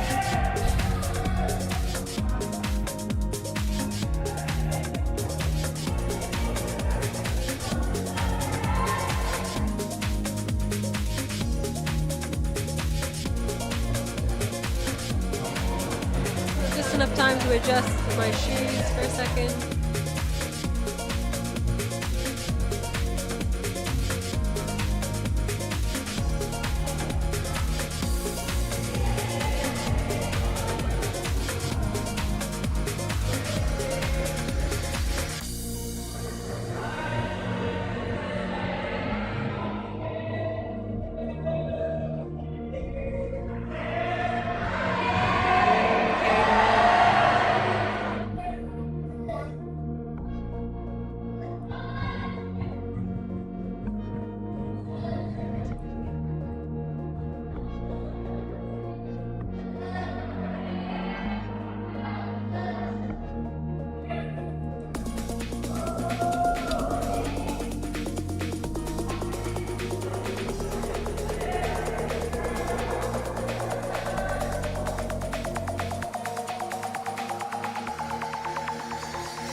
hidden with the top.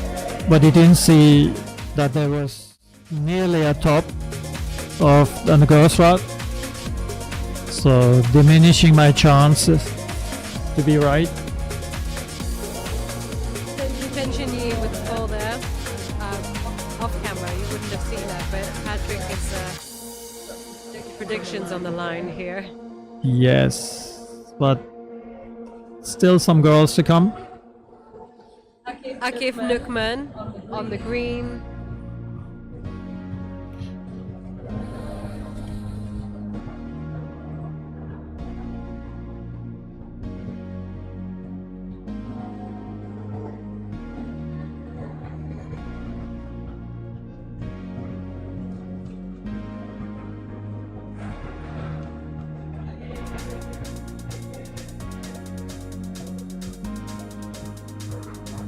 I actually like this sequence. You have maybe noticed that by pulling on the left, you get out of balance, so you need to move up with your right hand and go for the next hold to get you in position. Nice setting.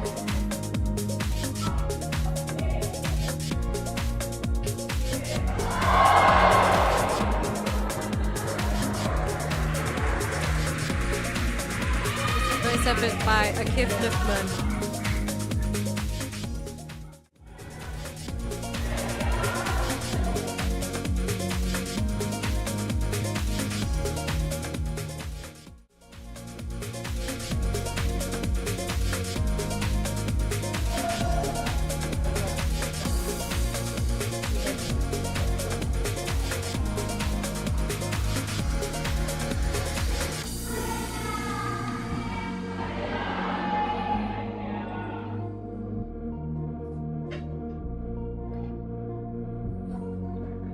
Atira Fuzli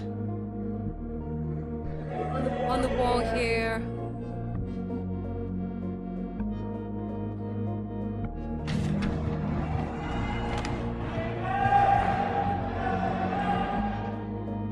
Fondly known as Tia. Proud setter part-time and an international athlete, having competed in climbing as well as another discipline national climber Obstacle courses, here. and she won some medals there.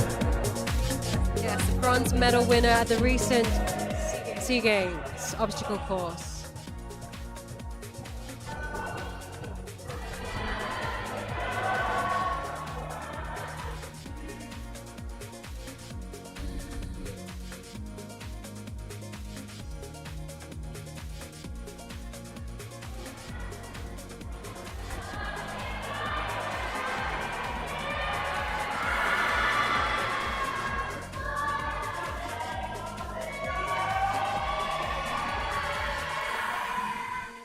Going for the clip.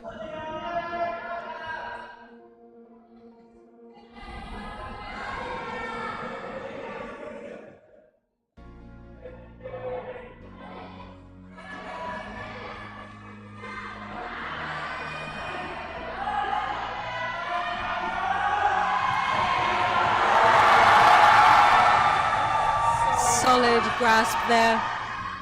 And inside. This is pinch. Central.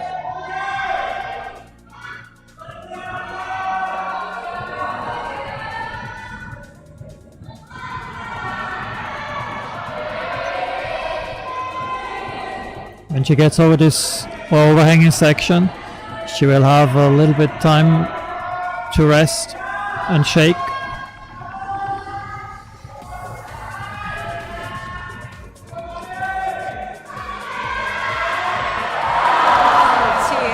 Didn't quite make that pin.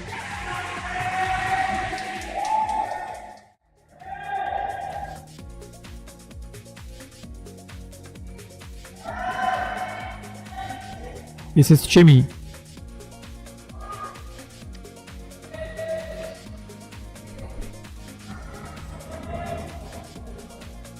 Young athlete.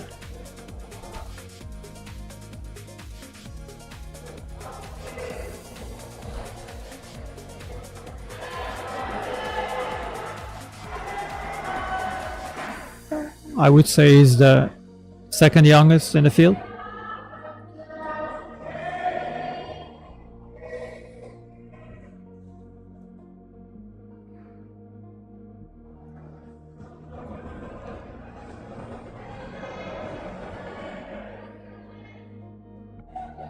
And there was no problem for him.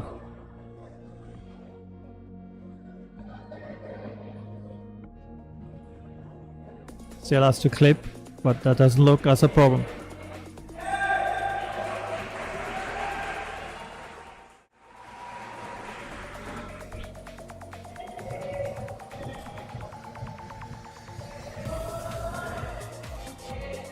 On the green here, Nur Hafizi bin Ishaq.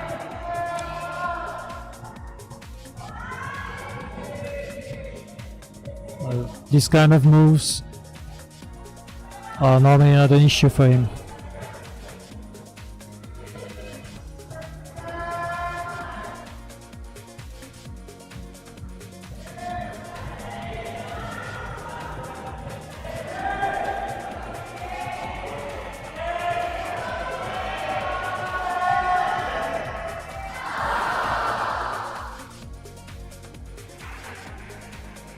Last gasp move there from Nur Hafizi, also known as Fizzy. Back to the female.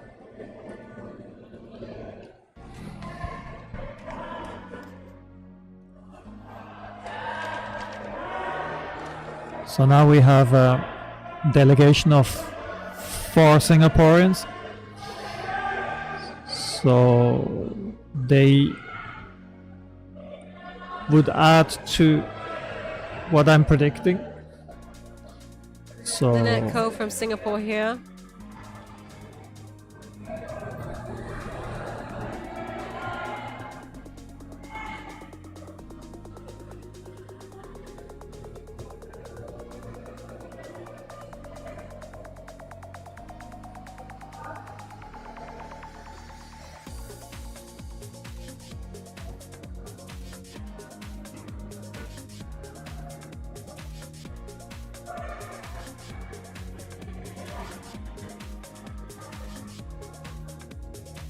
Is this the overhanging section that you were talking about earlier, Patrick? yeah, you can see that actually the moves are not that really hard, but you are pumped. And yeah, so it adds to it. But I'm expecting the next 3 Singaporeans all to top. Then we come to 6.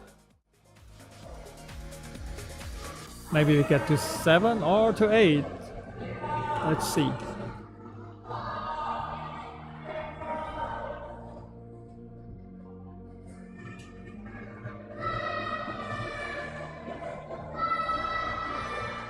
Mohammed Nurjafni bin Jamaluddin on the green route here.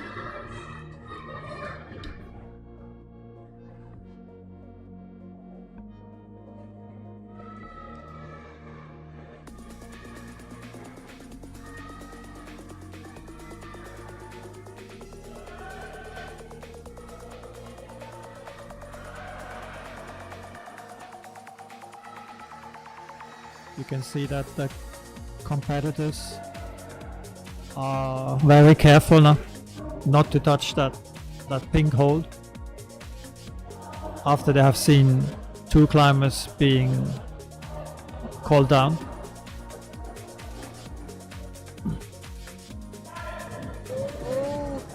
He's not touching. Just it's not touching. Big breath there.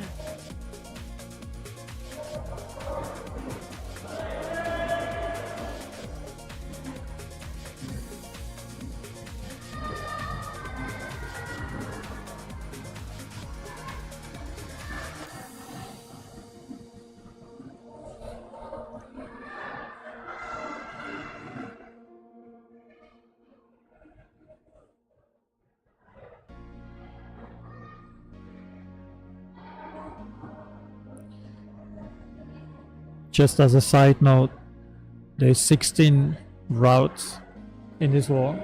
we have 25 anchors. So if you wanted to do larger spacing, you would need 32 anchors. So for that reason, some of the routes are relatively close, so they require that extra prudence not to touch the other hole, which is a case here in this tube.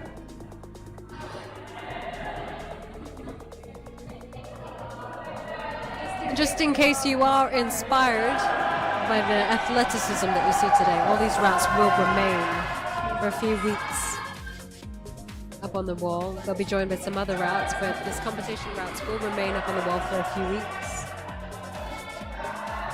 So you can get your send on. Plenty of projects here for you.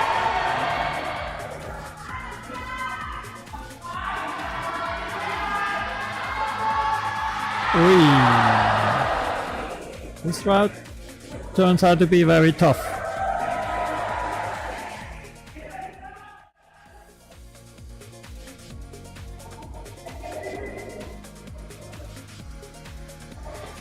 Vanessa Teng, Singaporean on the blue here. Vanessa looks quite relaxed.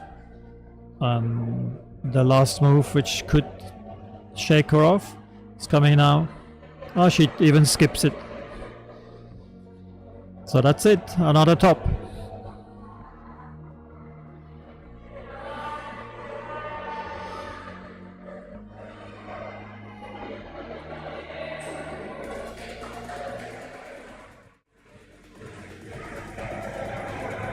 Another top in the men's.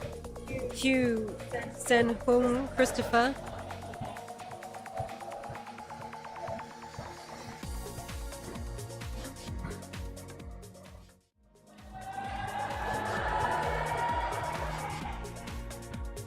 You might have seen Christopher competing at the Battle of the Boulders, which is one of his favorite competitions.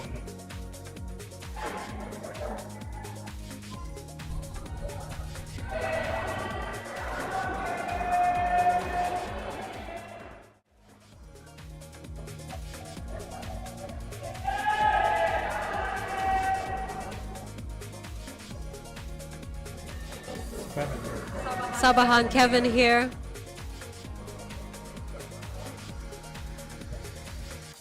That's definitely his style.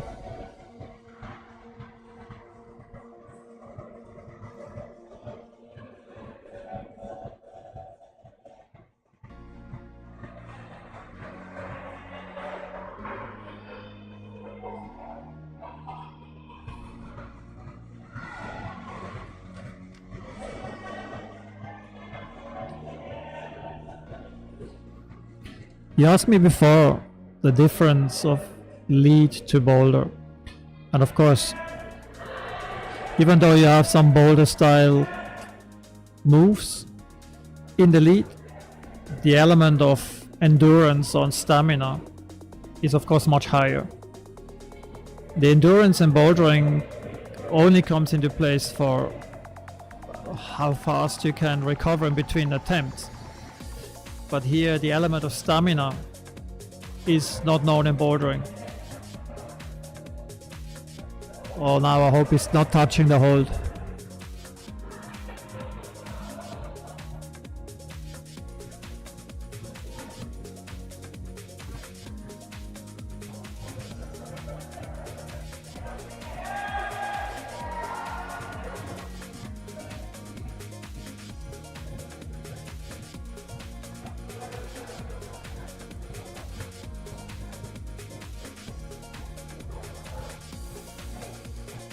He's taking his time here.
Let's watch him here on his final moves.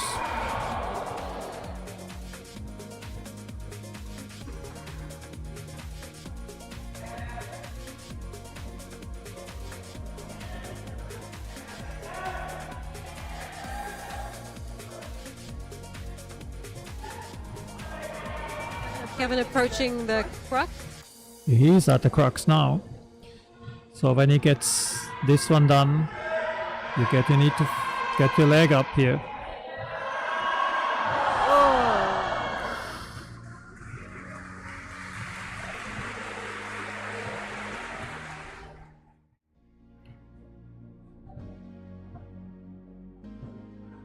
Kun Tao here. I think Recently returned from Korea. He's, flying the Malaysian banner in the World Cup, the IFSC competition.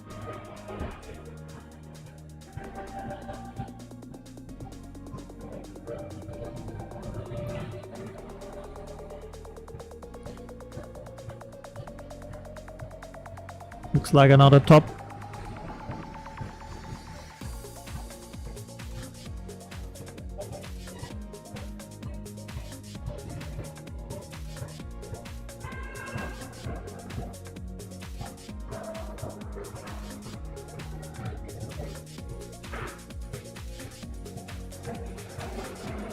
Another top here, Patrick.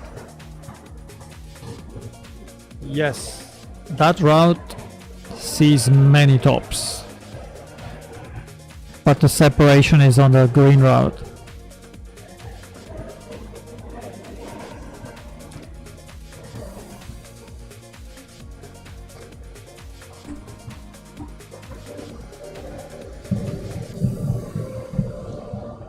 Yeah, you can see the separation will be for the male definitely on the green route, while the separation is on the blue route for the female.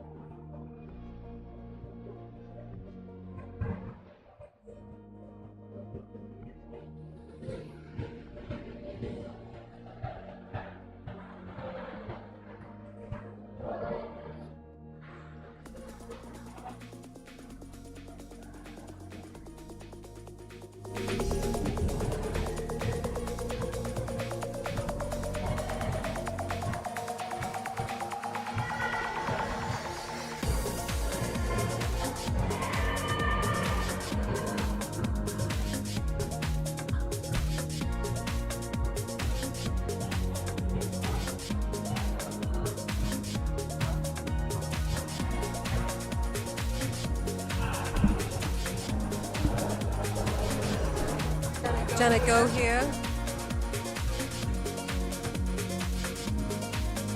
Singapore, another strong Singaporean climber.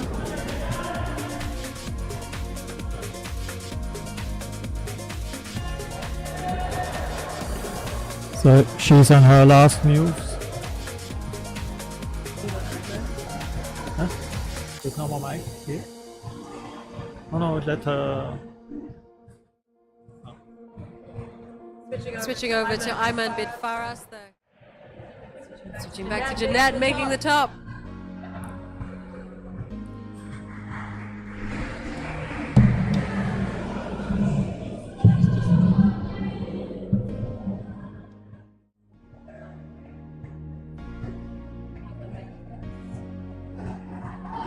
Ayman on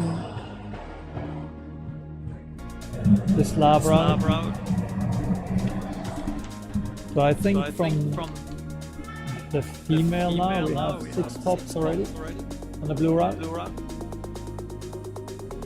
And we have quite a lot of tops on the black route for the male.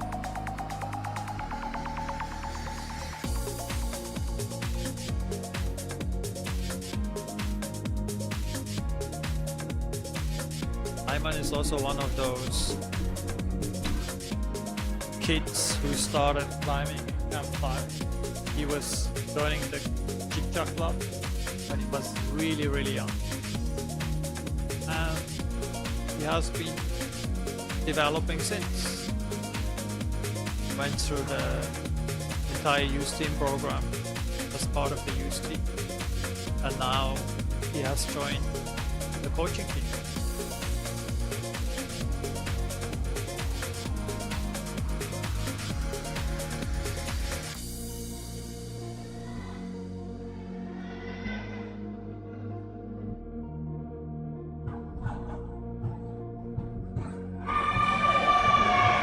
High risk climbing here, but very confident.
This turns out not to be an easy clip. And after that, as you have seen a couple of times, it's really hard to get into this underthing.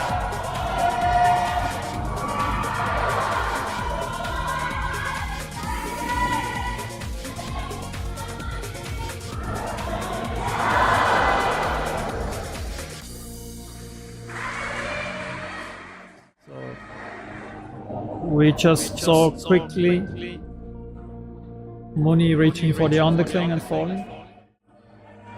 On the female side, we have 2 more athletes to come.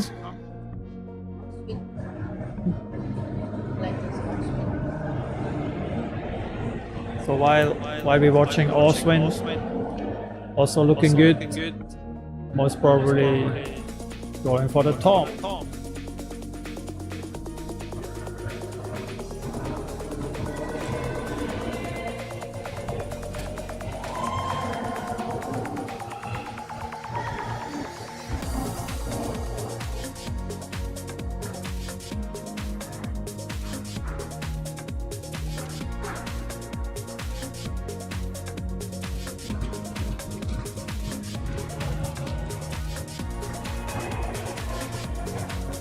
That looked easy for him. Another top.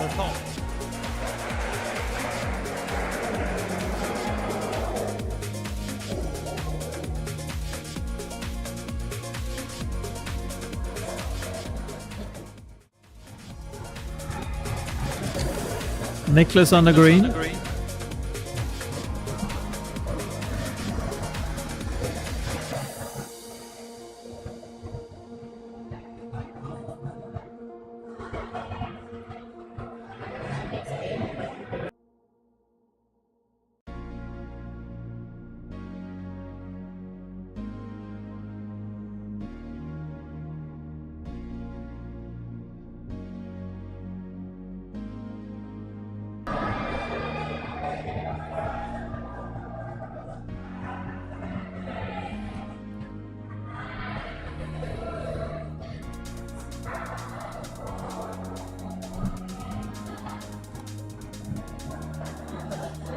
Still watching Nicholas. Looks relaxed here on the bottom.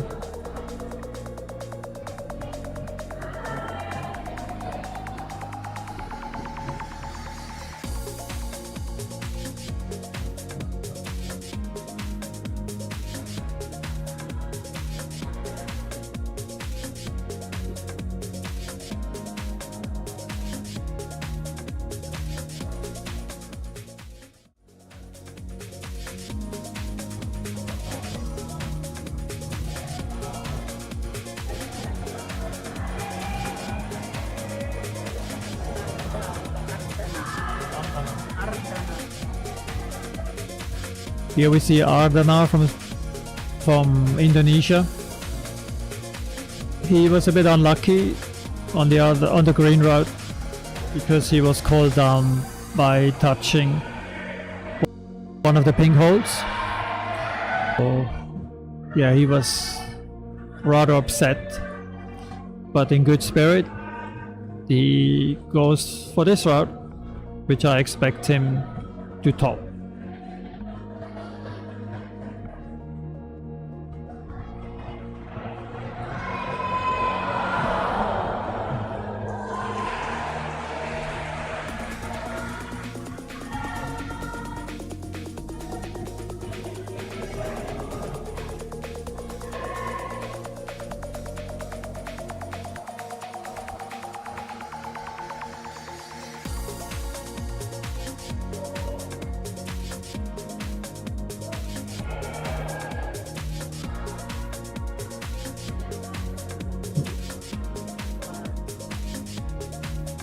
I really like to watch him climbing.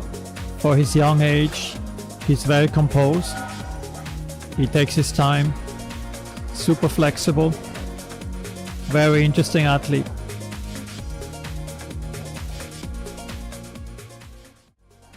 Now we see another top, number 7 from Ratcharivan Thomas. From Thailand. Thailand.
He gets a full applause.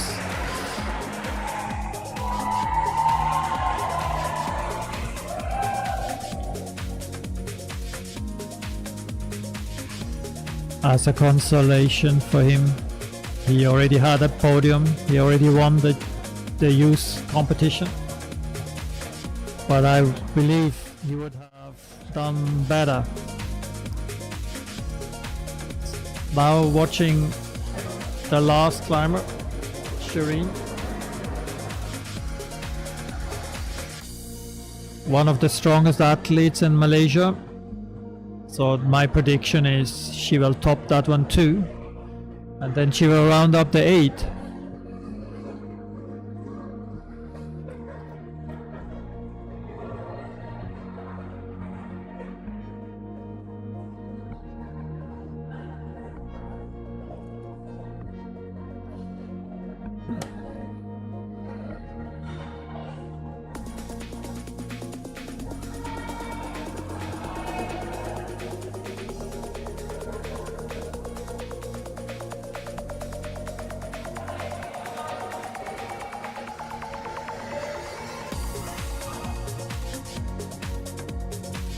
It's great for tricks to have come back after such a long while. And topping this route here amongst other strong athletes. So Shireen is on the way to do the same.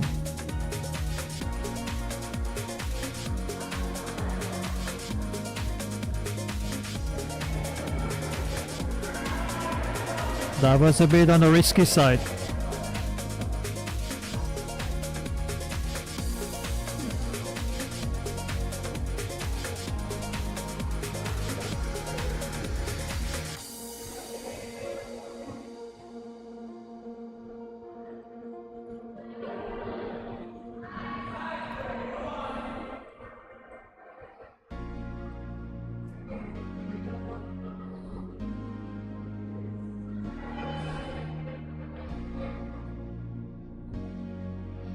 Here she can use her flexibility to her advantage.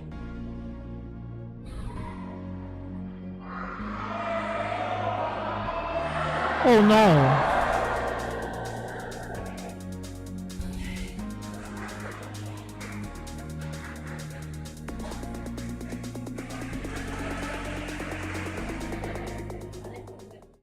She went for that hole, she touched it.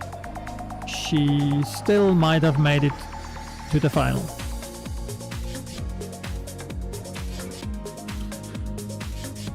Here comes Alif.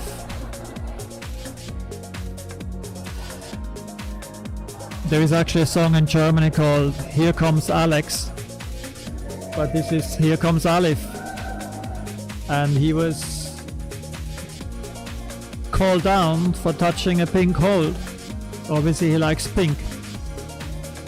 So let's see how the old guy is doing. Show the young kids how it's done. Come on, Alif.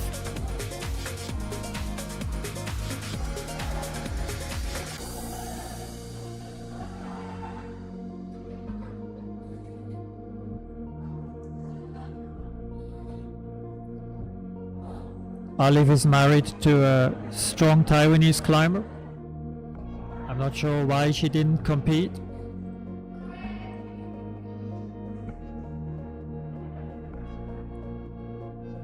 But Alif keeps the family banner high.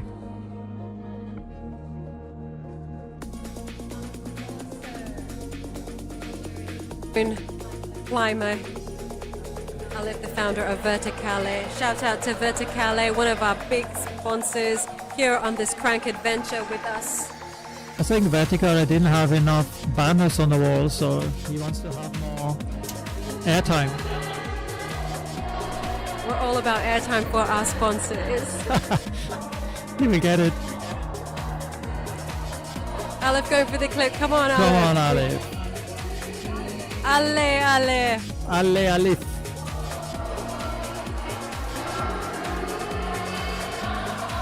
Go for the frame.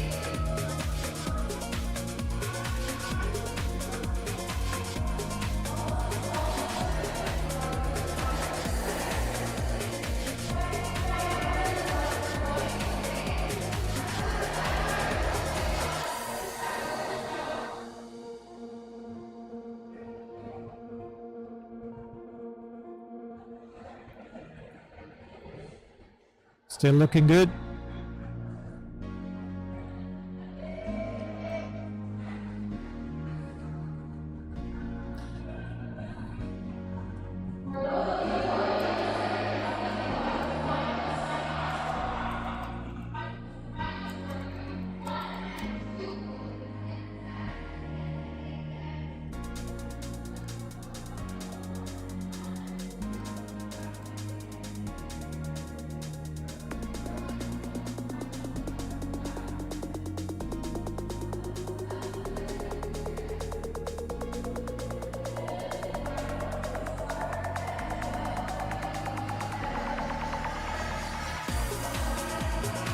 That was a nice walkover.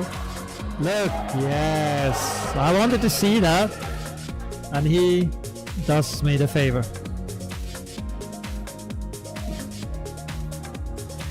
You get an extra point for that.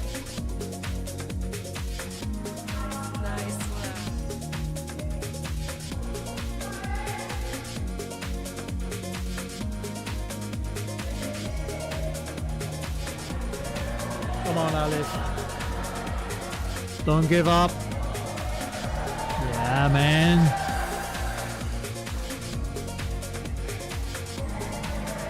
Awesome.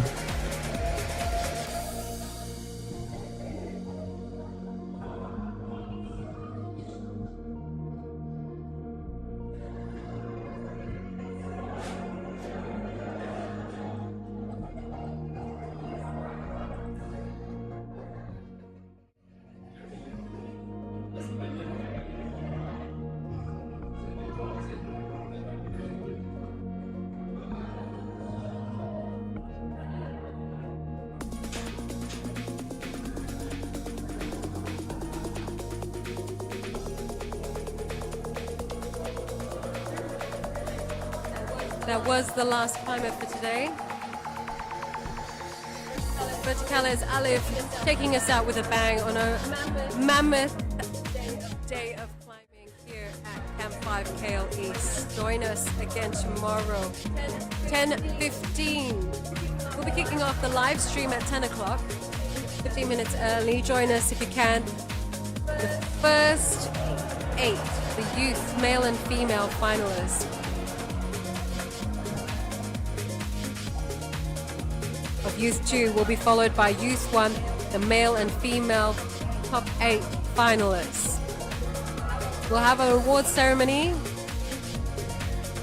See who takes home what a 48,000 in cash and merchandise. We'll roll into at 12:30 p.m. We'll roll into the rookie and male and female final, followed by the open, the male and female open.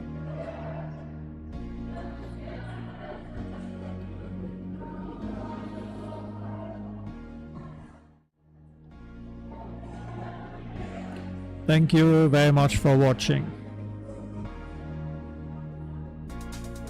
So join us tomorrow on the live stream. Even better, come in and see the climbing for yourself. We've got so much you're missing out on, actually, if you're at home. You need to be here. You need to be part of that vibe. We need to see you here. Craft Marketplace is all weekend, and it's free entry. Just walk into one of the most amazing places to come and climb in Malaysia, if we don't say so ourselves. Big thank you to our sponsors, Petzl, All Sports, Verticale, Walltopia, Core Zone, Bola, Sime Derby Property, Crux Particle, Region, Physio and Sports Rehab. Just going for a little bit of a break. We'll come back with the top 8. We'll come back to let you know who is progressing to tomorrow's final from the open and the rookie categories. Otherwise, we'll see you tomorrow. See you tomorrow.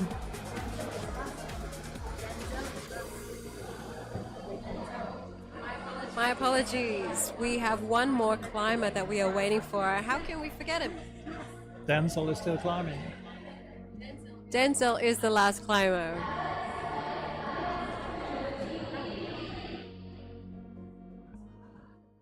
At the moment we have on the screen Igo Van Loo on the black route here.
Just a reminder, sorry, of the final schedule tomorrow. We'll go live on the live stream at 10 o'clock. 10:15, we'll see the Youth 2 male and female category run, followed by Youth 1 male and female.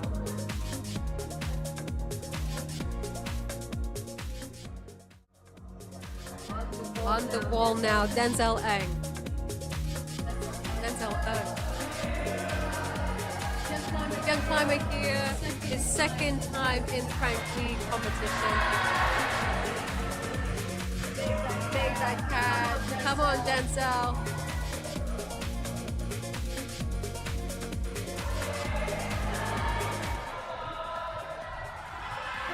Come on, Denzel. Ale.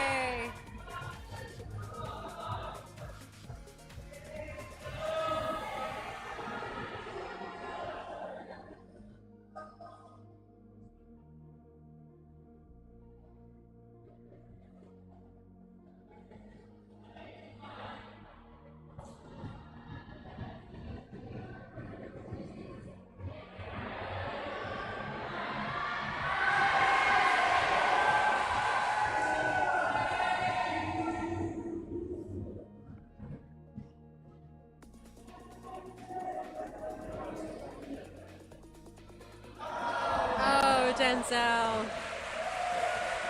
Climbed with all his heart there, the little guy. 12 years old. Very supportive crowd here for Denzel.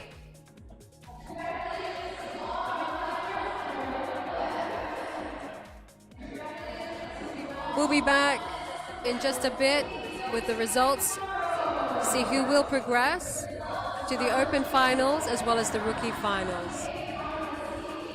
Don't forget, you can come here in person, watch the action live, and check out a deal, get a sweet treat over at our craft marketplace.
You've just been watching Crank Lead 2023 qualification for the rookie and the open categories here at Camp 5 KL East Climbing Gym. A thrilling day of competition, climbing competition has wrapped up. We do know who is progressing to the final from the rookie male. Our 8 finalists here. Going tomorrow, Saiful Azhar bin Talib, Adnan Bukhari, Wong Leong Sean, Amir Muaz, Umar Alif, Nicholas Han Min Siu, David Tan, and Lo Jun Ket, making the 8 from the rookie male category. Our rookie female finalists for tomorrow. It's a field of 10. It was 10 females will progress. Annabelle McGuinness, Tai Chu Yi, Naik Xiang Yi, Umu Nadira Liwaudin, Li Ying Ying, Nabila Mohammed Zaim, Wan Iriani Arifin, Li Kian Kui, Hu Pei Yi, and Chelsea Earn, all progressing. Join us for the live stream, guys. We'll be going live at 10 o'clock. Youth 2, male and female, will kick off the category. We'll kick off the action, followed by Youth 1. At 12:30 p.m., the rookie category, the male and the female, will compete, followed by the open male and female.